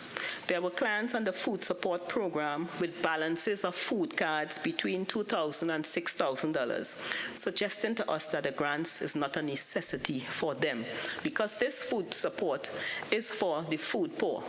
So then how come can we have this accumulation, large accumulation of money on these food cards? Something has to be wrong. There were persons on the food support program who resided abroad. There were persons who were also using the food cards to make purchases of alcohol and cigarettes, but not food. There were persons who were utilizing the food card in exchange for cash. There were persons applying for cards and being assessed based on the need to feed their children in the household, but the children were not benefiting from the grant. There was an apparent misinterpretation and/or non-compliance with the instructions and procedures regarding the administration of the grant, and this is internal now because this would have been by the staff members. There were complaints of irregularities in the approvals process, favoritism in the application process, and irregular transactions related to food cards, and this, of course, internal. There was no assessment of the beneficiaries of food support being undertaken, even though they are required to be assessed every 2 years, and yet this was not taking place. So people have been on food cards for years. So even if their status changed, they continue to have a food card and use it. Madam President, there are other irregularities that I must mention, and I must mention one more irregularities. In August this year, the ministry discovered that 32 food cards were missing. And Madam President, I'm not sure if I want to say missing, but I want to say stolen. The food cards were reportedly left in an unlocked drawer in an officer's desk. Madam President, the Permanent Secretary was advised of this incident almost 2 weeks after it occurred. and the Trinidad and Tobago Police Service was called in. Parallel investigations are being undertaken with the ministry, within the ministry, as well as by the Trinidad and Tobago Police Service. And I just want to talk about the activity on those 32 food cards. An examination of the activity reports on the 32 cards that were reported missing leave us with many questions. The report provided on the replacement cards, those were replacement cards between October 2021 to August 22. And I'll tell you about 30 of the food cards revealed. There were balances being accrued for approximately 6 months. And these balances range from between $5,000 and $39,000. So we are talking about replacement food cards that were left in a drawer, were not supposed to be in use. And this is the kind of money that was found on one of the cards. As much as $39,000 was on that card. On the investigation of the accounts of the card show that during the first month of 2022, the replacement cards received continuous monthly top-ups with no spending activity. And that changed from June 2022 to August 2022 when significant top-ups were observed. It means that it is a ring. It is not just social development because these cards are also being topped up, okay? 7 persons had large balances over $5,000 prior to their food card being updated. 6 persons had large balances under $5,000 prior to it being updated. And during the month of June, 23 clients received top-ups to their food cards twice within the month, those same cards. 1 client received 5 top-ups within a 2-month period between June and July 2022. 5 had multiple same-day purchases from same vendors at different locations. And it was noted that on occasions, the financial data for 1 client was transposed onto another. Similar activities were noted for others in different months of the year. There were 5 instances of large same-day expenditure by clients. We're talking about food cards here, during the month of October 2021 to August 2022. And these were as follows. So, for example, in one day, someone would have spent over $5,000 on a food card. Another day, another card for over $4,009, $4,815, $4,500, $2,987. While the cards were only reported as being stolen in August, there is evidence of their continuous use since 2021. Clearly, it appears to be an inside job. It has been noted that there are vendors showing up in the reports that are not listed on the ministry's list of food support merchants. Remember, Madam President, that is a food card for food, not for furniture, not for payment of insurance policy. This is what we have to deal with. It is for the food. Minister, you have 5 more minutes. Okay, thank you. It is for the food. The food is for the poor and the most vulnerable. Incompetence must not be allowed to facilitate corruption. Corruption will flourish where there are weak internal controls, collusion, and incompetence. This stealing from the poor undermines the growth and development of our social service delivery program. In circumstances where we are already trying to do more with less, the pilferage is beyond unacceptable. And I would move on because this is very emotional for me. And I want to speak about our digitalization efforts because of the fact that we know that with our digitalization efforts, this will help us to weed out some of what is happening in the ministry at this time, together with the assistance of the Trinidad and Tobago Police Service. So, Madam President, someone spoke about our digitalization efforts, and I believe it was yesterday Senator Amrita Dillon-Remy. And just want to assure her that these programs that we have in place, we are moving fast-paced. Based on what you all would have been hearing happening here, we don't have a choice. We definitely had to move forward quickly and swiftly with our digitalization efforts. We also just would like to let Senator Deyalsingh know that we are in the process of creating a national register of vulnerable persons as a mechanism for improving and targeting timely response to the poor and the vulnerable. And this is on stream. This register will be a computerized database that will be used to collect, store, and process vital information on vulnerable persons on a single platform. It is expected to improve the coordination of activities within the social sector and enhance the overall efficiency of the social protection system. So therefore, we will be easily able to identify the vulnerable and be able to plan suitable programs to suit them. So we are moving forward. As I close, Madam President,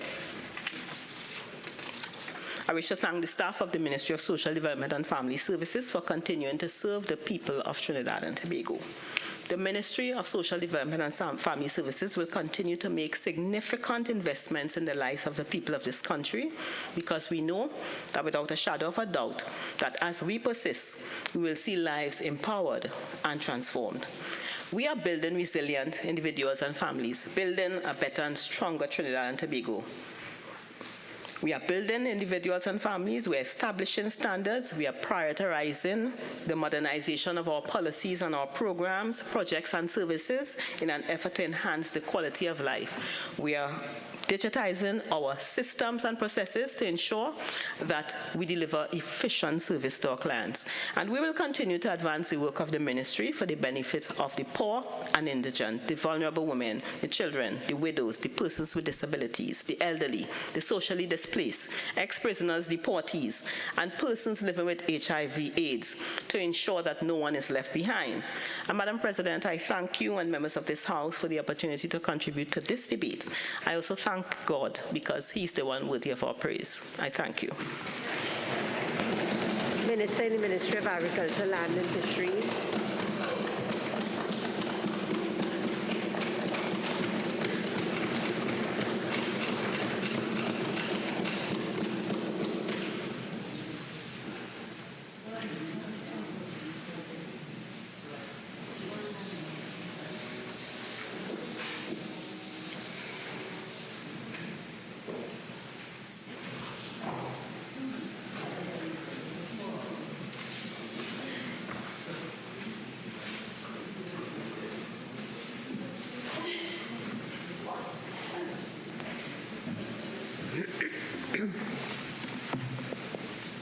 Minister in the Ministry of Agriculture, Land and Fisheries. Thank you, Madam President. Madam President, it is with a distinct sense of privilege that I rise to give my contribution to the 2022-23 Finance Appropriation Bill. I want to start by immediately recognizing the sterling leadership of our nation's greatest supporter, salesman and spokesperson, in that of the Honorable Prime Minister, Dr. the Honorable Keith Rowley, for his very focused, sober, and serious approach to his oath of office. Equally, the Honorable Minister of Finance, who continues to manage this country's fiscal operations with precision and prudence. The Minister of Planning and Development also must be commended, together, Madam President, with all the public servants that contributed to the preparation of this budget. I also hasten to add that as I stand here today, I am most heartened by the opportunity I have been given to contribute to the development of the agricultural sector of Trinidad and Tobago, a sector which, through this astute government, would continue to cultivate both an individual and national form of self-sustenance, individually through its capacity to facilitate sustainable self-employment and financial independence for the farmers represented nationally.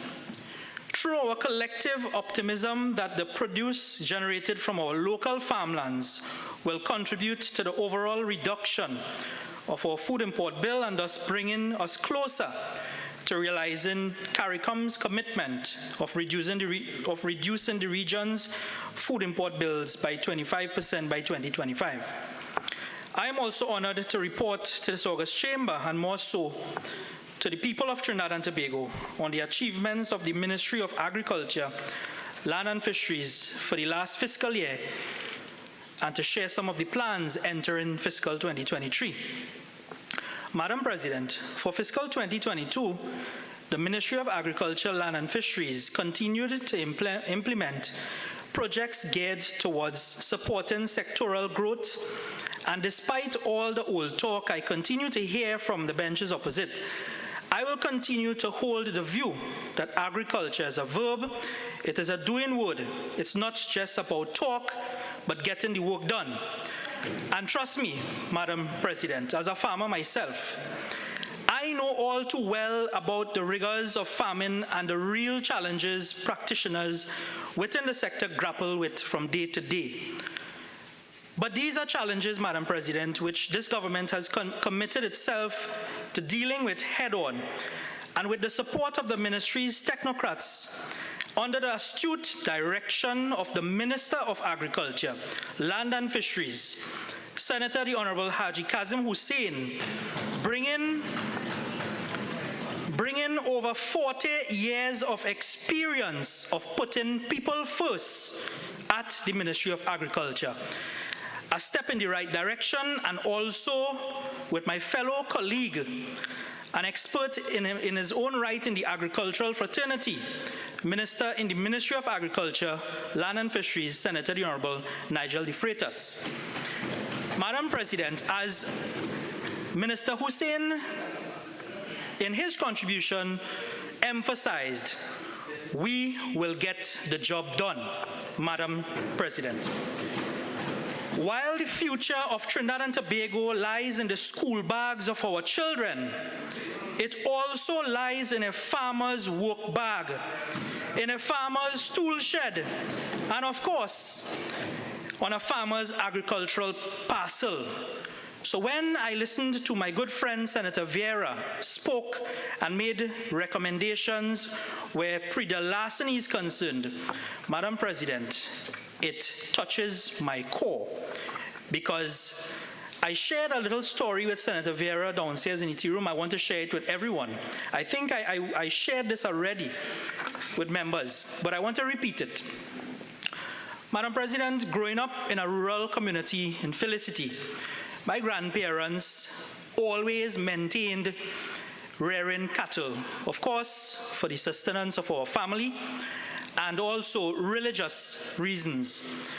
And I remember coming home one day from primary school, and my grandfather, who would normally tend to the animal and milk the cows and whatnot. At the family level, these animals were not just commercial entities, they were actually part of the family. Because in our case, my grandfather would come twice per day, religiously, to milk a cow we called Mary, because we had that emotional attachment to this animal. And it was as though it was not just an animal, it was understanding, because my grandfather would come and call Mary. Mary would come with her tail stick up in the air, straight home to be milked. And I remember vaguely, because this was when I was in primary school, quite a little while ago, my grandfather came home one evening and called Mary. Mary didn't come home that day. And we went searching. The villagers came out. We went on a search party looking, and it was late in the afternoon, almost dusk, when we noticed in the distance a coconut tree in the neighbor's plot with missing all the coconut leaves. So we were saying, well, a piper passed through and make some brooms to sell. So we really didn't take it seriously. We happened to walk through there, Madam President. And there the remains of Mary was staring us boldly in the ground. The head, the organs, the offals, all the commercial viable meat from Mary was stolen. Deyalsingh is real. And I'm not here to sugarcoat any of it. And it's not to politicize, it is to understand that we all have to play a part in this. Because when you see someone move an animal and you know for a fact that person doesn't own an ants, when you see somebody transporting ducks, chickens, cattle, sheep, goat, whatever, even a bunch of planting, and you know, you as a responsible citizen know that that is not from the sweat of that individual. We say nothing, we do nothing. We say it's only a bunch of plantain, it's only a pound of sweet potato.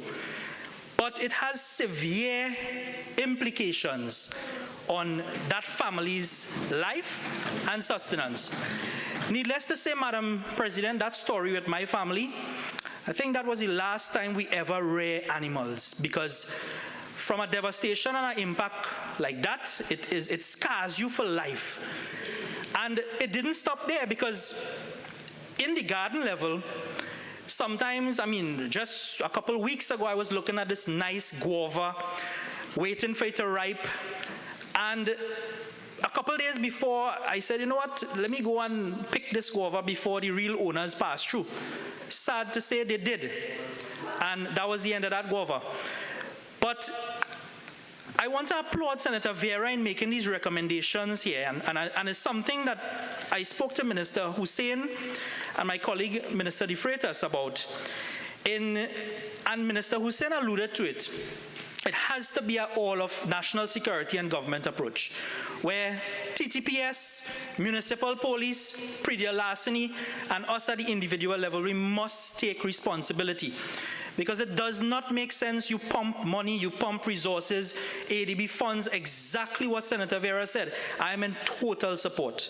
So that is why Minister Hosein, upon coming to the Ministry of Agriculture, the first meeting he had was with the pre-deal larceny team and the executives at the ministry, and he gave the employees of that squad the commitment that he's not going to just listen, he's going to act. And Madam President, as reflected in the budget, Minister Hosein acted with urgency, and we have received allocation of over $9 million to assist us in the apparatus of fighting pre-deal larceny once and for all. And we ask everybody, as Minister Hosein said, if it does not belong to you, leave it alone.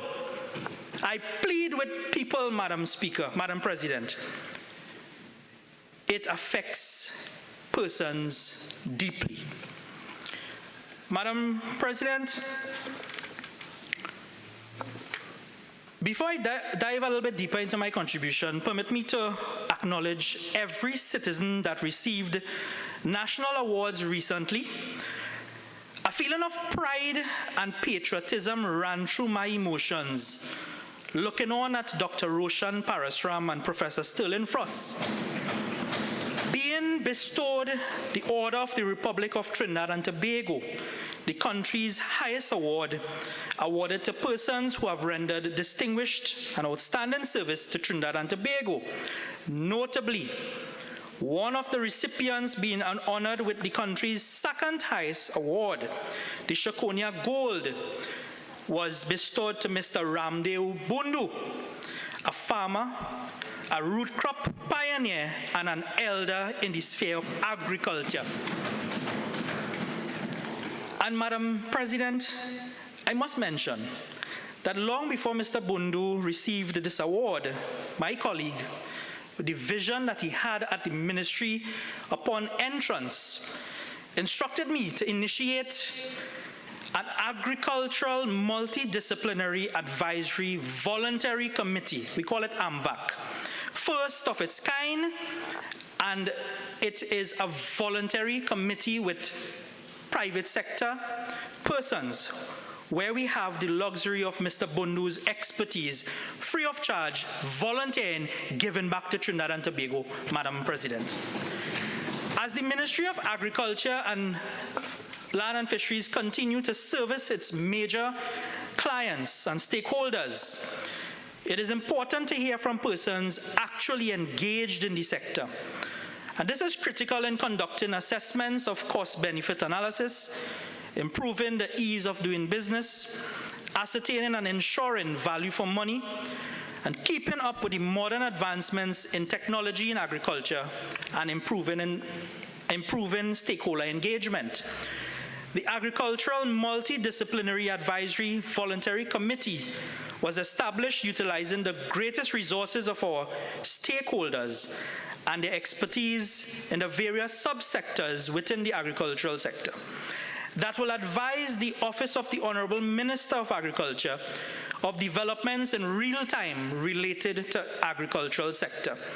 And Madam President, this committee comprises persons from the subsectors including vegetable production, root crop, rice production, ornamental, cut flowers, nurseries, cocoa, coffee production, small ruminant, dairy, beef, pig production, poultry, agro-processing, value-added, example, chocolate making, apiary, modern agricultural technology, fisheries, forestry, hunting, marketing, agricultural economics, tree crops, and the environment. And as the name suggests, it is voluntary. And we thank all the distinguished persons, the subject matter experts, for giving of their time and contributing to the development of agricultural sector. So it's not always about money. There are people out there willing to contribute, and it doesn't involve money. People genuinely want to give advice and support this government in achieving its goals in terms of food security for our nation. Madam President, permit me to refer to a former speaker, a former senator in Senator Nakhid's contribution, who referred vaguely in terms of the Agri-Expo. I don't intend to go into much detail, but Minister Hosein would have touched on it. And simply to say, I beg to disagree with Senator Nakhid's notion that this expo was a failure and is not sustainable. Because, Madam President, just the mere fact that most heads of government of CARICOM attended this expo, that alone demonstrates unity and confidence in Trinidad and Tobago. And it demonstrates this confidence in Trinidad's efforts towards food security, food and nutrition security for our region. So tell that to the 60,000 people that passed through, or the 350 participants of our exhibits. Madam President, it's a far cry, and it's simply not true that it's a failure. And I can tell you, coming from that Agri-Expo, and Minister Hosein's phone, I know he was brave enough to give us his number, and it's probably ringing out all now with messages from the same farmers who has called him to thank him, Madam President. Call him to thank him, calling the Honorable Minister of Trade and Industry to thank her for including them in this Agri-Expo. Because what it did, Madam President, it gave us an opportunity to showcase the best that Trinidad and Tobago has to offer. Absolute best. You saw small, micro, medium, large, all showcased in their products, demonstrating that they have the ability to compete on a national and international scale with their products. Madam President, world-class products from world-class persons right here in Trinidad and Tobago. Madam President, this fiscal 2022, the ministry continued to implement projects geared towards supporting sectoral growth. And when you look at the actual allocation, which I'm sure most speakers in the opposition probably didn't even refer to one line item or one figure of the budget, the actual budget. The Ministry of Agriculture got in our IDF and consolidated fund this year, we got 38.61% increase in allocations, Madam President. And this alone signifies our intention to give the relevant respect to our agricultural sector. But, Madam President, when you look at the international context, and we must always be aware that what goes on, sometimes we argue, sometimes we quarrel that, certain prices are high, but we must understand we have no control in terms of some of the food prices that are available out there. And sometimes it reaches down to the basics, Madam President. The COVID pandemic disrupted the global food supply chain along with most of the economic activities. The World Bank noted that COVID-19 reversed years of development in the agricultural sector and pushed food prices to an all-time high. So it is not only in Trinidad and Tobago, it's a worldwide situation. Food prices soared globally, and this was exacerbated by the Ukraine-Russian conflict. Commodity prices globally, including the energy and fertilizer markets, were severely impacted by these events. Madam President, a major goal of this government remains that of food security and nutrition security.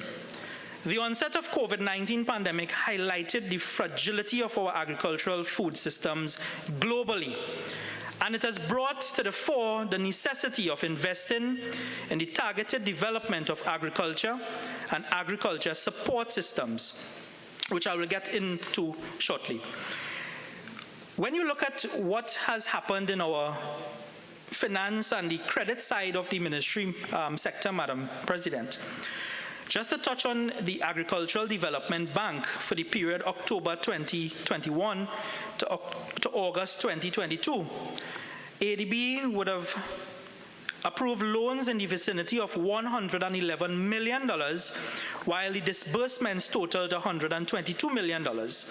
And Madam President, the ADB's contribution to the sector development is evidenced by the fact it has been able to fund activities along the value chain with major areas of contribution. And I'll give a little breakdown. Agricultural services, $43.7 million, food crops, $30.5 million, and agro-processing, $26.5 million. The bank also supported the fishing industry with $14.3 million in disbursements. The Agricultural Development Bank also continued to support and attract youths into the sector. As of August 2022, a total of 102 loans valued at $29.2 million was approved for this client grouping. The Agricultural Development Bank also attracted a total of 287 new clients with a total of $50 million in loan being approved. Madam President, also a point to note, the funding activities in this fiscal from the Agricultural Development Bank created 610 jobs over the fiscal period in the sector. Madam President,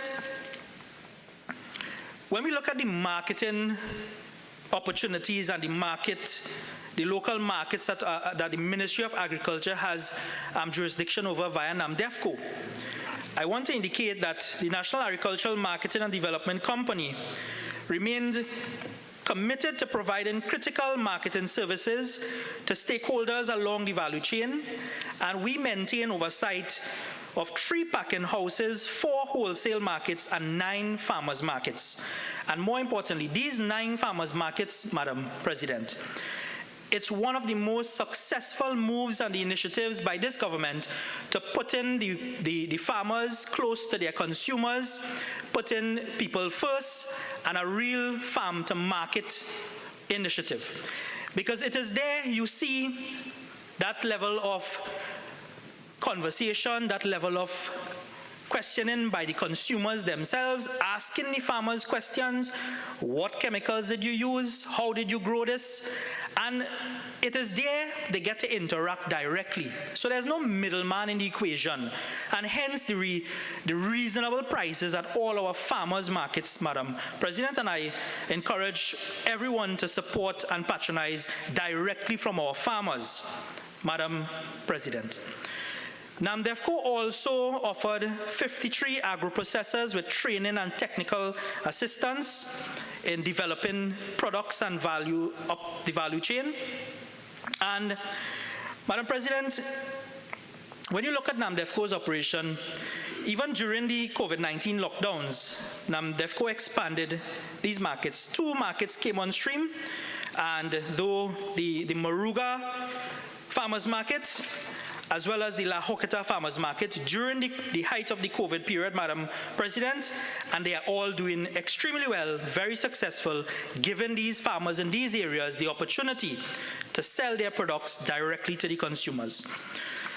Madam Speaker, during the pandemic as well, we all know, because it was repeated here many occasions before, over 200,000 families would have benefited from the food box and the chicken packages that we distributed. And to say that this program has been so successful, Madam President, but I want to go one step further here in letting the population know where their taxpaying money went during that height of that COVID period where this food box program was concerned. And Madam President, you know, you often hear persons in the public domain complain that the government are doing nothing for you, nothing is being done for the agricultural sector, farmers suffering, and all of these nice catchphrases. But the reality, Madam President, the reality is a lot different, because when you actually drill down into the numbers, the beneficiaries, the persons, the farmers, that market box program, Madam President, benefited some persons in the tune, and I wouldn't call persons out, but just for us to have an idea, the actual cash where it went. 32 farming families who supplied for that market box program earned between $200,000 and $300,000 cash in their pockets during that period.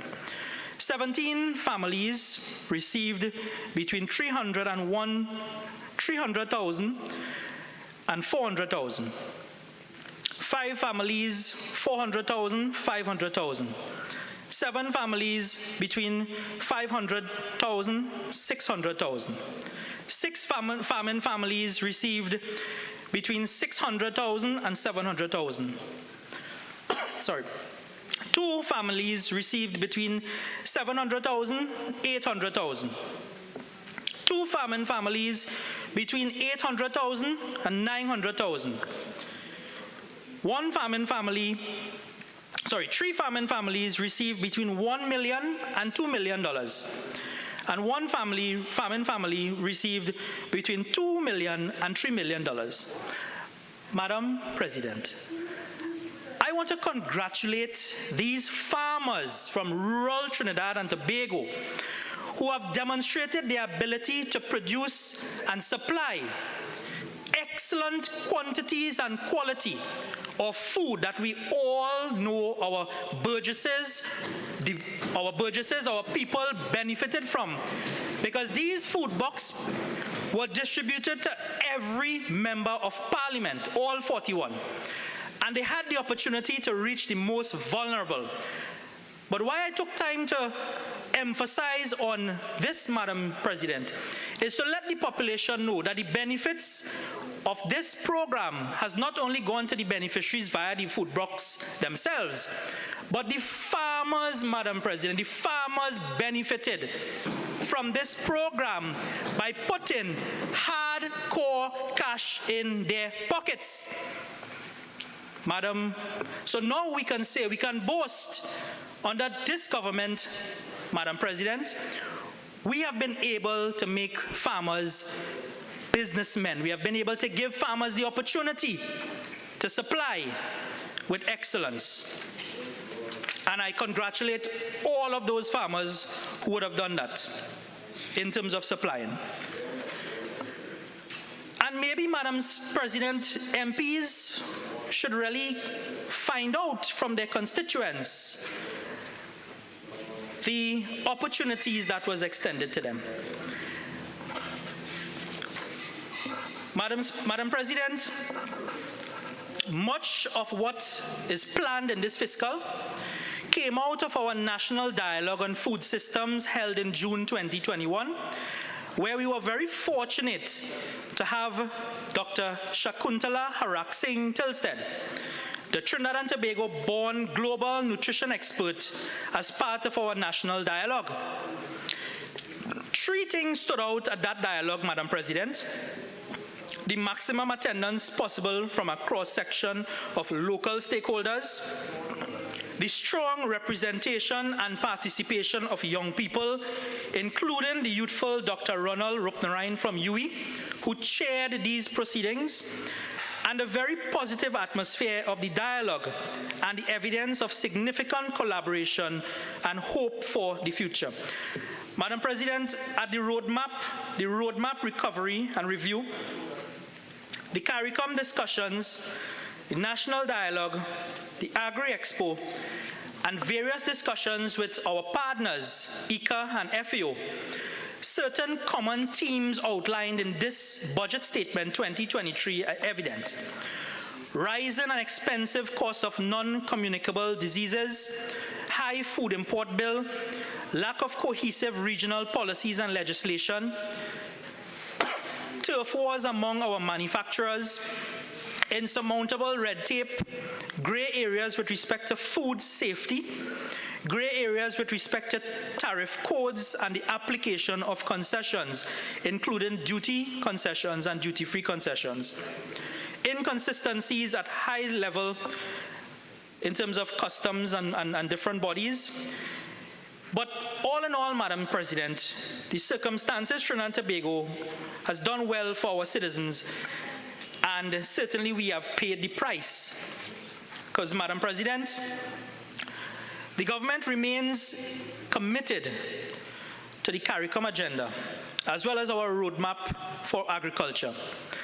This work focuses on the following as outlined in the Budget Statement 2023.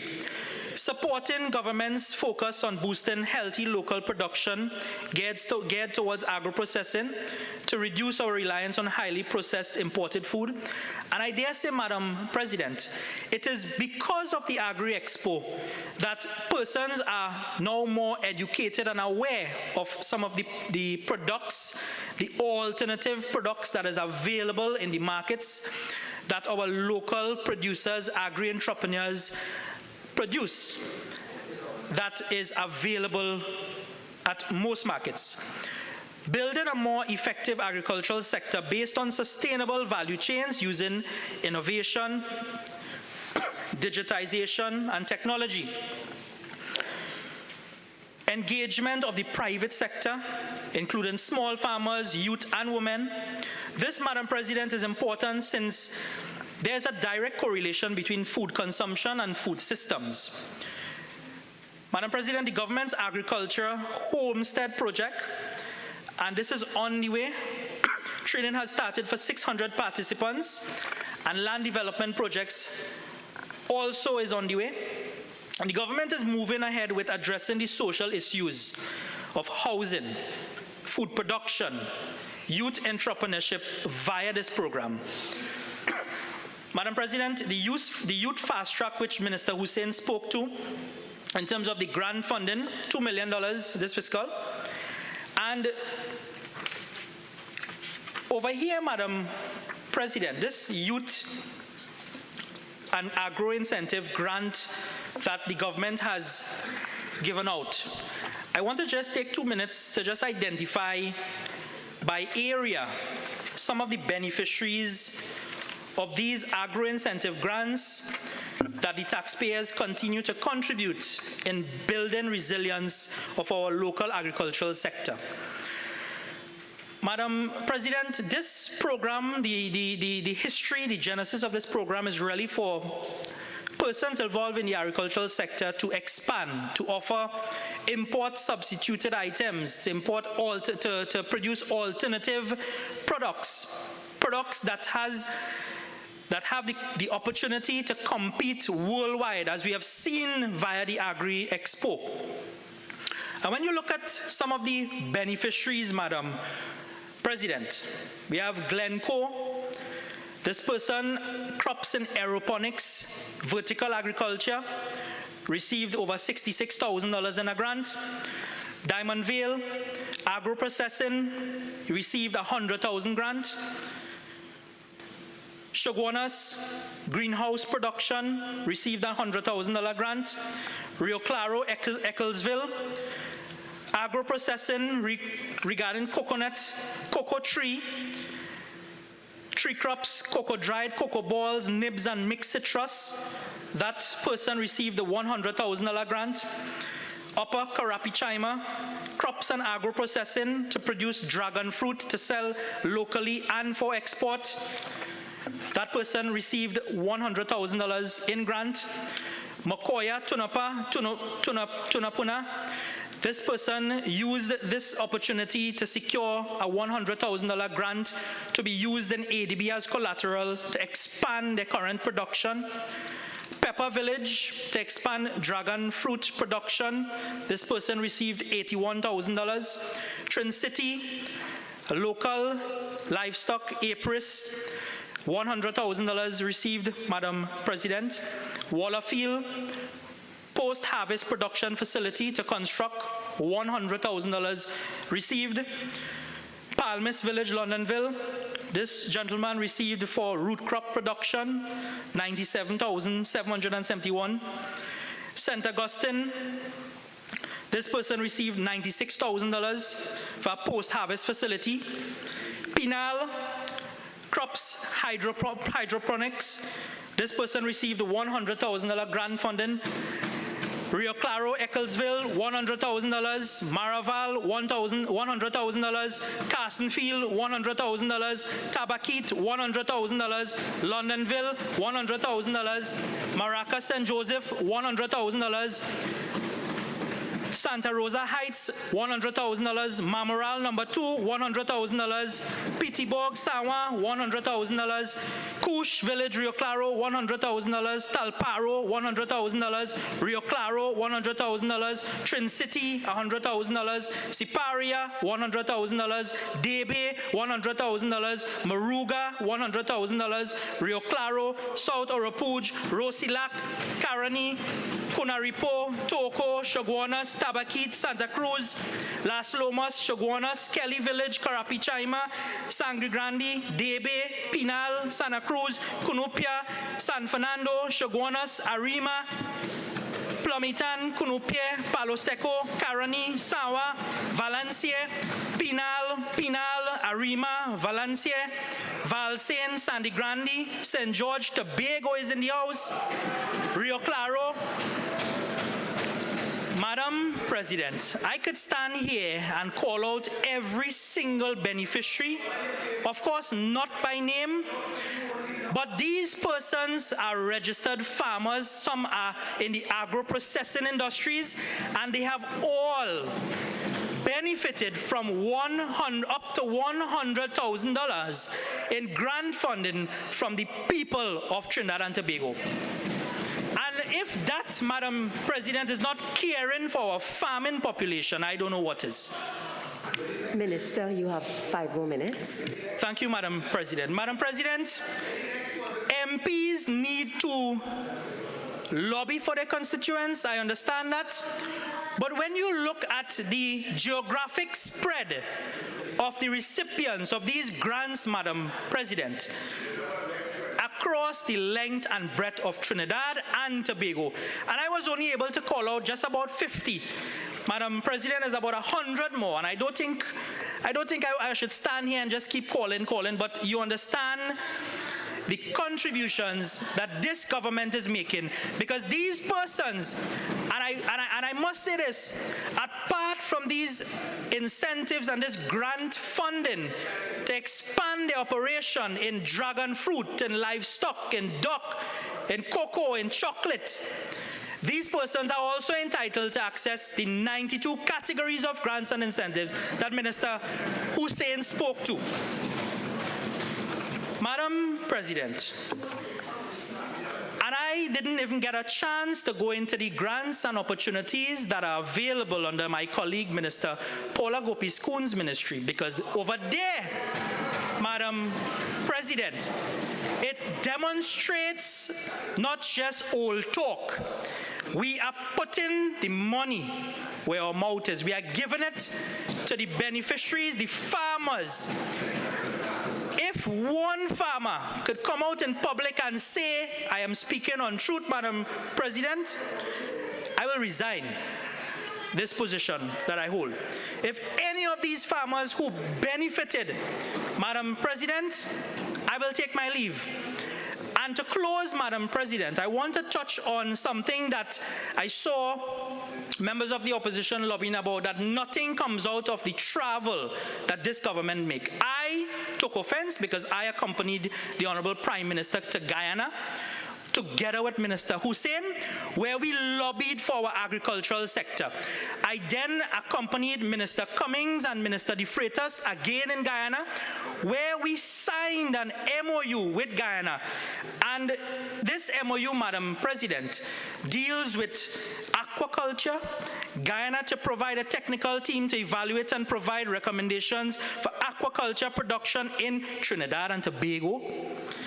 Rice, Madam President, Guyana to assist with seed and technical support for rice production, for us to be able to reach 5,000 acres, which will give us a 30% of the amount of rice that we require here in Trinidad and Tobago. It will allow us to produce 30% of what we consume.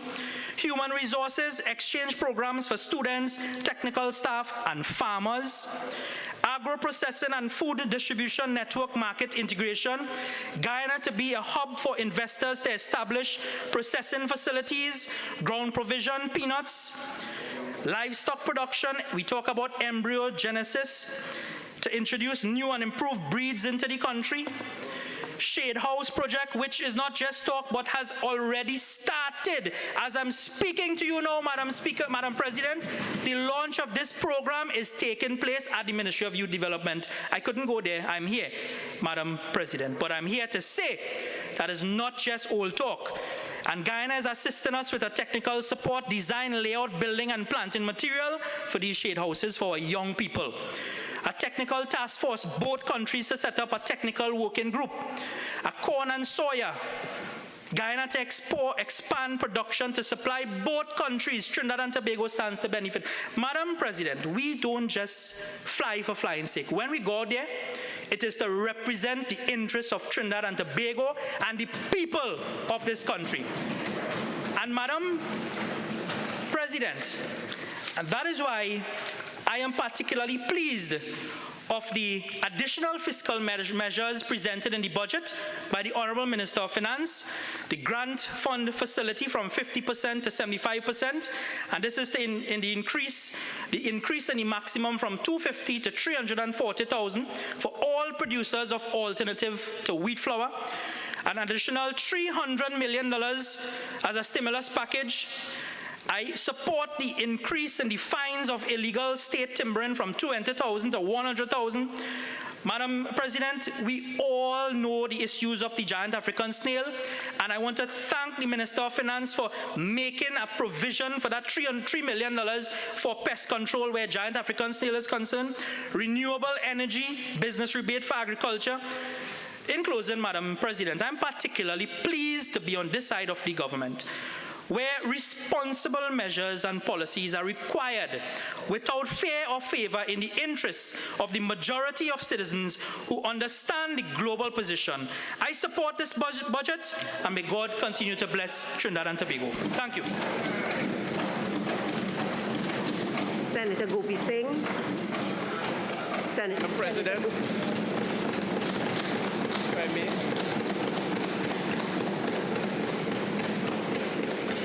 Leader of Government Business. Madam President, on a point of clarification, and I'm addressing you, on behalf of the government bench, we have observed a practice and routine, an attempted strategy on the part of the UNC opposition, which we deem to be not in the spirit of the Constitution of the Republic of Trinidad and Tobago.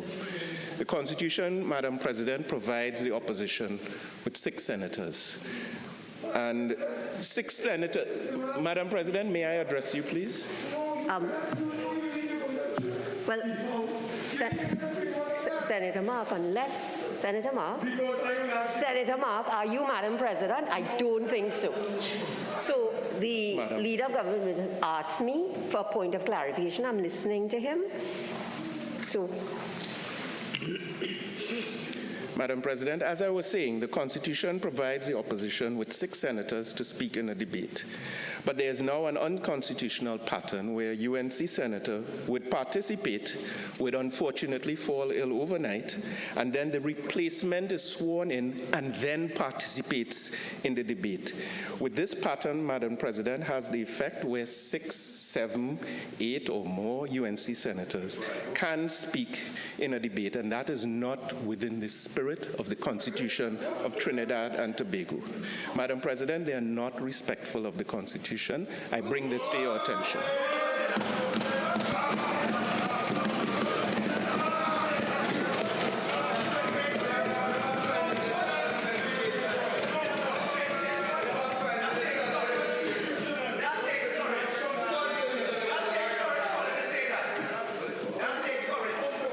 Senator Lyda, you seem to think it is proper to be shouting at the top of your lungs across, yeah?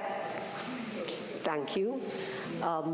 Minister, Leader of Government Business, I've noted what you have said, but I have to say to you that what you have raised is outside the remit of the presiding officer.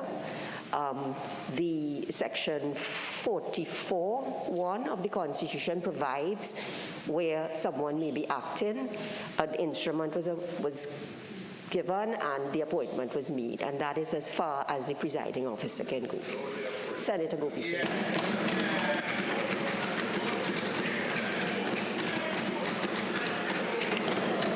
Members, Senator Mark and other members on this bench, I will ask you, please, let us have some decorum, okay?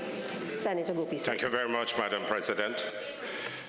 I would have liked to respond to the Minister in the Ministry of Agriculture who spoke just a while ago.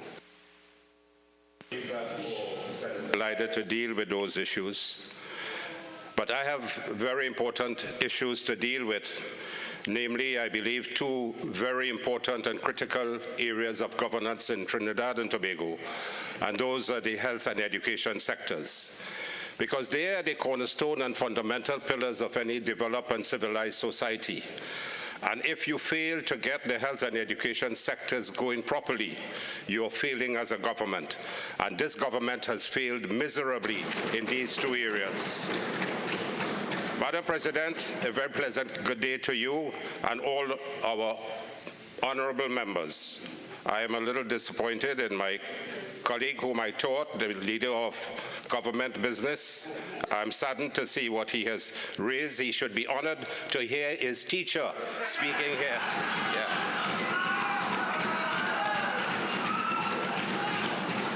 You're hearing me again, not in the classroom of Mount Hope Hospital, but I love you, Senator Amory Brown.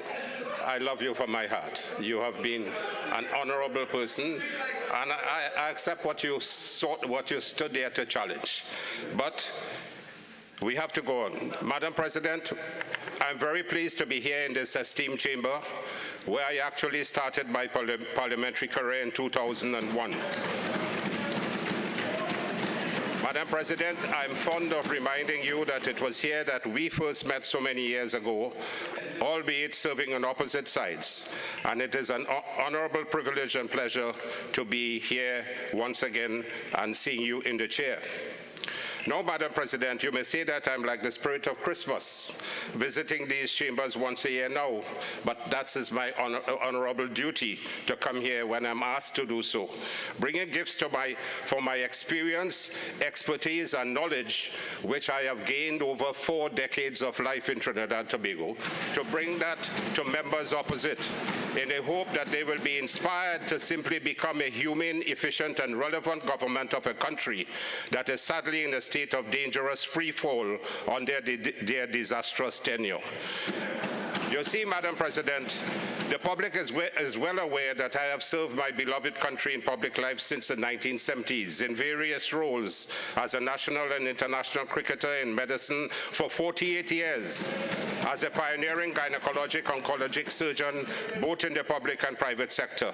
In academia, as an associate professor at the UWI Medical School, where I had the privilege of teaching about 2 or 3 of the medical doctors here. I'm very proud of their work, Independent Senator Deyalsingh and Independent Senator Maria Dillon-Remy.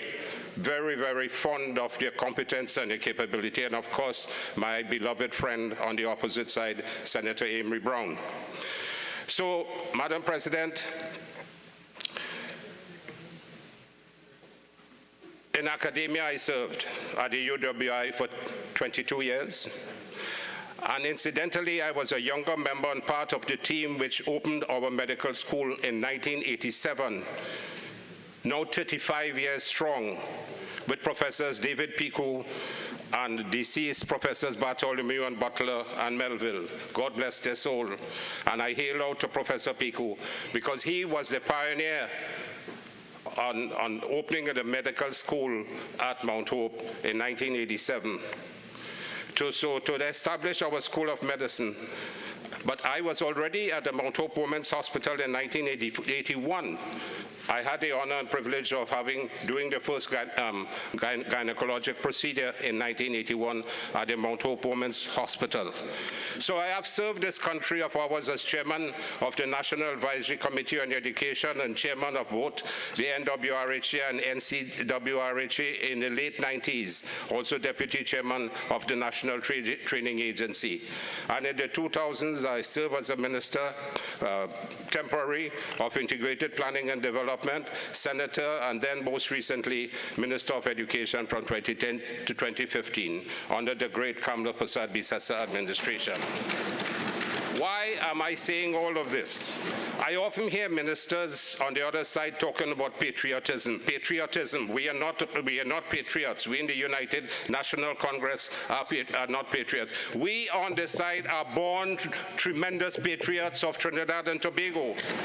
And we, the senior ones in the opposition, belong to that great generation who were born into colonialism, into systemic poverty and discrimination, and came of age as we attained independence, knowing that we were born and bred to serve and build our country with hard work, dedication, and true patriotism in every possible way. And that is the creed and motto of the United National Congress.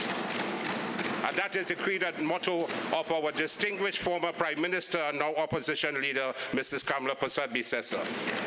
So when you see that I decide to put on my political boots once more, I want to ask, I see the Minister of Finance might have to come like me because he might have to put on his political boots somewhere down the road because he's no longer chairman of the party and so on. I speak out on the social, economic, and general ills that are plaguing this country and moving fast in a state of chaos and destruction. It is because I recognize, having lived and living the history of Trinidad and Tobago, that our country is sadly on the brink of utter and complete collapse. Madam President, I have to say, sometimes I cannot even recognize now the progressive, advanced country that the People's Partnership government left behind in 2015. Where are we now? Where is this country now? Look at where we have reached under 7 years of this government of Prime Minister Dr. Keith Rowley. Destruction all around. Today, the majority of the people in this country believe they are currently witnessing the last days of economic and social stability, the last days of freedoms, the last days of tolerance and peace in Trinidad and Tobago. The people of this country are terrified that they are now living in the last days of our democracy and that they will soon be inhabitants and victims of a failed state, forced to live in terror, poverty, repression, and criminality, similar to what is happening in our regional neighbors of Venezuela and Haiti. Are we becoming another Venezuela and Haiti, Madam President? Thousands of our brightest citizens are fleeing this country with massive brain drain, selling their valuable properties, some unable to get a sale, some homes locked up and people have just gone, people unable to purchase these properties. Madam President, I have lived for a few decades on this earth, for which I thank God. I can say that I have never, as a citizen of Trinidad and Tobago, experienced an onslaught of unprecedented crime, violence, poverty, joblessness, despair, and overall ruin that this country is currently experiencing today. Today, every single sector has failed and continues to fail. We are the worst state we have ever been in since independence in almost every possible way. People are robbed, raped, kidnapped, murdered, brutalized, terrorized in the worst way, in droves in the broad daylight, in their homes, at their workplaces, in the streets, at funerals and cemeteries where they go to bury their dead, in the groceries, in the schoolyards, at the churches and temples where they go to pray, in their favorite liming spots, at the beaches, at the nightclubs, on the highways. They sit in traffic, and the response from your government is to twiddle its thumbs while Trinidad and Tobago burns. And we hear their favorite statement, we are in charge. This is our time now, from one of the ministers who sit on that side. We live in this country where poverty and joblessness is so pervasive and rampant that a new industry of organized begging by the highways and byways have now sprung up. It's painful to see these people on the highways with placards in front of them. This is what this PNM government has brought to this country, a country of people begging on the streets now. That never occurred before. 120,000 have lost their jobs. Gangs, drugs, and guns are now the only industries that some young people feel that they can turn to. The roads are so deplorable that the people say in Trinidad and Tobago, you can find Caymans and even the lost city of El Dorado on the roads, but you cannot find a road. Food prices are so high that working class families now have to choose to eat one meal per day. And a research done recently showed that there are some families who have to skip a whole day of eating during the week. Government's corruption, nepotism, and waste are rampant. The health and education sectors are in a state of near complete collapse. So our once cherished independent state institutions, which protected our democratic rights and freedoms, are being trampled on and destroyed by the leaders who dance with dictators on the ashes of our fast-burning democracy. We wake up to horrific, incredulous news of children's bodies being found all over the country. Mothers killing babies, children killing children. We are a nation and people under attack, denied our constitutionally enshrined freedoms, impoverished, denigrated, and disparaged by this government. So desperate, broken, and traumatized and brutalized, despairing and lost our people are. Where once we probably boasted that God was a Trinity, where we boasted of living in paradise on earth, now we are simply resigned to living in the worst kind of hell under this government.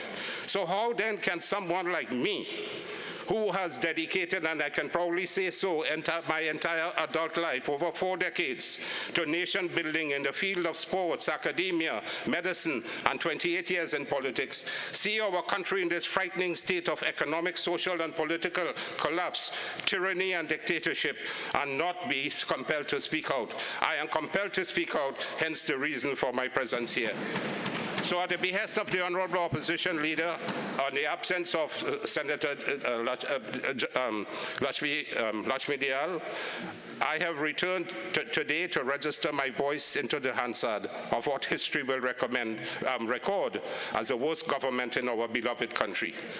I am deeply grateful to the Honorable Kamala Bissessa for asking me to substitute for her absence. I am proud to serve under her committed, compassionate, and truly exemplary leadership.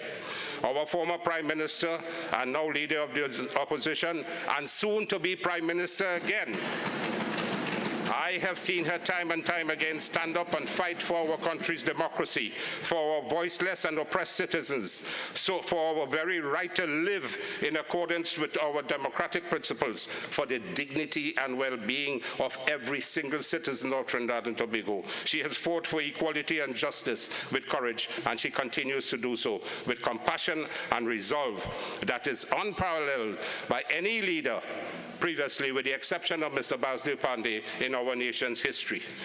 It is with tremendous pride and privilege that I therefore join her and the United National Congress team. Point of order. As she continues and we continue this battle. Senator Gopeesingh. Yes. I'm hoping it's 48-1, but it could be 46-1. It's the relevant one that deals with relevance. I would like to know which clause of the bill that speech is all about, Madam President.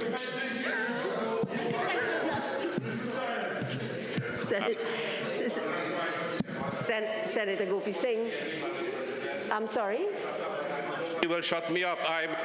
Well, could you just be, let me just make my ruling. Relevance has been invoked. I'd ask you to continue, but I'd ask you to at least start delving into the budget, that's what we are here about. But you've given your context, and I'm hoping that you're going to be moving on now. Thank you, Madam President. I'm moving on to the two major issues. The first one is education. Madam President, the Minister of Finance, he wanted me to speak about him, began his budget presentation on education with a statement that we have, and I quote, "We have long recognized that developing and promoting human capital is a driver of sustainable growth and development." So, Honorable Minister of Finance, you have recognized this.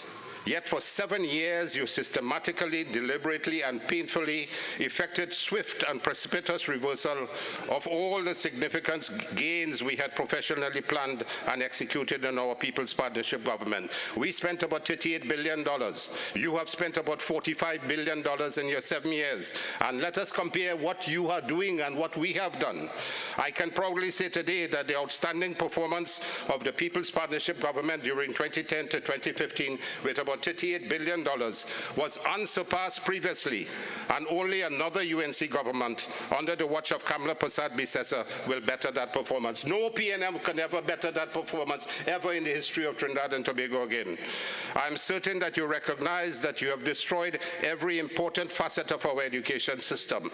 Your government has, from within its first year, 2015 to 2016, begun wrecking our education. We are all aware that the People's Partnership Government had constructed 106 new schools, 66 early childhood education, 32 primary schools, and 8 secondary schools. Never before in the history of Trinidad and Tobago. And we built 19 on the east-west corridor. Senator Gopeesingh, I have done this very rarely during our budget debate and during this particular budget debate. But I'm going to ask you, please, to try and speak a little bit about budget 22-23. Okay, you've given a lot of context, but I need you to be, treat with the budget. 22-23, the budget of nearly $60 billion, and with a budget of $7 billion for education, compared to what we had in 2010 to 2015 and what we delivered. It is important for us, Madam President, to give an analysis and a comparison of the expenditure that is proposed for 22 to 23 and what they have spent between 2015 and 2022. 7 years, approximately $45 billion. And we built these schools. The Minister of Finance indicated that they built schools, and I want to quote him from the Hansard. He said, let me just find it here. In other words, he said during his statement that they built early childhood care centers, primary and secondary schools. You said that is in the budget statement. Where are they, Honorable Minister of Finance, and where are those schools, this government? My understanding is that you built 7 schools in 7 years. We built 106 schools in how many years? In 5 years. 5 years. So you brought that up in your budget presentation, so I'm responding to that. But we left 72 schools at various levels of construction, Madam President. I am on the point. Some near 95% complete, 49 primary, 10 ECC, and 13 secondary school. But they had between 2016 and 2022, and they're now having in 2023, they had money under the Infrastructure Development Fund for years, almost $500 million. For 5-6 years, they would have had $3 billion to spend to complete these schools. But they failed to complete these schools, any of these. And they just built 7 schools in 7 years. So they have been left the children have been left to suffer from 7 years of deliberate neglect. Point of order. Point of order. 46.1 relevance. That's not in my budget speech, so it's not relevant to this debate. You never said it. Never said that.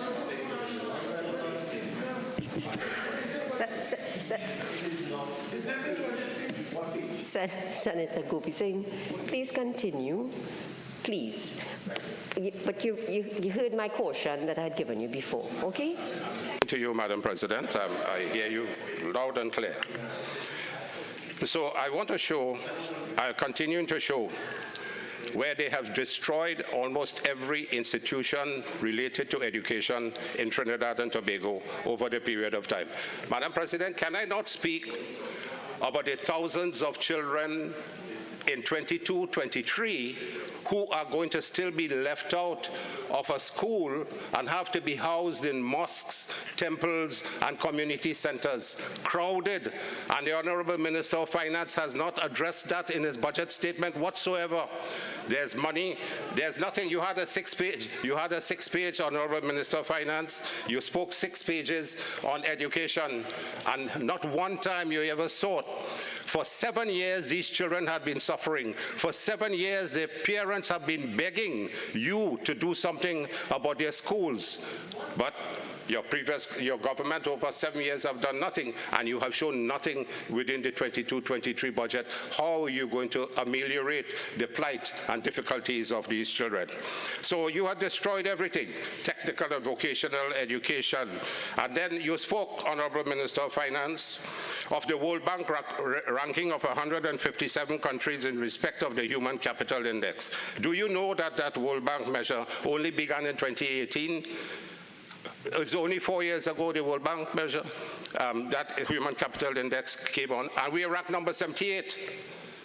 But, Madam President, everyone in Trinidad and Tobago is aware that Trinidad and Tobago was, and the rest of the world, that the first country in the world to achieve universal early childhood education was Trinidad and Tobago. We were ranked number 1, not number 78. We were ahead of the United States and Great Britain, ranking parallel to leading countries like South Korea, Hong Kong, Finland, and Singapore. We were elected to be the center for virtual education amongst the GRULAC group of Latin American, Caribbean countries by OS, leading in information communication technology. That is where we were. After 7 years, where has PNM taken us to? 78 on the World Bank Human Capital Development Index. What a shame and a disgrace. From where we were at number 1 in the world, leading with the rest of the world, we are now relegated to number 78. At that time, President Obama was seeking to get support from the communications giants of AT&T and Sprint, 10 of them each giving $100 million for laptop to students in less privileged schools. And even President Putin in Russia was starting the laptop program with 3,000 schools at that time. And I can go on to tell you, you have destroyed all the secondary schools' computer rooms, 50 computers in each lab, which will be introduced in the 21st century smart classroom with Samsung. You destroyed that. You moved away the 100 ICT technicians to service the ICT department. When teachers were winning global awards for their distinction in knowledge and ICT in education, we no longer have that. Where in 22-23 in your budget to come, where are you speaking about development of the Human Capital Index? Where are the teachers going to be able to come to the forefront and show their knowledge and capability in ICT? You destroyed all of that, and you're talking about digitization. Where's your digitization? If your government for 7 years and to come had decided to purchase a laptop for every child entering Standard 1, 7 years would be 126,000 more laptops in addition to the 95. We would have had, and we can still possibly do it, but you have made no decision. You buying 7,000 laptops and you feel it's a big thing. For the first time in 7 years, you buy 7,000 laptops and you say it's a big thing. 126,000 students now would have had laptops, plus the 96,000. So we would have had 200,000 plus students in this country free with laptops. And the Minister of Public Administration spoke this morning about digitization and so on. That is digitization if you continue to pursue this in the future. Not lip service and with no implementation. Only talk, everlasting promises. And you're talking about a transformed, digitalized service to improve academia. I heard the Minister this morning, Minister of Public Administration. I was in my medical practice office this morning, and I turned on the TV and saw the Minister speaking about that.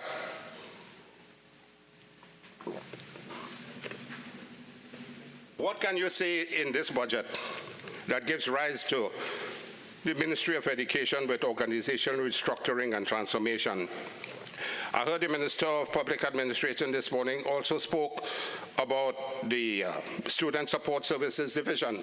You reduced that from 700, which we had in 2015, back down to 350 over the 5 years that you had been there, and it is even worse now. We had clinical psychologists, behavioral psychologists, guidance officers, guidance counselors, school social workers, psychiatrists, over 50 partnering in education workshops with thousands of parents. Parents play an important role in the education of children. You destroy that. Where is it in the budget to come?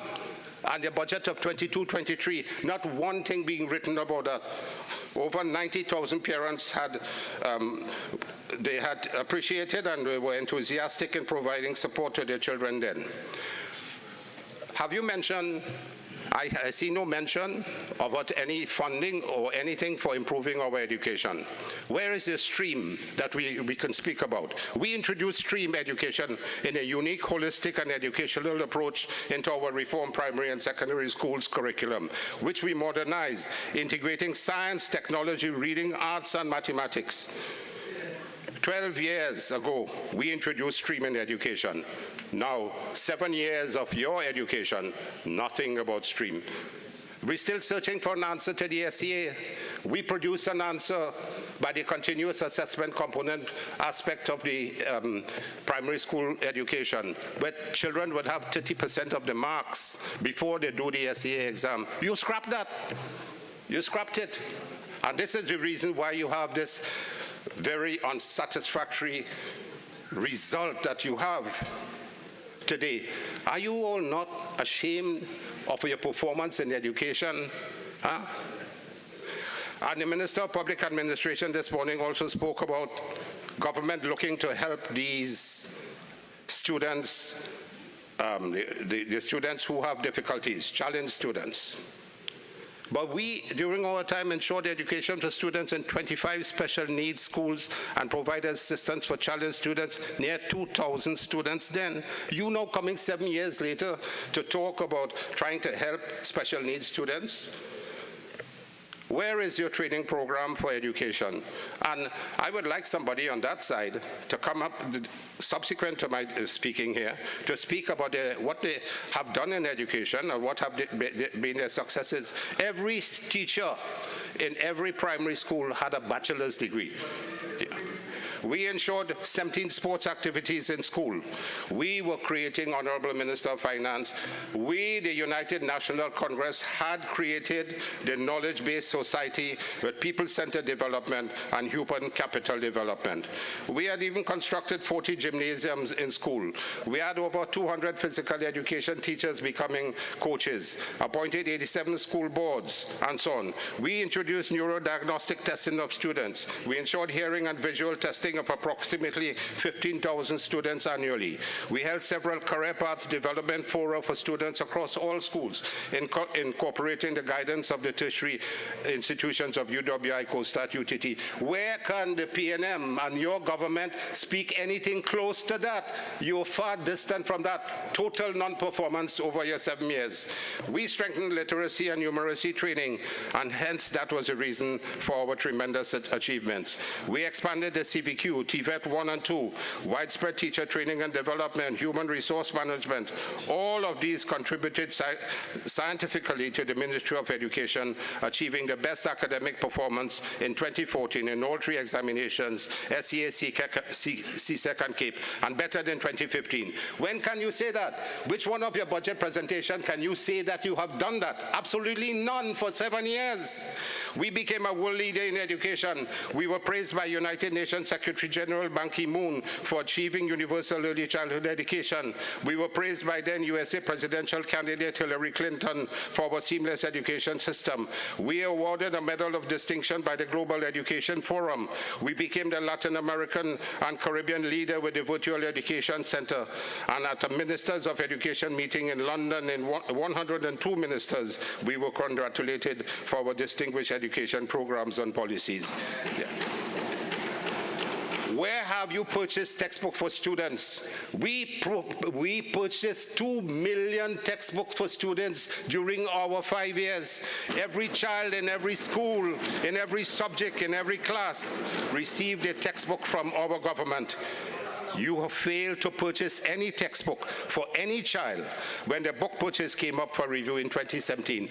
What have you gotten? What have you in the 2022 to 2023 budget saying that you're going to be purchasing books for the children? The children can't go to school. They don't have books. They don't have clothes. They don't have transportation. They don't have food. And children are suffering. It pains me. I have been an educator all my life. I've taught over 3,500 young doctors. I've trained over 50 postgraduates. My life has been teaching. And it pains me to see that a child's future development and career path is thwarted by an inefficient and incompetent government.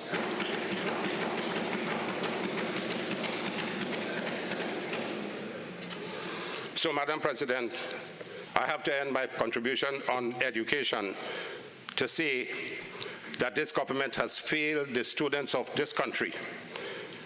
They have thrown them into the waste paper bin. Generations of students have lost their future careers. They have lost their education. You have thrown them to the waste. And it is only these criminal gangs now waiting to pick them up. I remember when I was minister, I went to one of the schools in Port-of-Spain, secondary schools. And one of the principals told me, Dr. Gopeesingh, I'm sorry to tell you that, but from this school, over 100 students who left the school have been murdered within the last few years. That's painful, painful.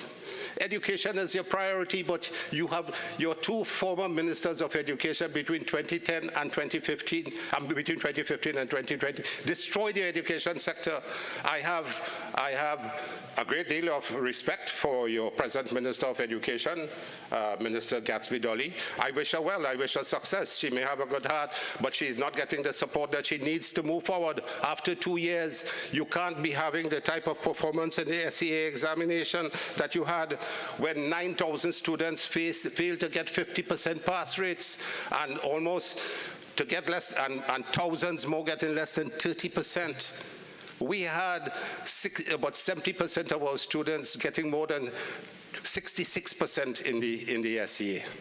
It was remarkable. But when you destroy a child's life from the primary school, as happened, and don't use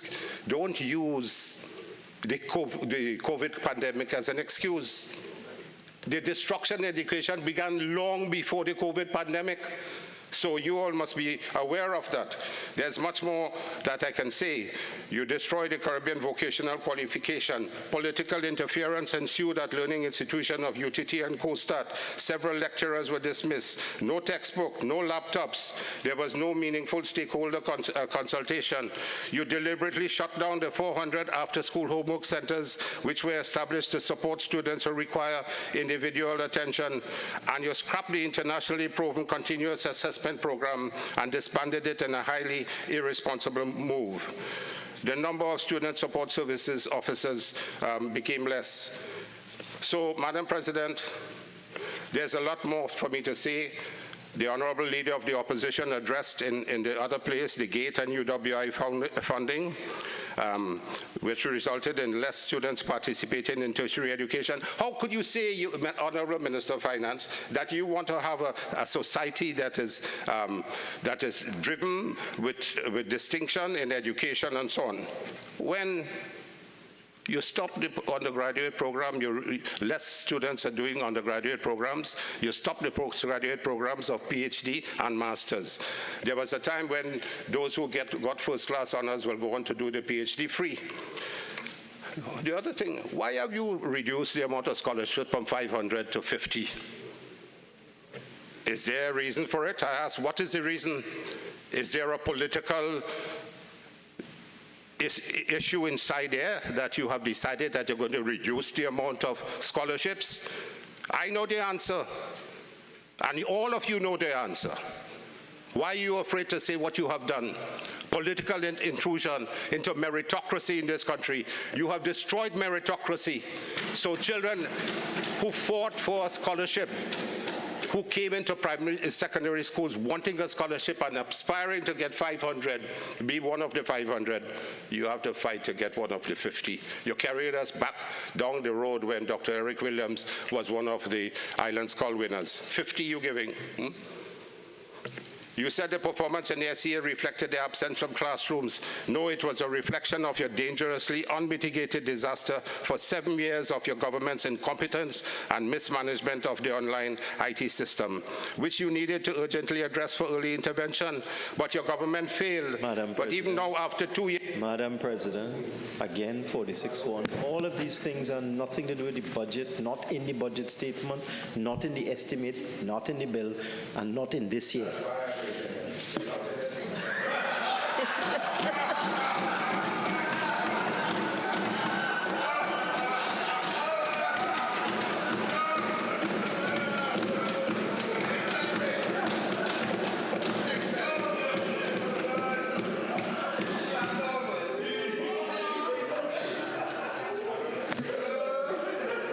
Senator Gopeesingh, continue. You all right there, Madam President? Yeah. 5 more minutes. Yeah. You have 5 more minutes. Madam President. I just want to raise a few issues on the health sector. I can speak for days on the health sector. But when we have patients dying in overcrowded emergency departments, you said that you promised to start the central block at Port of Spain Hospital in 2015, when you came into office in 2015. You're now saying in your budget presentation that it's going to be completed in 2024, 9 years later. We had a master plan for the whole complex in Port of Spain, and that we would have completed in 2 or 3 years, just as we completed the Couva Hospital in 2 or 3 years. And what is happening there? I want to invite any one of you, my colleagues who are tremendous doctors and the leader of government business, take a walk. Go into Port of Spain Hospital Emergency Department now and see what is happening there. 70 trolleys with patients lying side by side, one with gangrene, one with a heart attack, begging for water. The doctors cannot even identify which patient is which patient has this problem. Honorable Minister Dr. Emery Brown, I plead with you and your colleagues, take a walk in Port of Spain Hospital, take a walk in Eric Williams Medical Sciences Complex in the emergency department and see what you see. It is shameful, it is unacceptable. It is painful for us as doctors to see patients suffering like that. This is what you have reduced this country to. This is what you have reduced our population to. They're unable to get a bed for 2 days. They sit on a wheelchair and they lie down in trolleys, dying on the trolleys. They can't get drugs to help them. We can't get chemotherapeutic drugs to assist those cancer patients. It's worsening. It's worsening all the time. You promised a national health insurance since 2015, Honorable Minister of Finance, in your manifesto and your various budgets. Where is that national health insurance? 7 years now you're promising, and that remains a promise. Presently, there's worsening CEDAR program. Where is the money that you have supposed to put in for more drugs under the CEDAR program? You have lack of essential medicine. Medical and surgical supplies of major operative procedures are not available. You all are not paying the people who are providing the hospitals with these major surgical procedures are postponed so regularly because of the lack of these supplies. Thousands of delayed surgeries for cardiac, cancer, kidney and orthopedic patients. Why don't you pay for a certain amount of these operative procedures to be done by doctors on a basis where you can have contractual work with them? Hundreds are dying awaiting renal dialysis. The renal dialysis systems in the private sector are not working efficiently, and patients are dying as a result of the complications. Uncontrolled and worsening NCDs resulting in premature deaths. Why don't you pay more of the doctors? Why don't you pay more of the doctors to go into the community health centers and open the community health centers up to 9 o'clock weekends and public holidays, which you closed down when you came into office? Acute shortage of nursing and medical and paramedical personnel. Over 1,000 nurses are short in the system, and over 1,300 nurses are waiting for jobs. Hundreds of doctors are unemployed. Why can't you employ them? That will improve your health service. Children are dying awaiting assistance from the Children Life Fund, which still require the promised legislative changes, which was supposed to be many years ago. I have addressed on numerous occasions in the public the issue of COVID mismanagement. And I can go on, and you would have heard me. And this is the report, the Simongal report, 121 pages, with damning evidence against this government on the management of the COVID. It's the most disgraceful management ever in the history of any country that I can tell. We are the worst in the world in terms of deaths per population, per 1 million population. At one time you were saying that you are the best, we are the best. Oxford University, one student at Oxford University did some research and said that based on what she provided to her professor, but we are the best in the world. We are the worst. 4,200 patients have died as a result of negligence. The intensive care unit, when we were asking the questions, what is the death rate? The intensive care unit, 99% of patients in the intensive care unit died. And they died. Why they died? There were less nurses, there were less doctors, there were less top doctors in the system, there were no drugs. The drugs of toxilumab and remdesivir, which would have cost about $20,000, would have possibly saved a life. $20,000 to save one life, $200,000 to save 10 lives, $2 million to save 100 lives. 1,000 would be 20 million. You couldn't spend 20 million to save 1,000 lives? That is your carelessness, man. COVID mismanagement, and you're totally underprepared to try, and you did things to try to fool the population. So this Simongal report has 19 major recommendations with major findings. Have you tried to address it in your budget statement, Honorable Minister of Finance? There's some major findings in the Simongal report. We had a lot of difficulty in accessing data and patients' records because they were deliberately hidden. There's an urgent need for electronic medical records. Your time has expired. Lovely.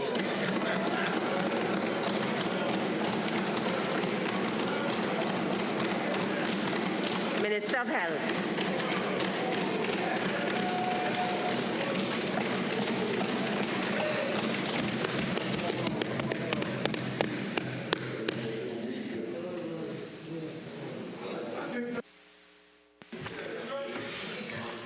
Thank you very much, Madam President. Good afternoon to you.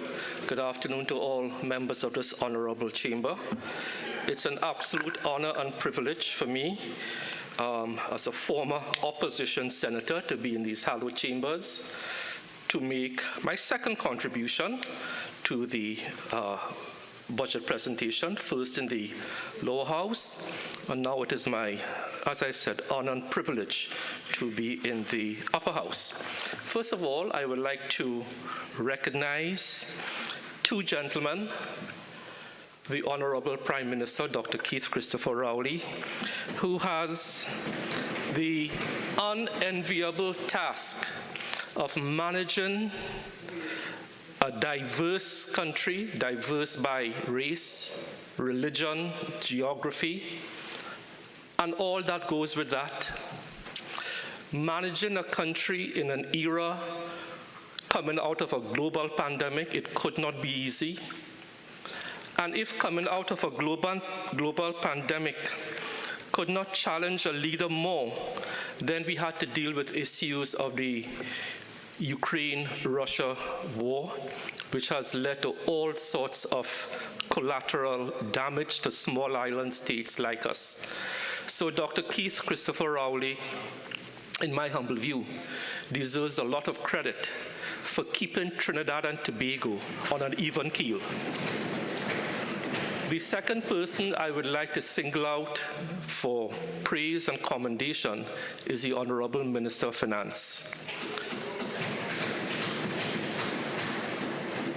The Minister of Finance, when we first came into government in September, I believe, September of 2015, the cries and advice to him then was to go to the IMF, devalue the dollar. We resisted that, and the Minister of Finance and the Prime Minister together said, we will formulate our own bitter medicine for Trinidad and Tobago, and that medicine is better for us than the IMF. Because if we had listened to the so-called experts, today, 40,000 civil servants will be out of a job. We escaped that. And the Minister of Finance and the Prime Minister get no credit for that, but they deserve a lot of credit. If we had listened to the experts and devalued the dollar, the same poor, disadvantaged persons we are all speaking about are concerned about, devaluation hits them the most. Not the business person, not the professionals. They have buffers. But those who do not have an economic buffer will face the ravages of devaluation. And Minister Imbert and the Honorable Prime Minister have to be congratulated for steering a course in the face of criticism that is second to none in any part of the world. And it is because of that we are here today after this phase of COVID, Ukraine-Russia war, a global financial situation with a coming together of these forces that all countries are grappling with, and we are no different. So I want to congratulate those two gentlemen, my political leader, whom I love, my Minister of Finance, who I admire and love. And I want to say it has been an absolute pleasure and privilege to be part of a cabinet with these two gentlemen. I am here today, Madam Speaker, because, as predicted, someone on the opposition bench would have fallen ill. That is expected. It happened before on the children's, on the legislation to on child marriage, where two people fell ill, surprisingly, and two people came in to talk against that bill. Another time, predictably, a casino worker came in because a UNC senator fell ill, predictably, to talk about the casino legislation. So this is no surprise, but it's par for the course, because some people don't regard the Constitution as something sacred. Madam President, I want to thank the independent senators. I've listened to them. Senator Vieira, thank you very much. I listened to my colleague, Senator Deyalsingh, today, and I want to thank him for his very balanced report on the budget. And also, I listened to Senator Nakhid, and unfortunately, the last speaker. And I will now seek to give Senator Deyalsingh some comfort because he spoke at length about mental health and so on. So, Madam President,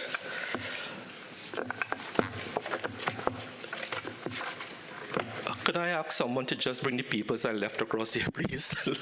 Right. So I thank Senator Deyalsingh for being a champion for mental health, and to let him know that I have also been a Minister of Health who has championed mental health.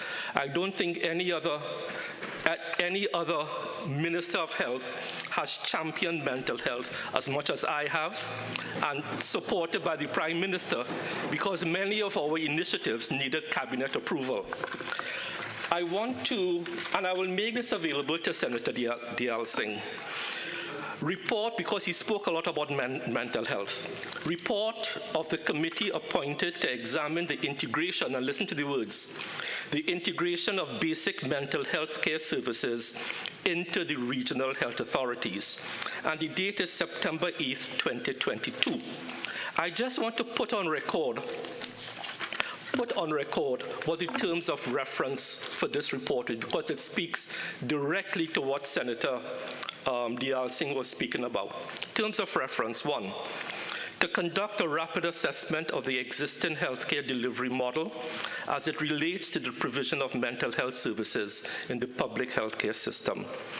Number 2, to identify the specific clinical mental health services to be provided at health centers within the RHA. And this ties into the budget, because there is funding in the 2023 fiscal measures to do this.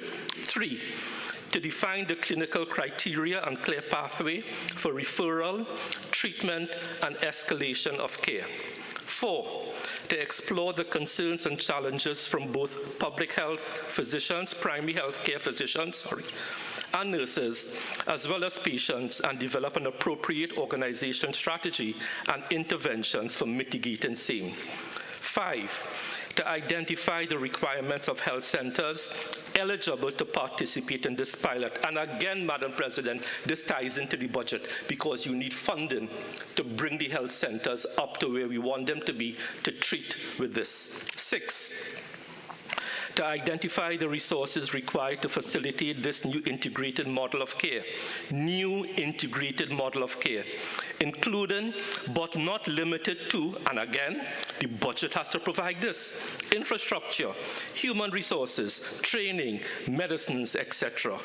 7, to develop a pathway for the supply, distribution, and accountability of all relevant medicines, again, to be provided in the budget for the success of the initiative.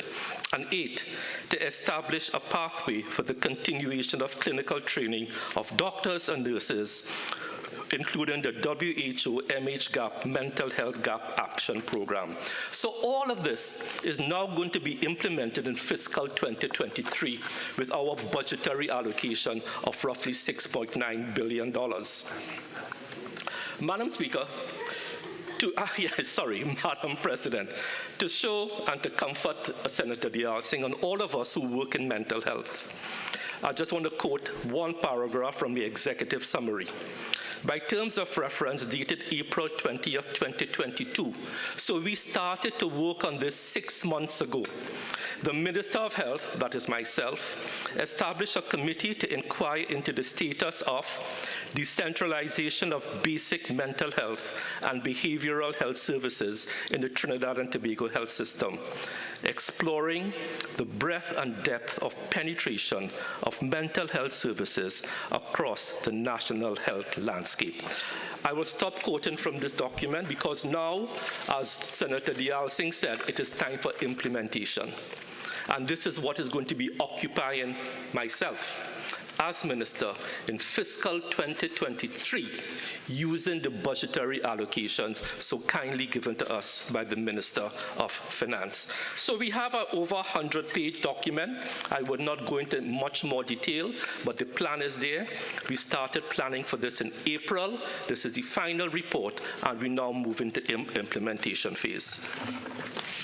Senator Deyalsingh and also the last speaker also spoke about NCDs and diabetic foot disease. And we heard the last speaker say, hire doctors, send them out. Hire doctors to do what? To do what? Before you hire boots on the ground, you must have a plan, you must have a policy, you must have data. I want to read from the put onto the Hansard to give again Senator Deyalsingh the comfort that he needs, that we have started our data collection on prevalence of disease. We have started the development of standardized data entry tools, developed our NCD registries and surveillance, because I always tell people, you cannot manage what you cannot measure. So we need the information, not anecdotal, and as far as humanly possible, empirical about the prevalence of diabetes, hypertension, and so on. Advance the preparation and kickoff of the second round of the STEPS survey, which is WHO's PAHO's risk factor survey, to help countries begin to develop their own surveillance system. And that is what we are doing. And revamp and launch the TT Moves initiative. And again, it has to be based on policy before you put boots on the ground. And the issue of diabetic foot infection, which Senator Deyalsingh raised, is close to my heart also. And coincidentally, tomorrow at the Radisson, we have the last of a three-part series of meetings, which we started off way back in April with Dr. Ian Hosein from King's College Hospital, London, visiting professor. And tomorrow at 9 a.m. at Radisson, we have the last of that three-part symposium on diabetic foot infection, moving forward in prevention and management. We kick it off tomorrow at 9 a.m. Let me just put on the record some of the issues. One, presentation, Diabetes Foot Infection Task Force, because we did that for the past few months, by Dr. Anushka Pastam.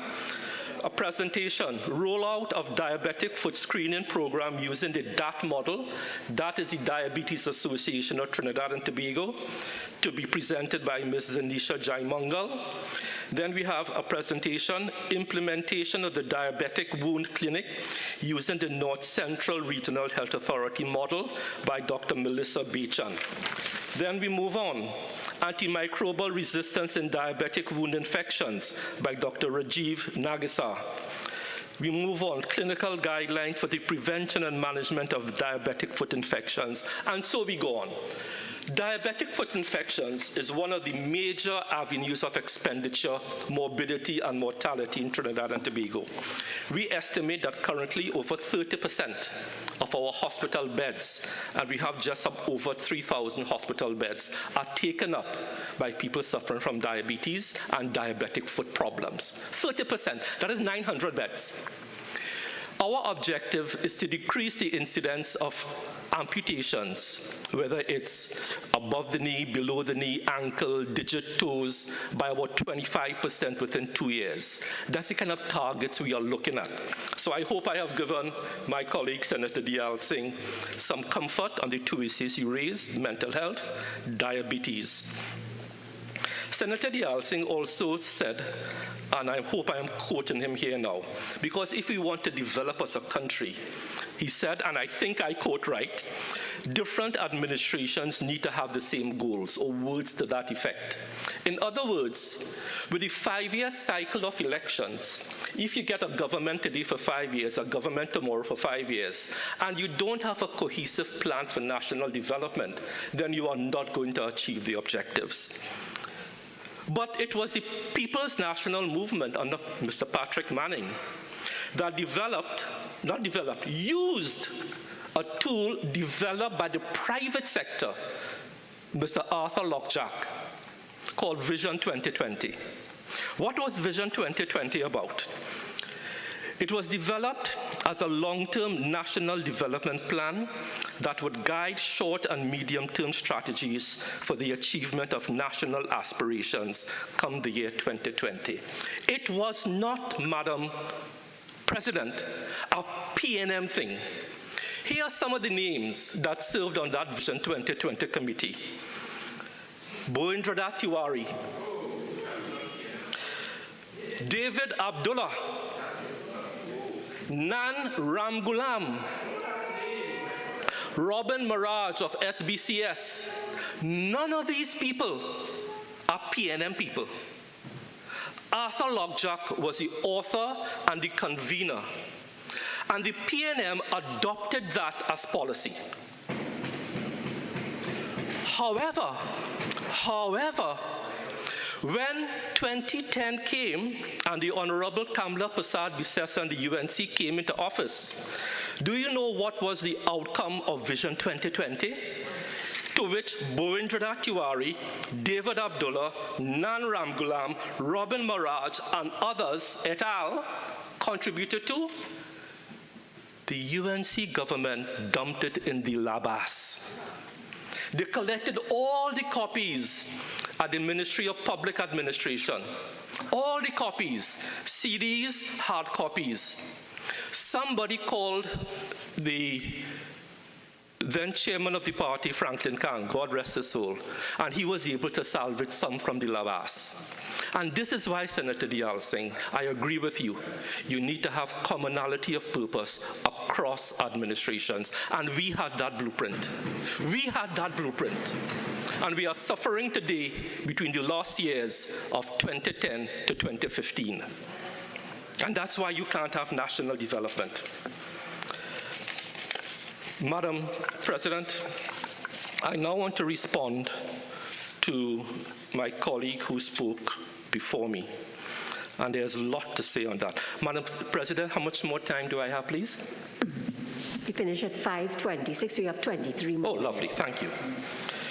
Madam President, the speaker before me spoke about loss of freedoms. Could you imagine that? Loss of freedoms. You would think we are locking up people left, right, and center. Let us talk about loss of freedoms. When the UNC came into office, they fired all the URP workers because they were deemed to be PNM. Fired them. They are now suing the state for hundreds of millions of dollars. Let's talk about loss of freedoms, responding to the speaker before me. They had a state of emergency because 12 people died over an Easter weekend. 8,000 young black men in this country lost their freedom.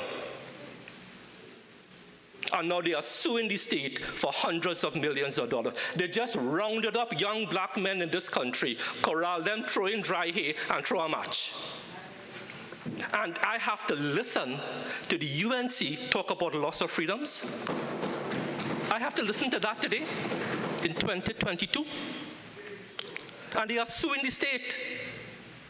Suing the state. Madam Speaker, I am so glad that the speaker before me spoke, because at the behest of his political leader, the most vicious attack was launched against public servants in this country. Dr. Roshan Parasram, Dr. Mariam Abdul Richards, Dr. Avery Hines. But we should not be surprised, Madam Speaker, because it is the same UNC that launched an attack, an ad hominem attack against the head of state, against the Chief Justice, and against the independent bench collectively and individually. So who is the poor public servant to launch an attack against? Who? But that's the UNC. And I want to warn this country. I want to warn this country, these ad hominem attacks. There's a poem that was written by Martin Niemöller after World War II, an admission of guilt. May I put it onto the record, Madam President? First, they came for the communists, and I did not speak out because I was not a communist. Then they came for the socialists, and I did not speak out because I was not a socialist. Then they came for the trade unionists, and I did not speak out because I was not a trade unionist. Then they came for the Jews, and I did not speak out because I was not a Jew. And Madam Speaker, when good men do nothing in the face of tyranny, then they came for me. They came for Dr. Roshan Parasram in the most obscene way. They came for Dr. Mariam Abdul Richards in the most obscene way, and Dr. Avery Hines in the most obscene way. And then they came for me, and there was no one left to speak out for me. History has a way of repeating itself. And you know what galls me about that launch of that attack on those public servants? And I'm saying this here for the first time. I have been waiting for the opportunity to say this. Shame on every professional organization in Trinidad and Tobago for not standing up for those doctors. Shame. Not one professional organization said that is not the way to behave. So I leave that there, Madam Speaker. The speaker before me spoke about COVID. The Honorable Prime Minister acknowledged that he needed the input of the opposition when COVID first started. And a team led by the Honorable Kamala Prasad-Bissessar, and including the speaker before me, went to see Dr. Rowley. Do you know what the speaker before me recommended? Hydroxychloroquine. I stand on 48.6. 46, yes. 46.6. He's imputing 46.6. He's imputing improper motives. I never said that to the Honorable Prime Minister. It was not me who said to use hydroxychloroquine. That is something that has been bandied around for a long time. Senate, thank you very much. Minister, continue, please. Thank you. And then I had to hear Senator Nakhid today, because I'm not responding to Senator Nakhid, who took offense about the correlation between rum and the UNC, that is not their modus operandi. But here the COVID response. Senator Mark is on the Hansard saying puncheon and lime is good for COVID. Puncheon and lime. How many people died in this country because they took puncheon and lime and hydroxychloroquine? How many people died in this country because the leader of the opposition said it is sunshine that saved us in 2020 and 2021? How many people died in this country because the UNC said, don't be vaccinated because you are guinea pigs? How many people died in this country because Senator Nakhid said he will not be vaccinated because he doesn't want to live in a communist state? How many people died in this country? Minister, members, please. Senator Leiter, you are giving a running commentary while the minister is speaking. Please. Minister, continue. How many people died in this country, able-bodied people, because Senator Leiter is on record as saying he is young and fit and healthy, he will not be vaccinated? Yeah. And you want to talk to me? Madam President, 46.6. 46.6. That is not true. Once again, he is misquoting. I said I give way to the elderly first, except, of course, you know, them on that side, they went before the elderly. Senator Leiter, that is not the way to invoke the standing order. 46.6 is enough. Minister, continue. Thank you very much. So that is their COVID response, and taking us to court 56 times and losing all. The speaker before me spoke about his sterling contribution as chairman of this and chairman of that. You know what is the senator's biggest accomplishment as chairman of Northwest Regional Health Authority? The disappearance of $1.6 million, $400,000 each, into the bank accounts of his friends. 46. Yes, 46. And I think 46.4 as well. 4 and 6.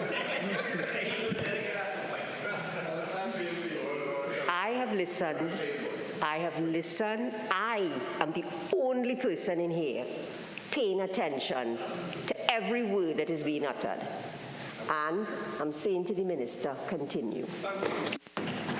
That is my friend's biggest accomplishment in health. The misappropriation of $1.6 million into 4 bank accounts. 46.8. 46.8. 46.8.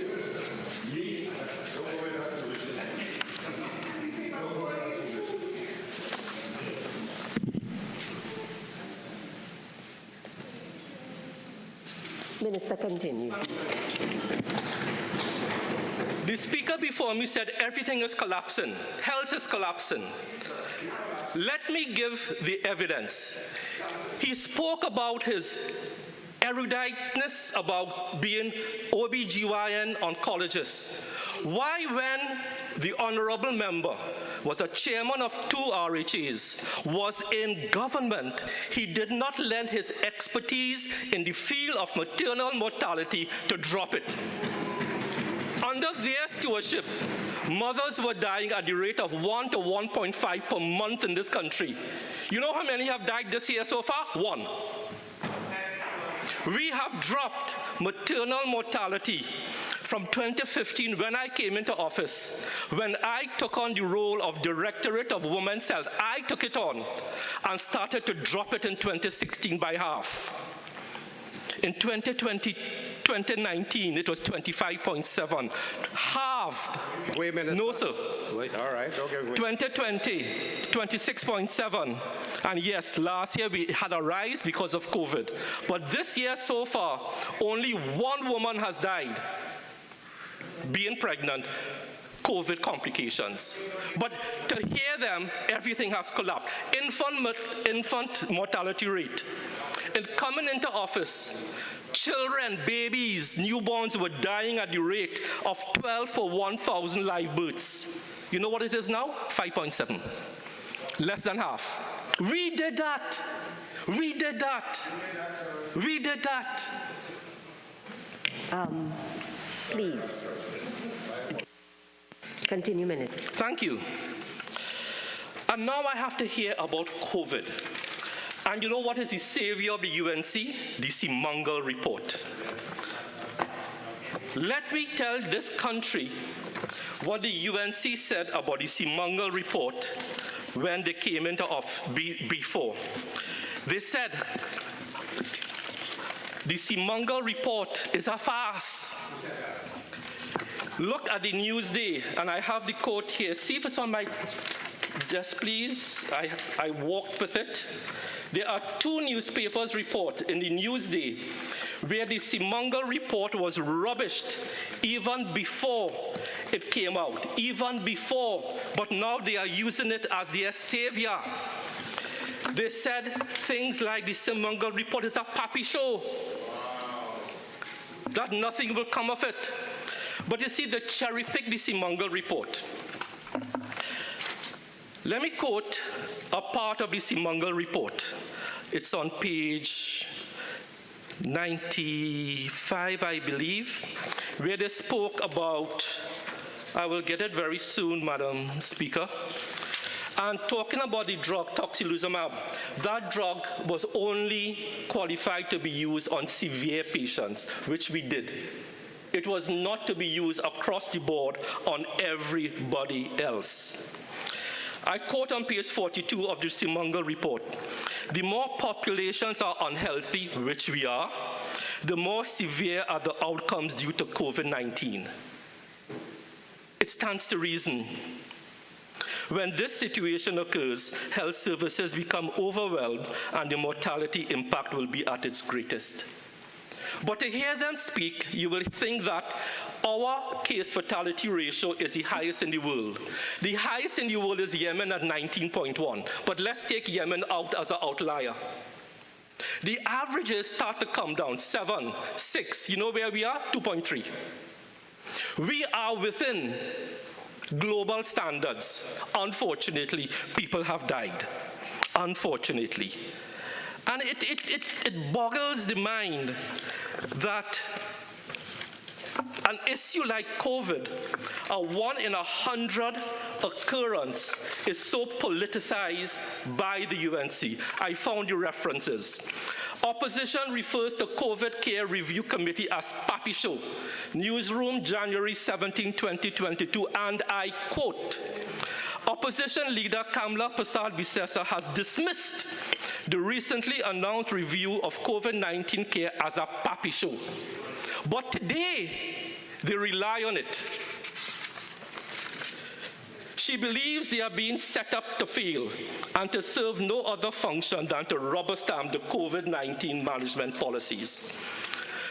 Loop, UNC MP slams sham probe into healthcare system, COVID-19 care, and I quote, former Member of Parliament under the United National Congress, Dr. Gopeesingh, has suggested that the 5-member committee created to probe the parallel healthcare system and the various aspects of COVID-19 care in Trinidad and Tobago is a sham.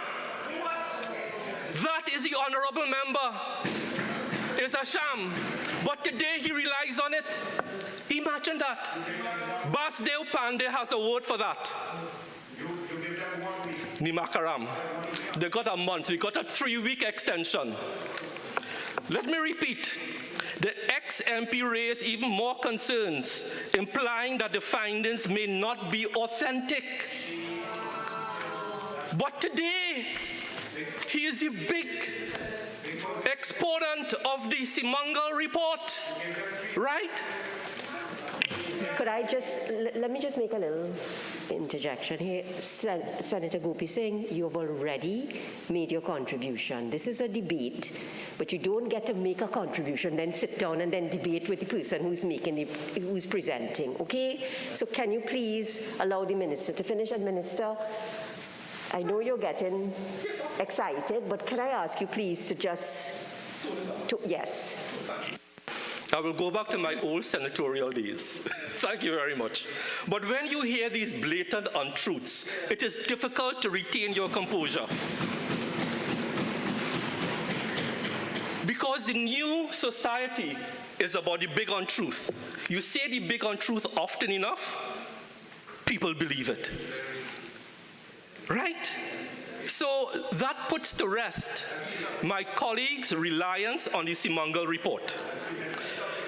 I now want to come to respond to my colleague on Central Block. Madam President, I cannot believe that the UNC has the unmitigated gall to even breathe and mention the word Central Block. They sat on a 2009 PAHO report when oil was $100 plus a barrel and did absolutely nothing. People could have died in Central Block. Could you imagine if you have 400 patients in Central Block during opening hours, during visitation hours? 400 patients, let's say each one has 2 visitors. That's 800 and 400, 1,002. Then you have healthcare workers, another 3, 4. Let's say you have 1,500 people between patients, healthcare workers, and visitors in Central Block. And an earthquake struck, and that thing came down, and 1,500 people died. And UNC watched that report and built Couva. How did you make that decision to prioritize Couva over Central Block? And now you have the unmitigated gall to ask about Central Block. After the hiccups, it is going fine. Thank you very much.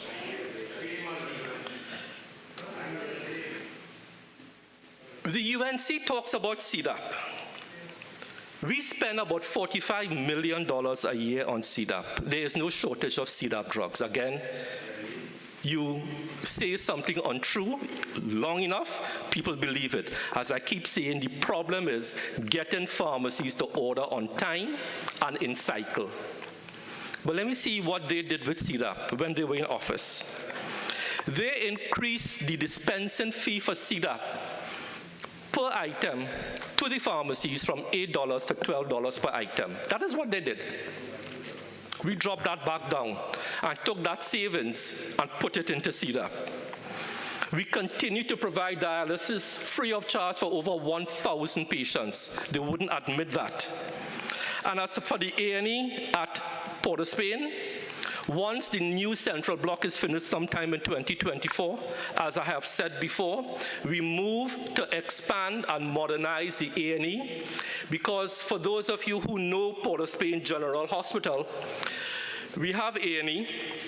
North of A&E, and I think all the doctors who work there, Senator Dillon-Remy, Senator Deyalsingh will know. North of the A&E, you have all the outpatient clinics, orthopedics and so on. The plan is, once new central block is finished, we move all those outpatient clinics out of there, and then we take over that space north of the A&E and expand the A&E going north. But Port of Spain General Hospital right now is stressed. It's stressed because we had to decant because the UNC did not build a new central block. It is stressed now because we are demolishing the old central block. So it is under stress, right? But we are taking every reasonable measure to decrease that stress as much as possible. So, Madam Speaker, Mr. Deputy President, Mr. Vice President, sorry, I forgot which house I was in. I want to refer lastly to COVID. You know, it is so easy to criticize any country's COVID response from an armchair critic point of view. Minister, you have 4 minutes Yes, remaining. thanks. Yes, I've been looking at the clock, thanks. But you know, this country never reached the stage as in Italy, where people were dying so fast. They had to have hearses lined up. And they have a priest standing up there and just saying the Hail Mary for 15 seconds. Hearse goes, deceased goes, another one comes. That was Italy. In the United States, you had people being stored in refrigerated trucks, and the refrigeration would break down. In other countries, you had COVID patients being taken in an ambulance from hospital to hospital to hospital. Mothers were dying because they couldn't get care in the regular healthcare system. We never reached that stage. Was everything perfect? Of course not. It's a pandemic. No country in the world was prepared for this, but we did well. We did very well, and I am proud to have been associated with my political leader and Prime Minister who led the national response from an economic, socio-economic, and health perspective. I am proud, and the country has rewarded Dr. Roshan Parasram with the ORTT, well-deserved. Dr. Mariam Abdul-Richards, Dr. Avery Hines, and Professor Christine Carrington for their sterling service. That is how a grateful country responds, not like our friends opposite who denigrate and make life a living hell for those who did nothing else but serve this country. Mr. Vice President, I thank you.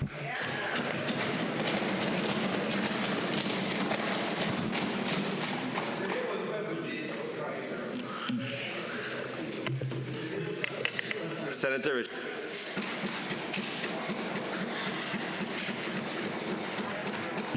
Thank you, Mr. Vice President, for recognizing me and allowing me to enter this debate on the budget 2023, which is titled Tenacity and Stability in the Face of Global Challenges. Senator Ma, kindly allow the good senator on the independent bench to make his contribution in decorum and peace, please. Thank you. Thank you, Mr. Vice President. I want to start on a somber but at the same time celebratory note by paying tribute to a patriot of Trinidad and Tobago who recently passed away in the person of Hazel Brown, who I think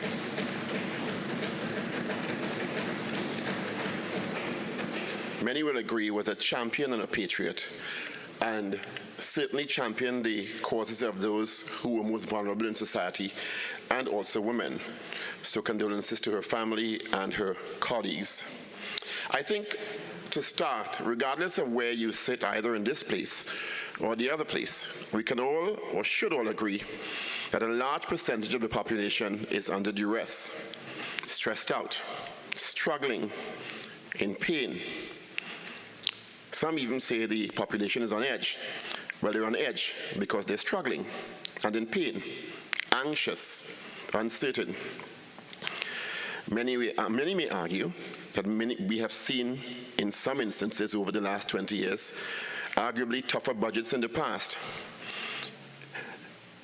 But what's different this time around Why such a strong reaction from many, to the rebuke of a call for sacrifice? Because sacrifice is not new to this population.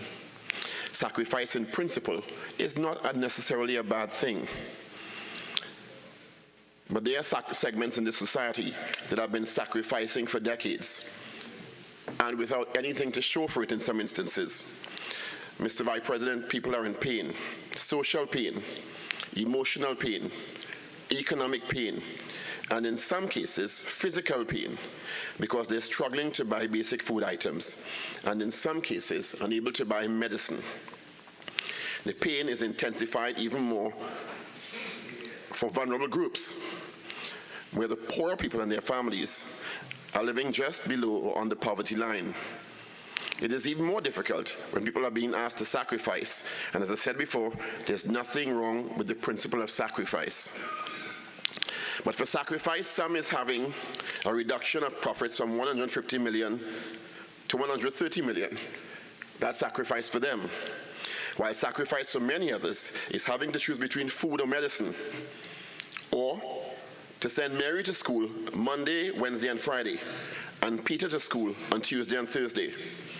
That, Mr. Vice President, is the reality for many in Trinidad and Tobago. So when there's a call for sacrifice,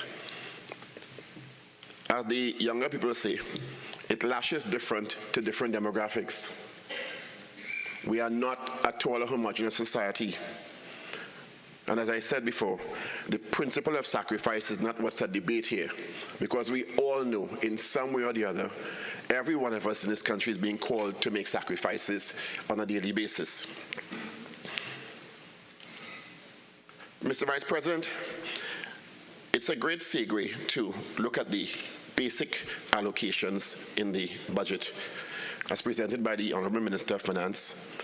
And I again congratulate the Minister of Finance, because to me, the allocation in large, not looking at the minutiae, is an indication of the focus of the government. And I commend that education and training has received the lion's share of the budget, which says to me that there is a philosophy and understanding that this is the way to prepare the country for the future. $7.435 billion.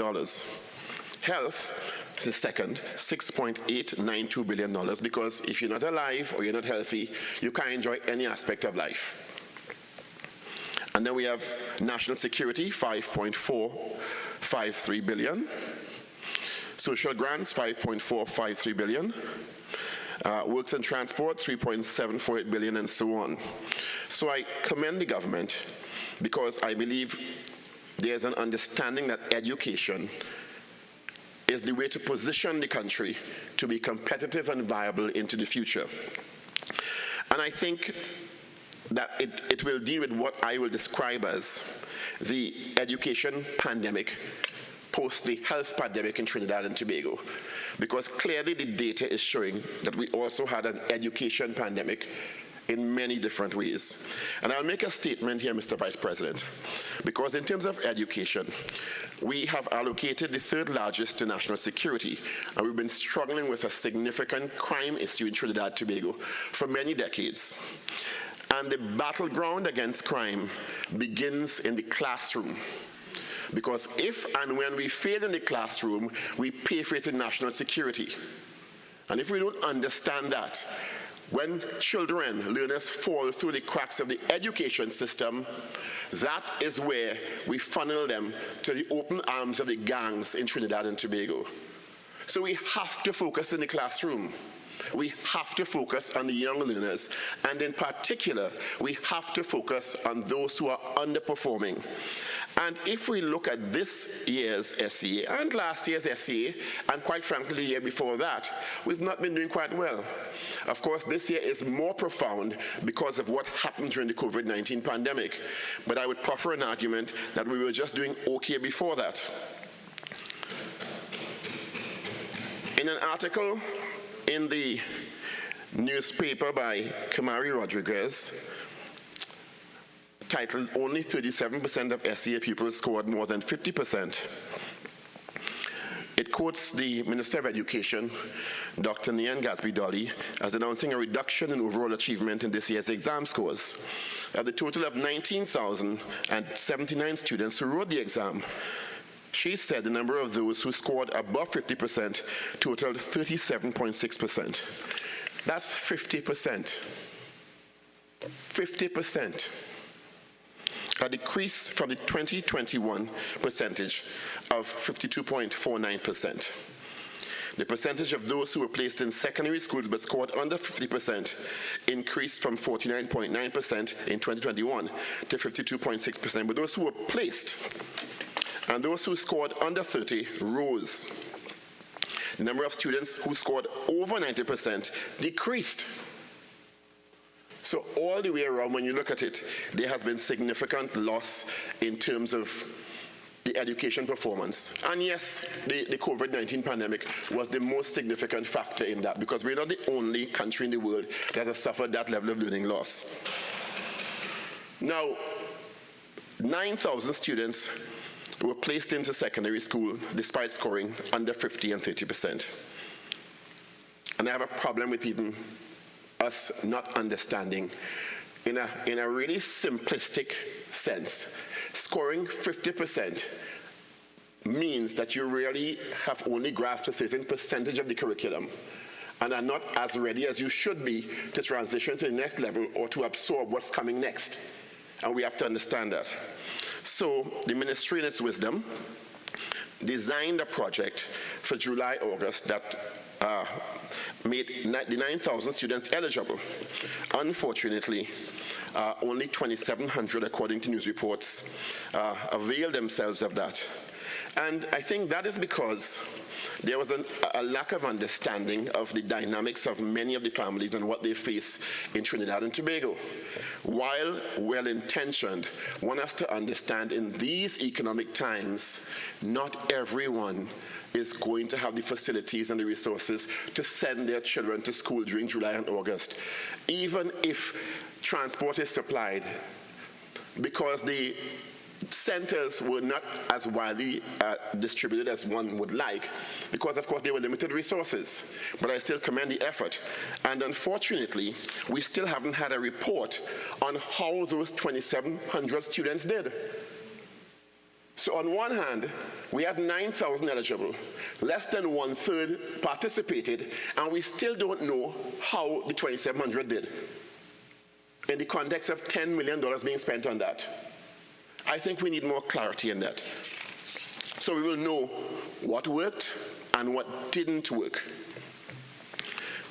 Mr. Vice President, the Catholic Board of Education also published an article in the Catholic News dated July 8, 2022, and identified that there are 118 primary and 1 private and 6 assisted primary schools managed by the Catholic Education Board in Trinidad and Tobago.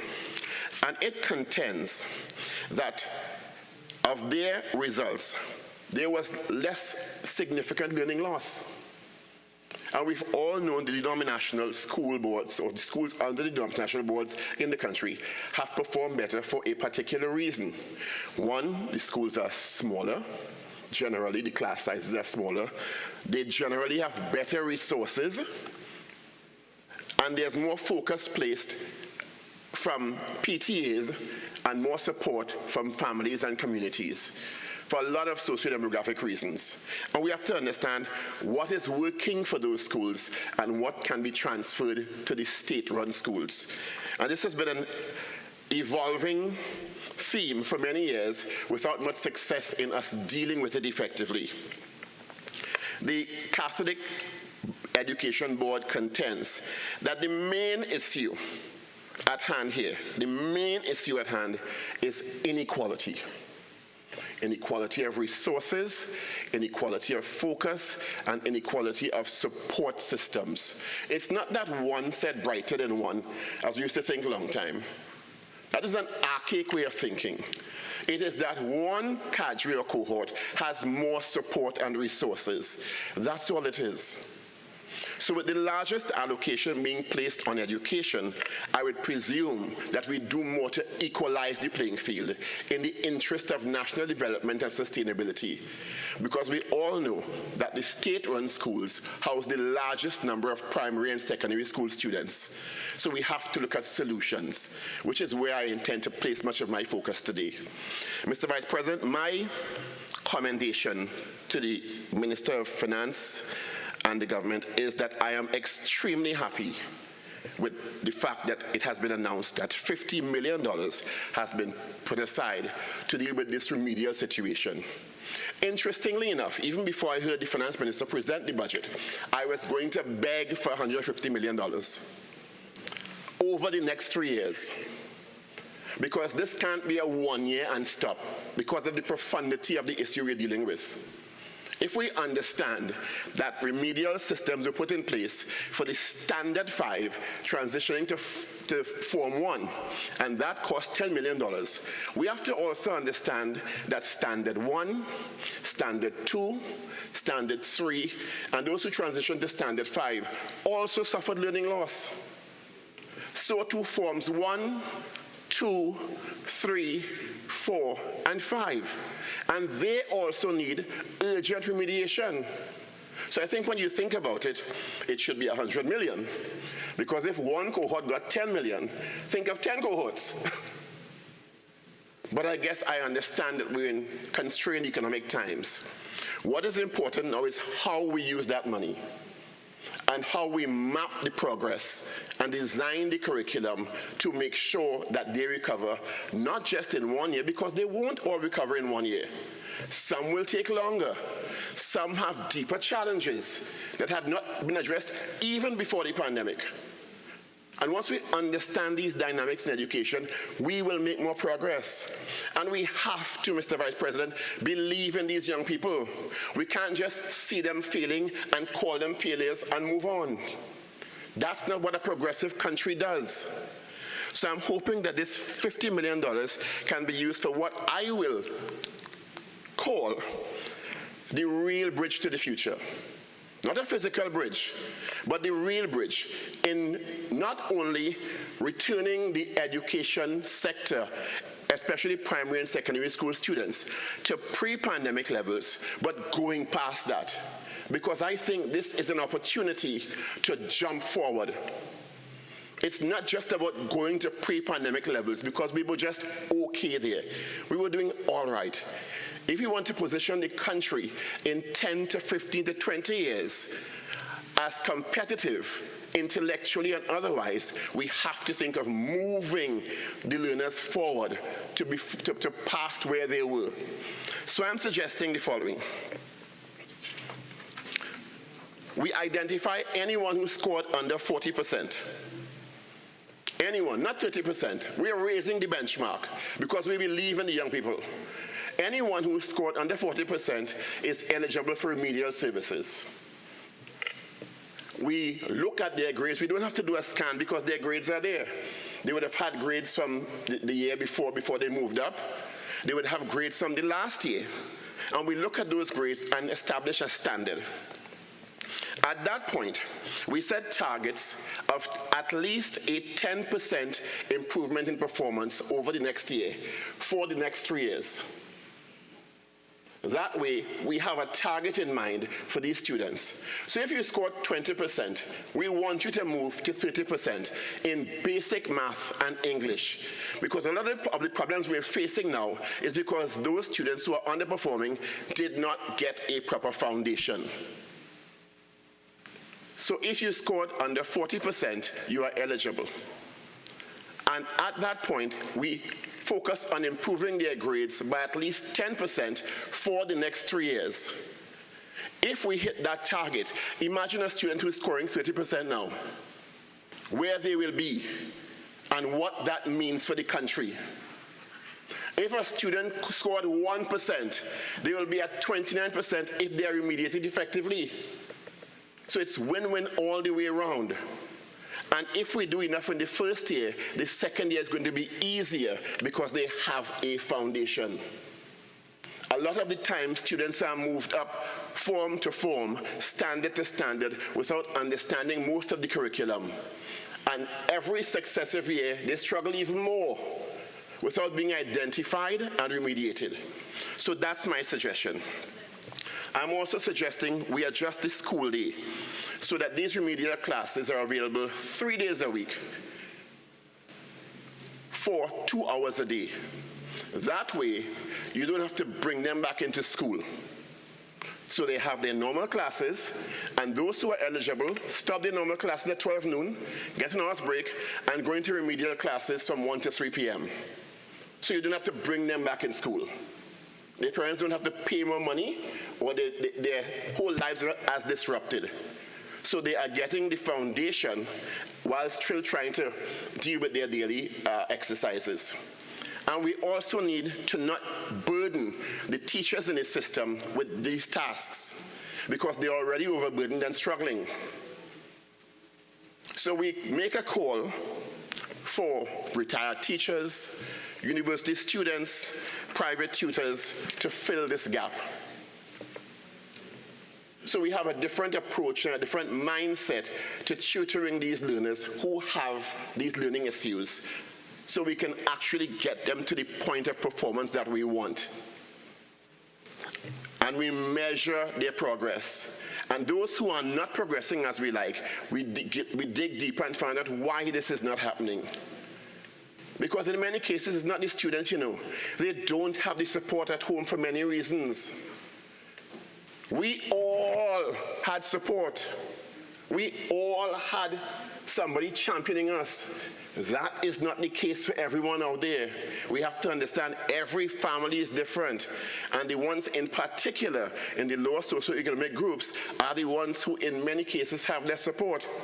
I had the privilege, the opportunity, let me just not say the privilege, of doing a series in maximum security prison in Golden Grove, where I interviewed 17 lifers convicted of crimes that put them in there for the rest of their lives, mostly murder. And there was one common theme. Out of the 17, 15 never finished primary school. 15 of the 17 I interviewed never finished primary school. And the other 2 were because of domestic situations they got involved with. Doesn't that tell you a lot?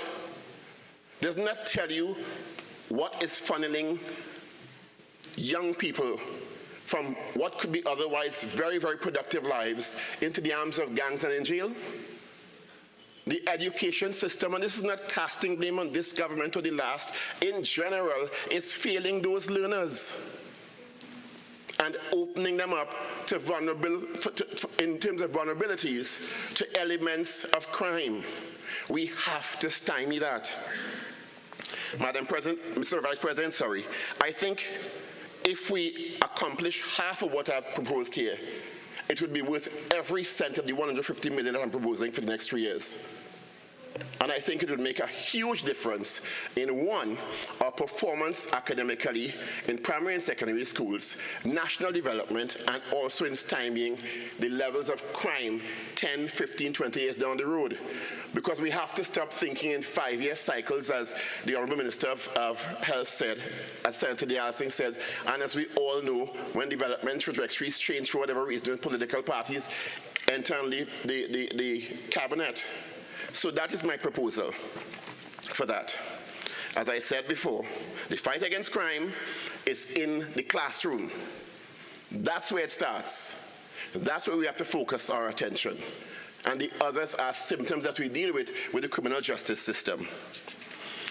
Mr. Vice President, we also need to place special emphasis on the issue of learning disabilities and special needs, because the student support services, with the greatest of respect, with the greatest of understanding of the effort the staff puts in, is undersourced, underfinanced, under-resourced, because the volume of work is becoming exponentially more and more every year with trying to diagnose learning disabilities, trying to diagnose and remediate emotional behavioral problems, and particularly post-pandemic, because of the mental pressures on young people, they have gotten an exponentially increased amount of workload with less funding than 3 years ago.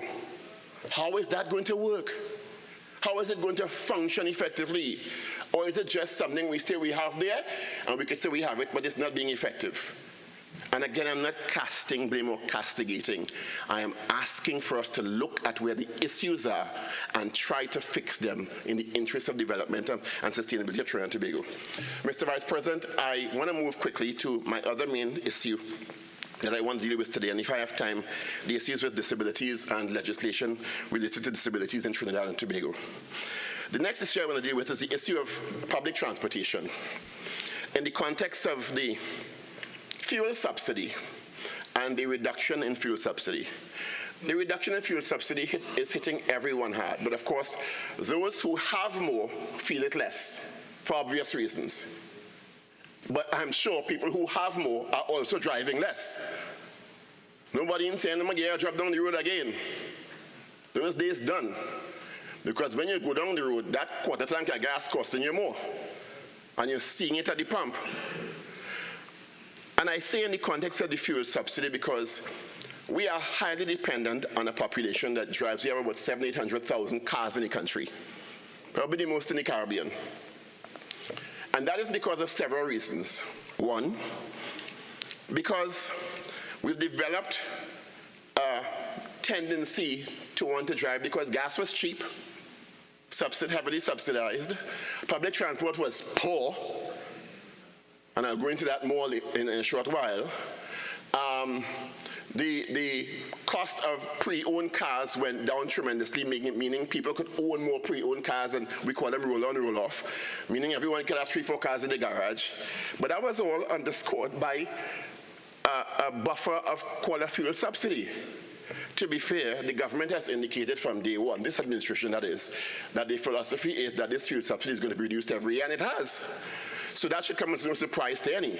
It doesn't mean it hurts any less. But it has been articulated. So it continues. Unfortunately, our public transportation system shows that, and this is I had the Parliament staff pull some hands out for me. A question I asked of the Honourable Minister of Transportation on the 16th of the 3rd, 2021, which was the total number of persons on a daily and weekly basis who use public transportation, what percentage of the commuting public is served by PTSC, and what has been the trend in percentage over the past 5 years. And at that time, the Minister indicated on average 1.55% of the commuting public was serviced by PTSC on a daily basis. 1.55%. I think the average allocation to PTSC is $400 or $500 million a year. How does that make sense? How can that make sense? And there are several reasons why people don't take PTSC. From 2015 to 2016, the average yearly rideship was 3.9%. 2016 to 2017, 3.9%. 17 to 18, 3.57%. 18 to 19, 2.91%, and 19 to 21, 1.55%. Now keep in mind, yes, we had a pandemic, we had lockdowns, people weren't going out, but we never crossed 4%, did we? Even before the pandemic. And that's for several reasons. One, an effective transportation system is not just about buses coming and going on time. My colleague and someone I have a great deal of respect for, the Honourable Minister of Trade, on a post-budget television panel, when I asked a question, indicated that it was her contention that PTSC was an effective service, efficient service. In what country? Because even if I agree that the buses came on time and regularly, which they don't, an effective public transportation system requires regularity, real-time information where the bus is, infrastructure so people could go to a decent, welcoming environment to wait for the bus, and not stand up in a bus stop with a vagrant next to you. I don't want to use the word vagrant, but somebody who is homeless next to you, who could be using there as a public convenience. Who is going to do that? It needs to think through, when I leave my home, I should be able to park my car at a Ruma station because I may not want to, there may not be transportation from your house to the station, which happens in Metropolis. Park your car there, take the bus into Port of Spain. No, before that, get information on the bus on an app in 2022, where the bus is, because the 11-year-olds with apps now. Take the bus into Port of Spain and have another source of transportation through an arrangement into Port of Spain or environs. Because if it's raining and it's flooded in South Key, you can't leave the terminals in South Key, but you have to wait and go to work late.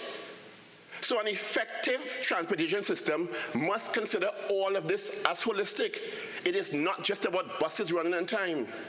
It is about information technology being used to make the system efficient. And we don't have that. So people are going to drive because it's more convenient to them. And the more people who are driving, is the more fuel burning in traffic, is the bigger cost to the state in fuel subsidy. Does it make sense to you, what we're doing? Because it doesn't make sense to me.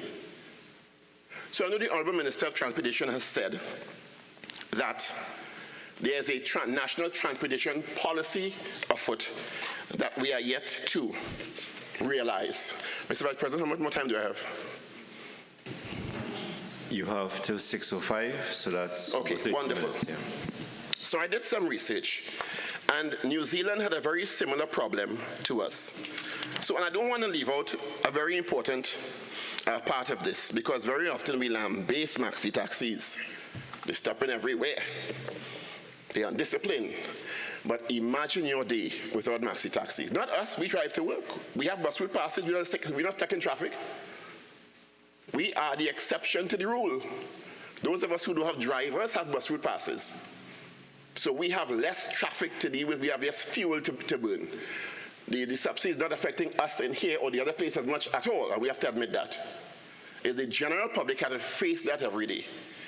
The quality of life of children getting up 4 o'clock in the morning to reach the school for 7, and then leaving schools 3 o'clock and ending up home 7. The quality of life of their parents is being negatively affected because of our transportation gaps in this country. And we want to know why we're on edge? All that's why we're on edge. Because we've endured years of this with no relief. And it has to be fixed. In terms of national development and quality of life, mental health care, that. So New Zealand has a similar problem, so they commissioned a study. And the difference is, we commissioned lots of studies and end up on shelves. They actually activated it. Their ways to deal with it was to improve the quality of infrastructure, replace infrastructural assets, accelerated replacements during economic recessions, and also buying multiple different forms of transport to supplement each other. So while you may have trains, we don't have trains, but we have buses, we have maxi taxis. We could devise a system that gets the person from home to the bus hub, to the other bus hub, and to the destination and back. There's also a safety issue involved in having a productive and efficient transportation system. Because if we have a safe, nationally run transportation system, our young women are less vulnerable to predators. Because they have a system that is safe, reliable, and has accountability built into it. And of course, using information technology to ensure that people have the information they need and the system has redundancies in it. So the link between transport and economic performance, which also improved because New Zealand, because of this investment in national transportation, increased their GDP by 7% in 2 years. Because guess what? There was less traffic on the road. Businesses could have their goods and services moving more smoothly. They burnt less gas. The gas on their line items reduced. And there was a greater improvement in national security because less cars on the road mean the police can identify the criminals in cars. Cost direct impacts includes, and the uses included business travel, regular citizens, workforce, non-work leisure, and freight. In terms of the categories of transportation that was impacted positively by having an improvement to national transportation. The direct costs include cost of travel, travel time reliability, quality of life, comfort, safety, and security. And the wider impact, business efficiency, business investment attraction, business innovation, clusters of conglomerates because people could move goods and services much more effectively and efficiently. Labor market improvement because productivity improved because there was less time on the road. Competition improved, domestic and international trade improved, and globally mobile activity improved when you consider the wider parts of the transportation grid. So, Mr. Vice President, the possibilities and potential of dealing with this issue are immense for Trinidad and Tobago in so many different ways that we can't even begin to fathom, but we've accepted it as it is. For some reason, I know there was talk about a rapid rail. I'm not absent of the fact that there was a proposal for a rapid rail and it's unfeasible at this time. But there's a lot of stuff we can do with PTSC. Because if we are honest with ourselves, PTSC are operating properly. It's just not. No one is going to participate in that form of transportation when there are so many inadequacies along the continuum of the project. I take some time. If I'm servicing my car, I don't ask nobody to drop me. I take the opportunity to travel with public transportation because I'm curious about what you experience and what people every day go through. And you look at him like a crazy because I'm recognizing me. I say, what are you doing on a maxi taxi, boy? But it's important for me to make that connection because it's real-time research. And when you look at having to wait by a bus terminus that may be dilapidated, that may have a homeless person living in it, that may not have lighting in the night in terms of safety, that has no signage that says the bus is coming, it's unappealing. It's unappealing and it's unsafe in many instances. So I think a lot more focus needs to be placed on PTSD. And it's interesting that I pulled out a Newsday article that says the PTSD chairman reveals new business model to generate income.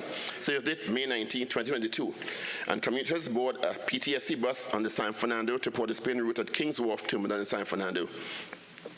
And they have initiated multimodal complexes, which I think is moving in the right direction, because the hub in Port of Spain, to me, is not at the standard that we would want it for anyone to be encouraged to travel from the various points in Trinidad into Port of Spain and back, because it's just not up to standard. It may have been fit for purpose 25 years ago, but it's certainly not now. And some emphasis needs to be placed on that and upgrading that. And these hubs are huge around the world in terms of real estate for businesses, leisure areas and education areas for commuters awaiting transfers to other forms of transportation, etc. So it can also be a revenue generating initiative for the Public Transport Service Corporation if they see themselves in a wider context. They're making some steps here, but you can't be doing that and your bus ain't running on time. Makes no sense. You're putting the cart before the horse. What is your primary core function?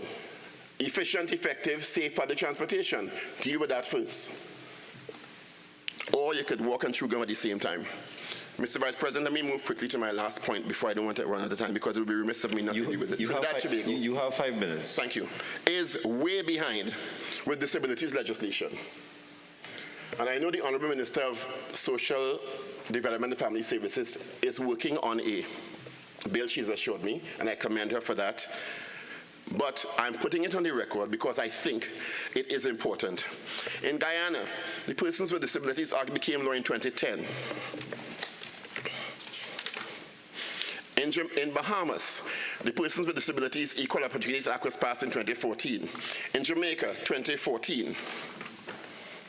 and we also have in several other Caribbean countries.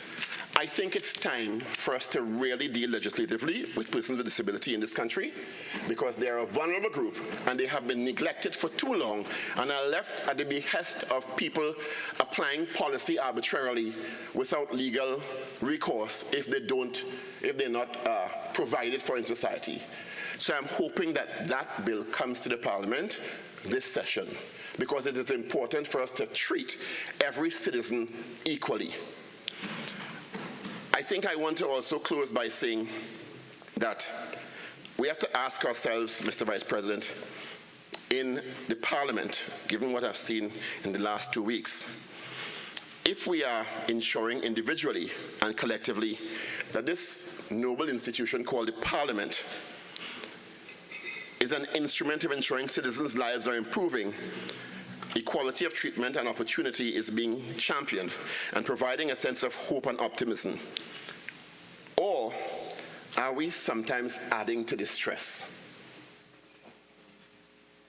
Maybe unintentionally so, but are we adding to the stress? Let's do some soul searching. If we can't honestly answer this, the public will answer it for us. Mr. Vice President, I thank you.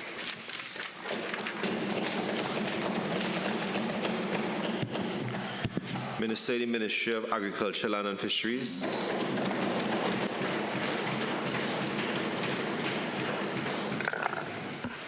Thank you, Mr. Vice President, for the opportunity to add my voice in support of the fiscal package presented by the Minister of Finance for the year 2022-2023. Let me start off, Mr. Vice President,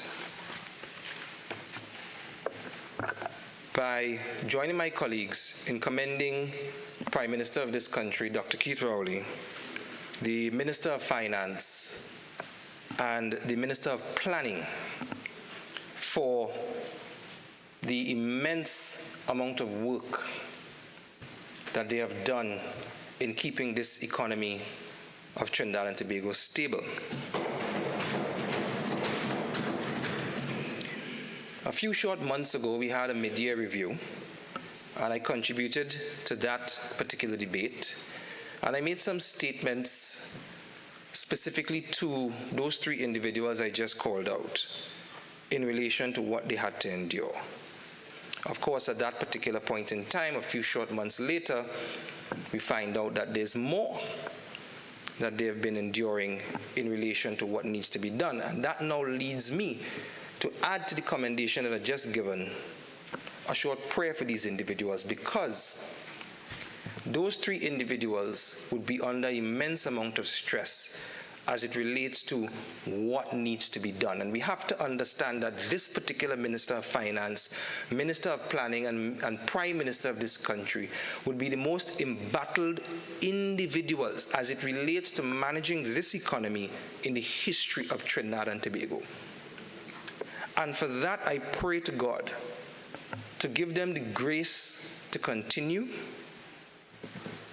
to guide their steps, to guide their minds, and to guide their hearts, to continue leading this country towards the path of prosperity.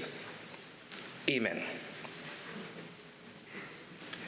Because, Mr. Vice President, I've sat in quiet observance of what has been occurring globally. And I don't think anybody on any side in this particular chamber has disagreed so far in this debate, or even in the other chamber, as to what is occurring. We are in a very precarious time in human history.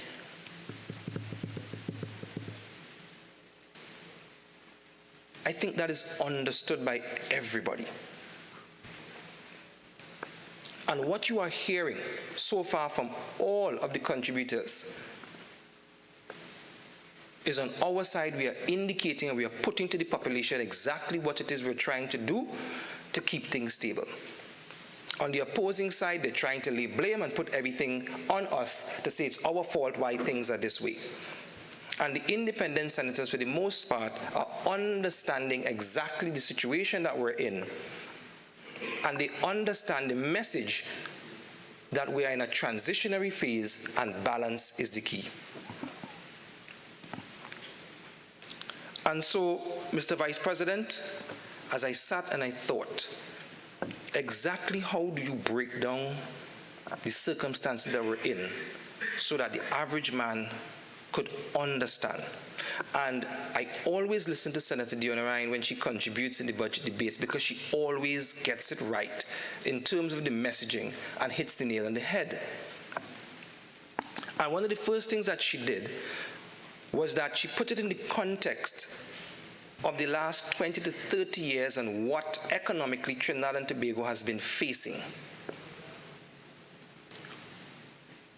And I want people to understand that this time around, and if you listen very carefully to the Minister of Finance, the narrative is ever so slightly different than what we've been accustomed to hearing. If you go back to the 1980 period when we had our first economic shock, coming out of a period of growth as the founding father decided that we were going to develop an oil sector to the benefit of the people of Trinidad and Tobago. And of course, we would have our increasing revenue coming in.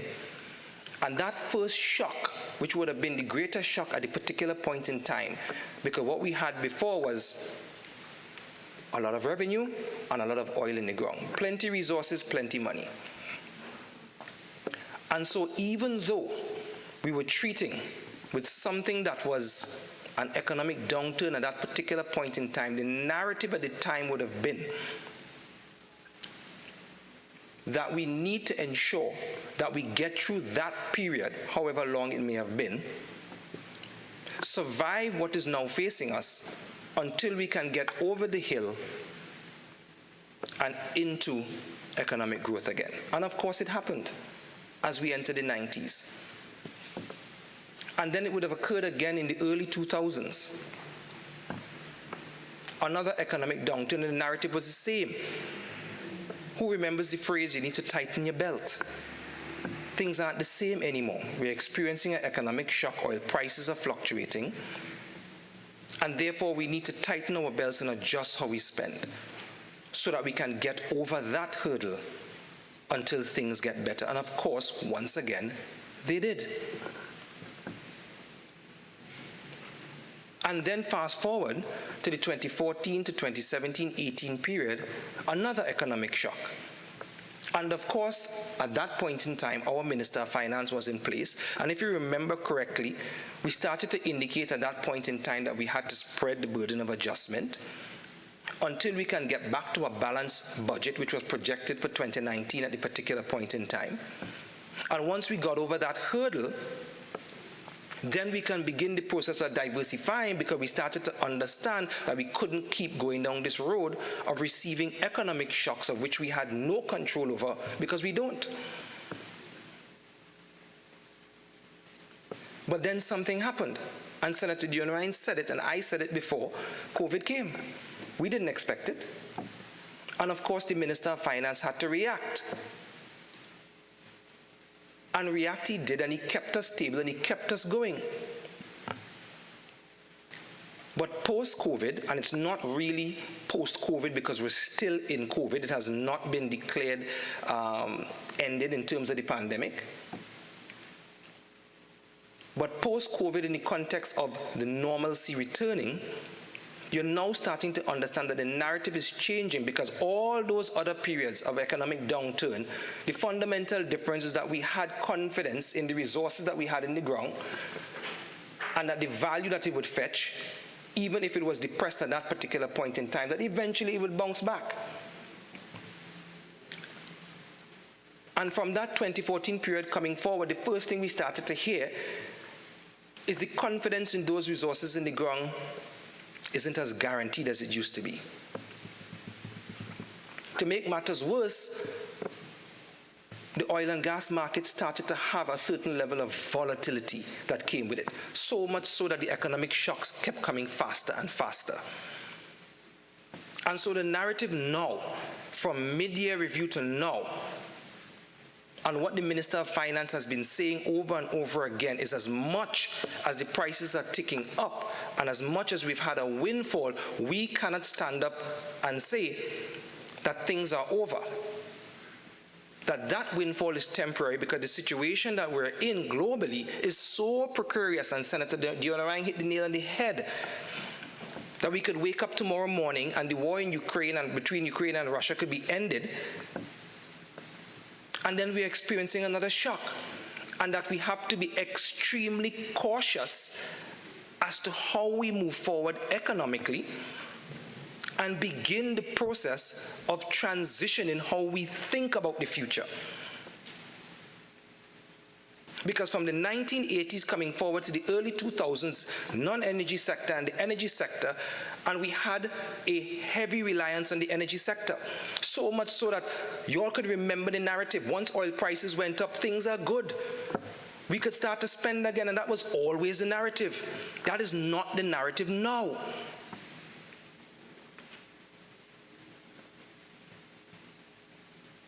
Because the narrative now is that we must transition out of that dependency if it is we want to leave a future for our children.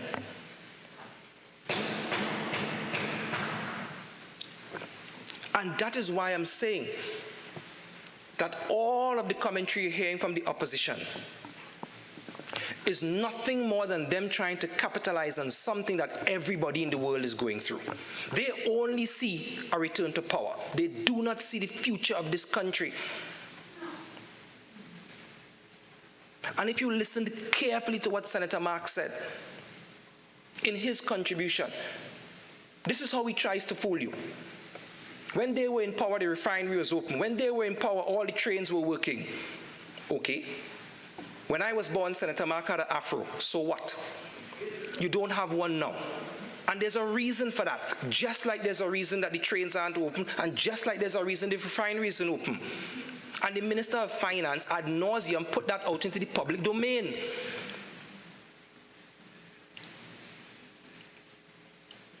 So to come and say that when you were in power, these things were open, makes no sense.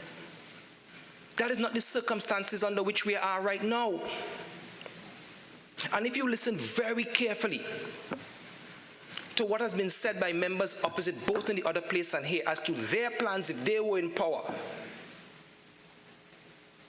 you would understand that they have no plan. All of the economists in the country, all of the educated individuals are indicating that we need to look towards the future. We need to diversify. We need to digitize. We need to transition. And your plan for the future of Trinidad and Tobago is oil and sugar.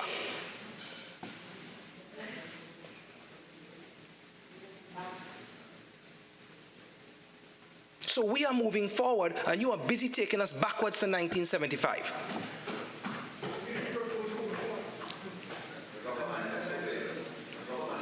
And none of you all, you're answering now, but notice carefully to the population of Trinidad and Tobago. Not one of them that has spoken so far has corroborated that plan by their political leader. Not one of them has repeated it. Because it never made sense when it was uttered in the first place. And it still doesn't make sense now.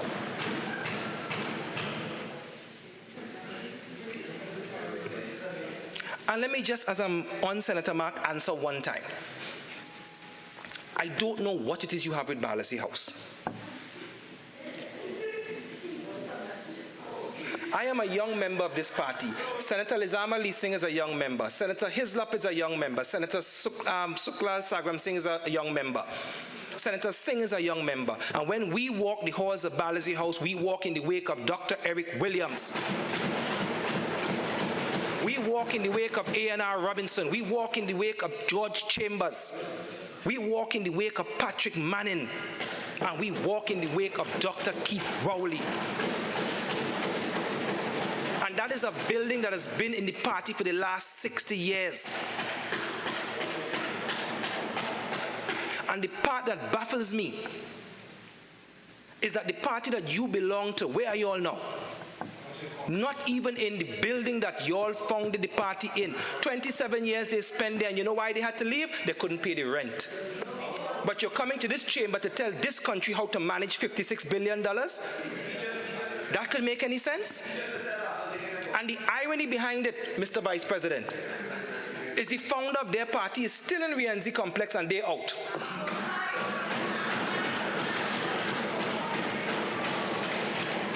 But you're coming to tell us about Barlazy House. Well, let me make this absolutely clear. As long as Barlazy House stands in this country, we will provide shelter to the people of Trinidad and Tobago when that rising sun starts to burn.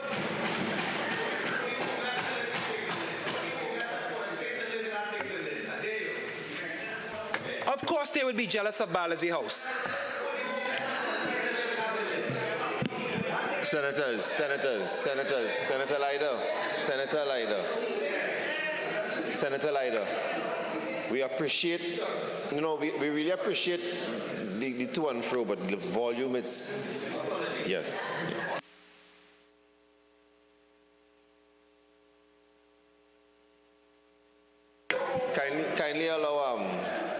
Kindly allow the minister to complete and continue his contribution, please. All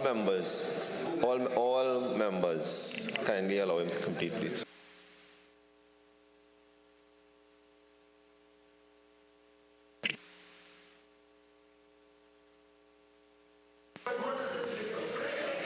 Thank you. Your management of your own affairs is questionable, and therefore we question your ability to manage the country's affairs.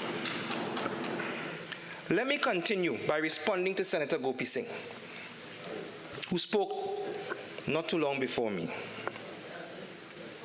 It's the second time I've heard Senator Gopeesingh in this chamber, and every time he comes to tell us about the laptop program that they seem to be so proud of. I thought we dealt with this in 2015, and I didn't really want to go back, but since he brought it up, I'm responding to him. The laptop program was nothing more than an ill-conceived PR stunt that was ineffective. No kind of planning went into the distribution of those laptops. No type of assessment as to the ability of the children to be able to use the laptop in a sustainable fashion. No type of checks as to whether all of the children had proper access to internet. The purchase of cheap laptops just to hand out in the news to say that you're doing something in relation to the helping education for children in this country, it could never work. And then coming to say that we didn't hand out any laptops, well, that is completely and utterly untrue. Because the Ministry of Education under our tenure was able to hand out 63,000 devices to children in 4 years. And it was not a PR stunt, and it's not something that we need to go and wave a flag for, because we understood that you need to do the correct assessment. We understood that digitization needed to take place and is still ongoing, so that the use of those devices could be sustainable. He comes again, Mr. Vice President, to talk about 105 schools built. Senator Gopeesingh.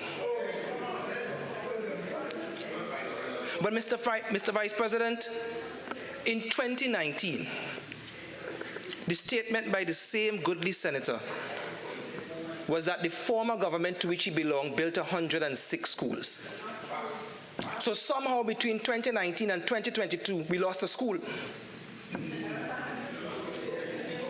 And that leads me to question, because they never come to say where the schools were built. They just come to beat their chest and say, we built 105 schools. 4 years ago, it was 106. Next year, it'll be 104. The year after that, it'll be 102. And it sounds to me just like the Couva Children's Hospital that you opened in 2015 without administrative staff and without the ability for it to be effectively operated. And that's the kind of management that we've come to expect from members opposite. You cannot take anything they say at face value.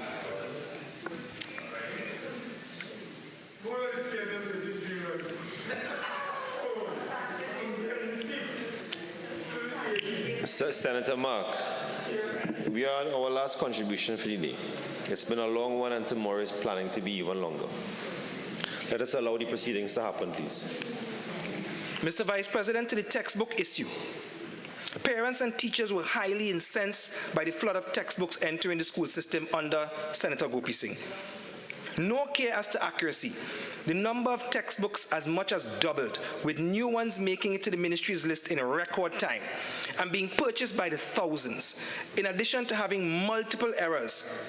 The books were also of very poor quality. Such was the rush to produce them. Again, show over substance. Senator Gopeesingh was glad to say we bought books, but no care as to the quality being offered to the students. Again, we cannot trust in their ability to manage anything. Mr. Vice President, I want to speak a little about why this is such a precarious time in human history.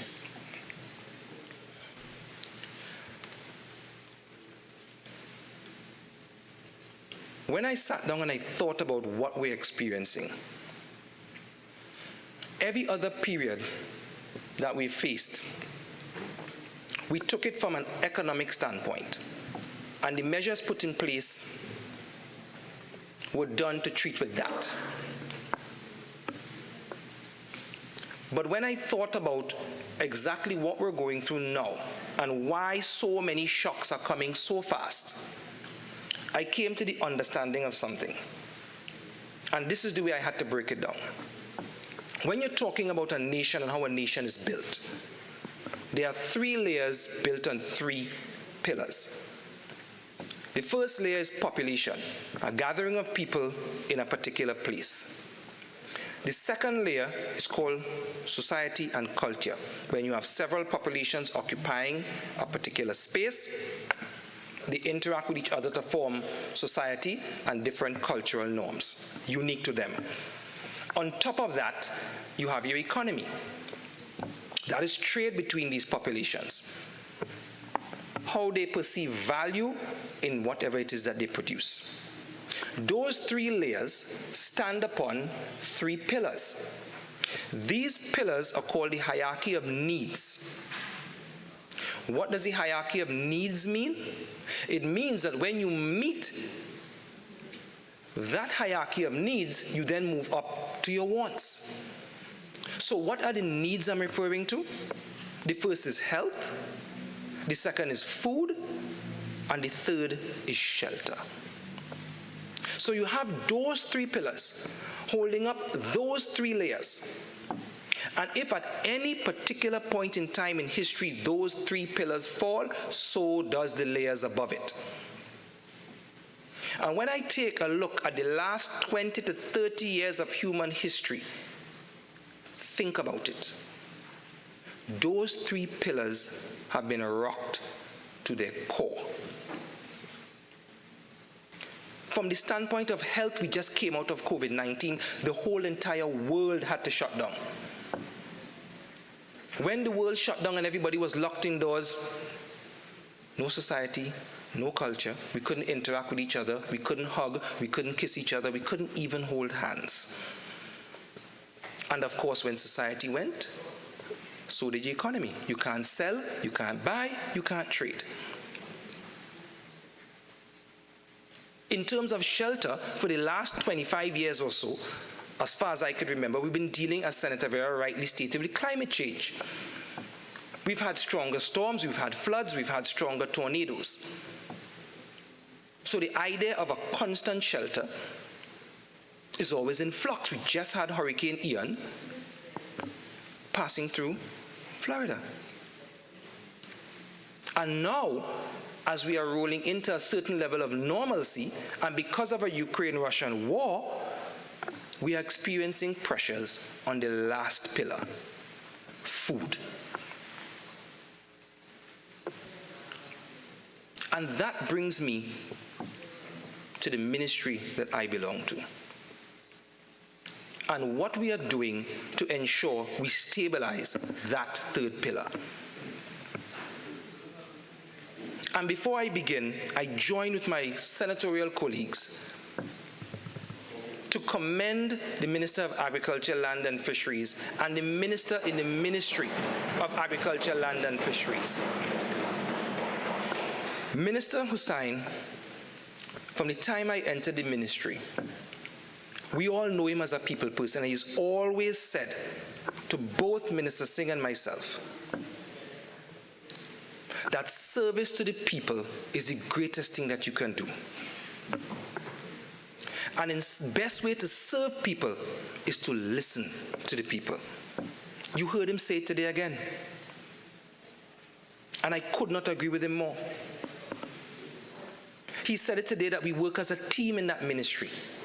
He said it today that in the Ministry of Agriculture, Lands and Fisheries, you're going to see a change in the way things operate. You heard Minister of Agriculture, Lands and Fisheries speak to the fact that the issues that were in the public domain, as soon as he entered in ministry, he started to treat with those issues. And if you took a cursory look or a deeper look at the budget documents that were put in front of all of us, you would notice that there are line items in there specifically to deal with the issues that came to his knowledge in the 7 months that he was there. Line items to deal with pre-deal larceny, line items to deal with access roads and the development of such, line items to deal with the pests and diseases that are affecting the agricultural community in Trinidad and Tobago. You heard Minister in the Ministry of Agriculture, Lands and Fisheries speak to all of the incentive programs. He called them out, 92 in total, to all of the grants that were given out to assist farmers. You heard him speak to the food box program that has been restarted, by the way, which is a direct answer to the private member's motion moved in the other place just a few months ago, that is now under the Ministry of Social Development.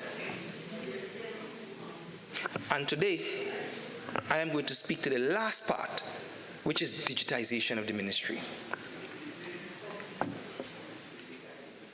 You see, Mr. Vice President, you have to understand that when you're dealing with the agricultural sector, at this current particular point in time of where we are, it is starting to diverge. You have traditional farming done predominantly by those that have been in the sector for a number of years, and you would find that the average age of those who are engaging in that is between 50 to 70. Then you have the younger ones that want to get into the sector, but they cannot enter it in the traditional manner because of certain issues, for example, like land tenure. But they are not discouraged, so they decide to enter the sector in a more technological way. And so as the ministry goes forward, you need to be able to cater for those two groups. And one of the first things that we did to ensure that continues in the developmental program, and I will just read it out, Mr. Vice President, that we decided to continue the smart agriculture programs, incorporating artificial intelligence that would speak specifically to the young people in the agricultural sector that is predominantly technological in nature. So it means that if it is that you're not growing on 50, 100, 10 acres of land, but you're utilizing a 40-foot container and you're thinking, and you're going on YouTube and you're looking how to set up the light to grow your plants, and you're looking how to create an app so that you could sit down in the job, which is your main job, and watch your plants grow if you want, and that is where you want to enter the sector, the ministry will be able to receive you and assist you under this developmental program. But like I said, we didn't end there, because we continued under another line item called promoting new and emerging technologies to the agricultural sector, and that is for the older farmers who may not be technologically savvy but still want to incorporate some level of technology into their farms, because we are in 2022 and we are moving towards a more digital world. And that is how we are dealing with those two categories of farmers in Trinidad and Tobago right now. But we didn't end there. Because at the end of the day, the ministry has to be able to receive these individuals. And so what the ministry is engaging in right now from a digitalization standpoint, and you heard the Minister of Agriculture, Land and Fisheries speak to it in terms of the web portal that we are creating.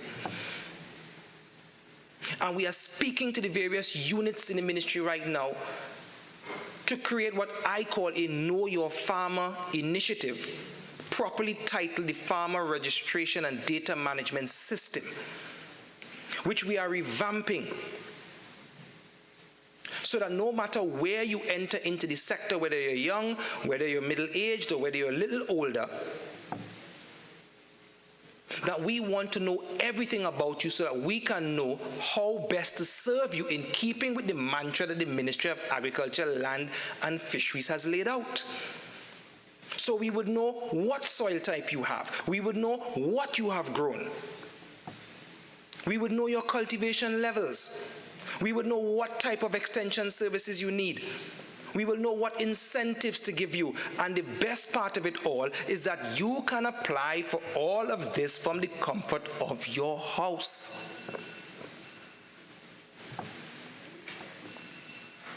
That is where the ministry is moving.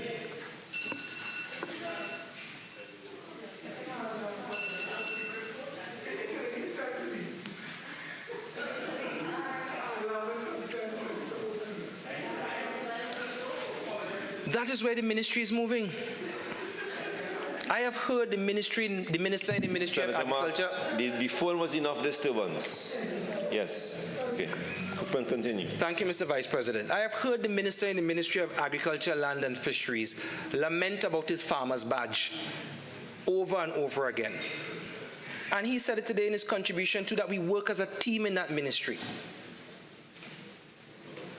And immediately, under the digitization program, I looked into how we can upgrade that same farmer's badge to make it easier for the farmers of this country to access.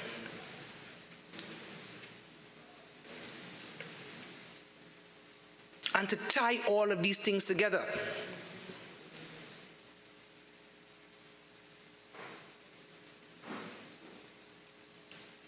And whereas the Farmer Registration and Data Management System speaks to ensuring we get all of the information, to ensuring that the workflow management systems in the ministry are all digitized, we don't want to leave out the third pillar, which is monitoring and enforcement. And the three ministers in the ministry have already sat down and discussed as to how we can beef up the monitoring and enforcement in relation to agriculture in this country, whether it's pre-deal larceny or whether it is looking to see how land itself is managed in Trinidad and Tobago. And one of the ideas that we've come up with in understanding that the monitoring of land in this country and the monitoring of farmers and the cultivation levels and what is going on is still predominantly two-dimensional. You still need a vehicle to go out there, you still need to walk the land, which quite frankly is very prohibitive if it is you need to go and monitor 100 acres of land. And so one of the first things that we're going to be doing in this fiscal year is to implement a drone unit. Simple device that certain trained individuals in the ministry would be able to use to better execute their jobs in terms of monitoring farmers, whether it's pre-deal larceny and protection of their livestock. You heard the minister in the Ministry of Agriculture, Lands and Fisheries speak to what happens when it is you raise an animal from small to large, and somebody comes and steals that animal.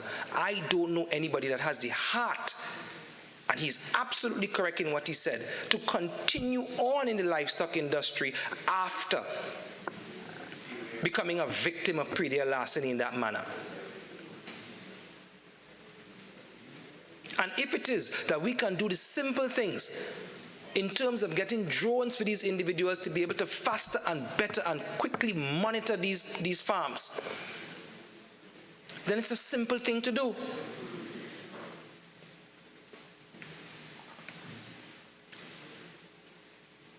And it is something that we are definitely going to get done. Because as the Minister of Agriculture, Land and Fisheries has indicated, we are committed to the farmers in this country.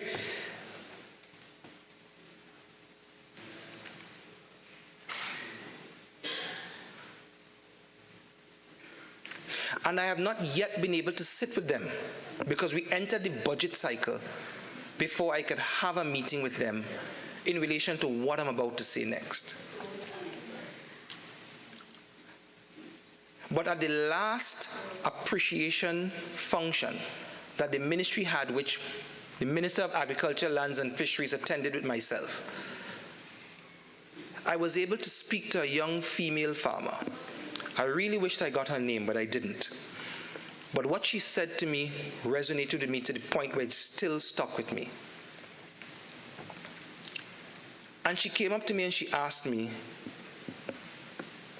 what incentives and initiatives does the ministry have for women in farming?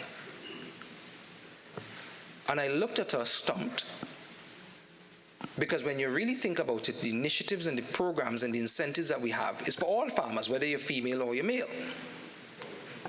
But the fact is that, for me at least, I would like to find out what are the issues that female farmers would have, predominantly in terms of operating in the sector, and is there anything that the ministry can do to alleviate those issues? Minister, you have 5 minutes remaining. Thank you, Mr. Vice President. And I am confident that Minister of Agriculture, Land and Fisheries, the minister in the Ministry of Agriculture, Lands and Fisheries, and myself can sit down and take a look at that particular issue to assist the female farmers in this country.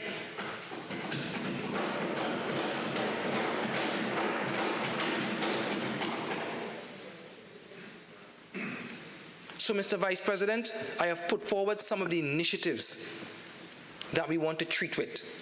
I have put forward the plans for the future in the Ministry of Agriculture, Lands and Fisheries.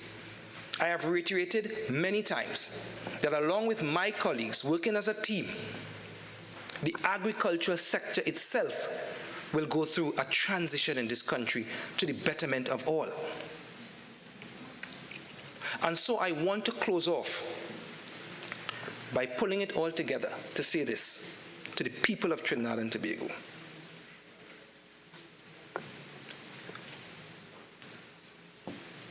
The situation that we've found ourselves in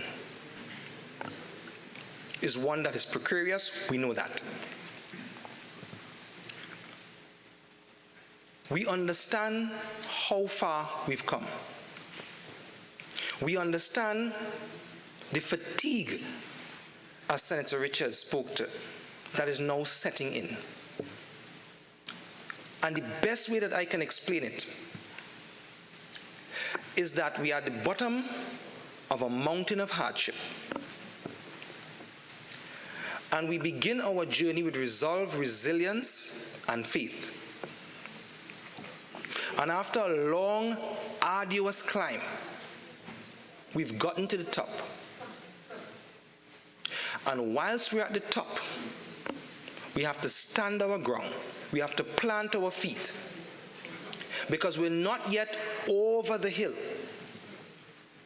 And as Senator Dillon-Remy rightly stated, the slightest breeze can put us back right where we started.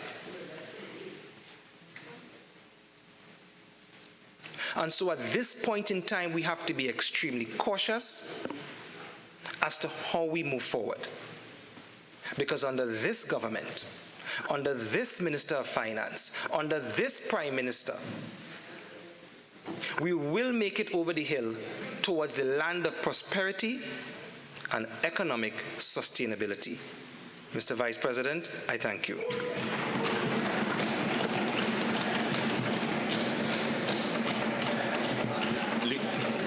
Leader of Government Business.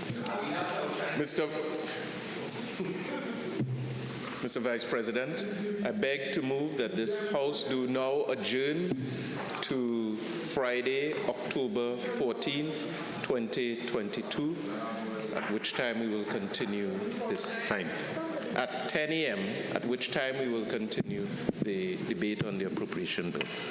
Honorable Senators, the question is that this Senate do now adjourn to Friday, October the 14th, 2022 at 10 a.m. Those in favor say aye. Aye. Those against say no. I think the ayes have it. The Senate now stands adjourned to Friday, October 14th, 2022 at 10 a.m.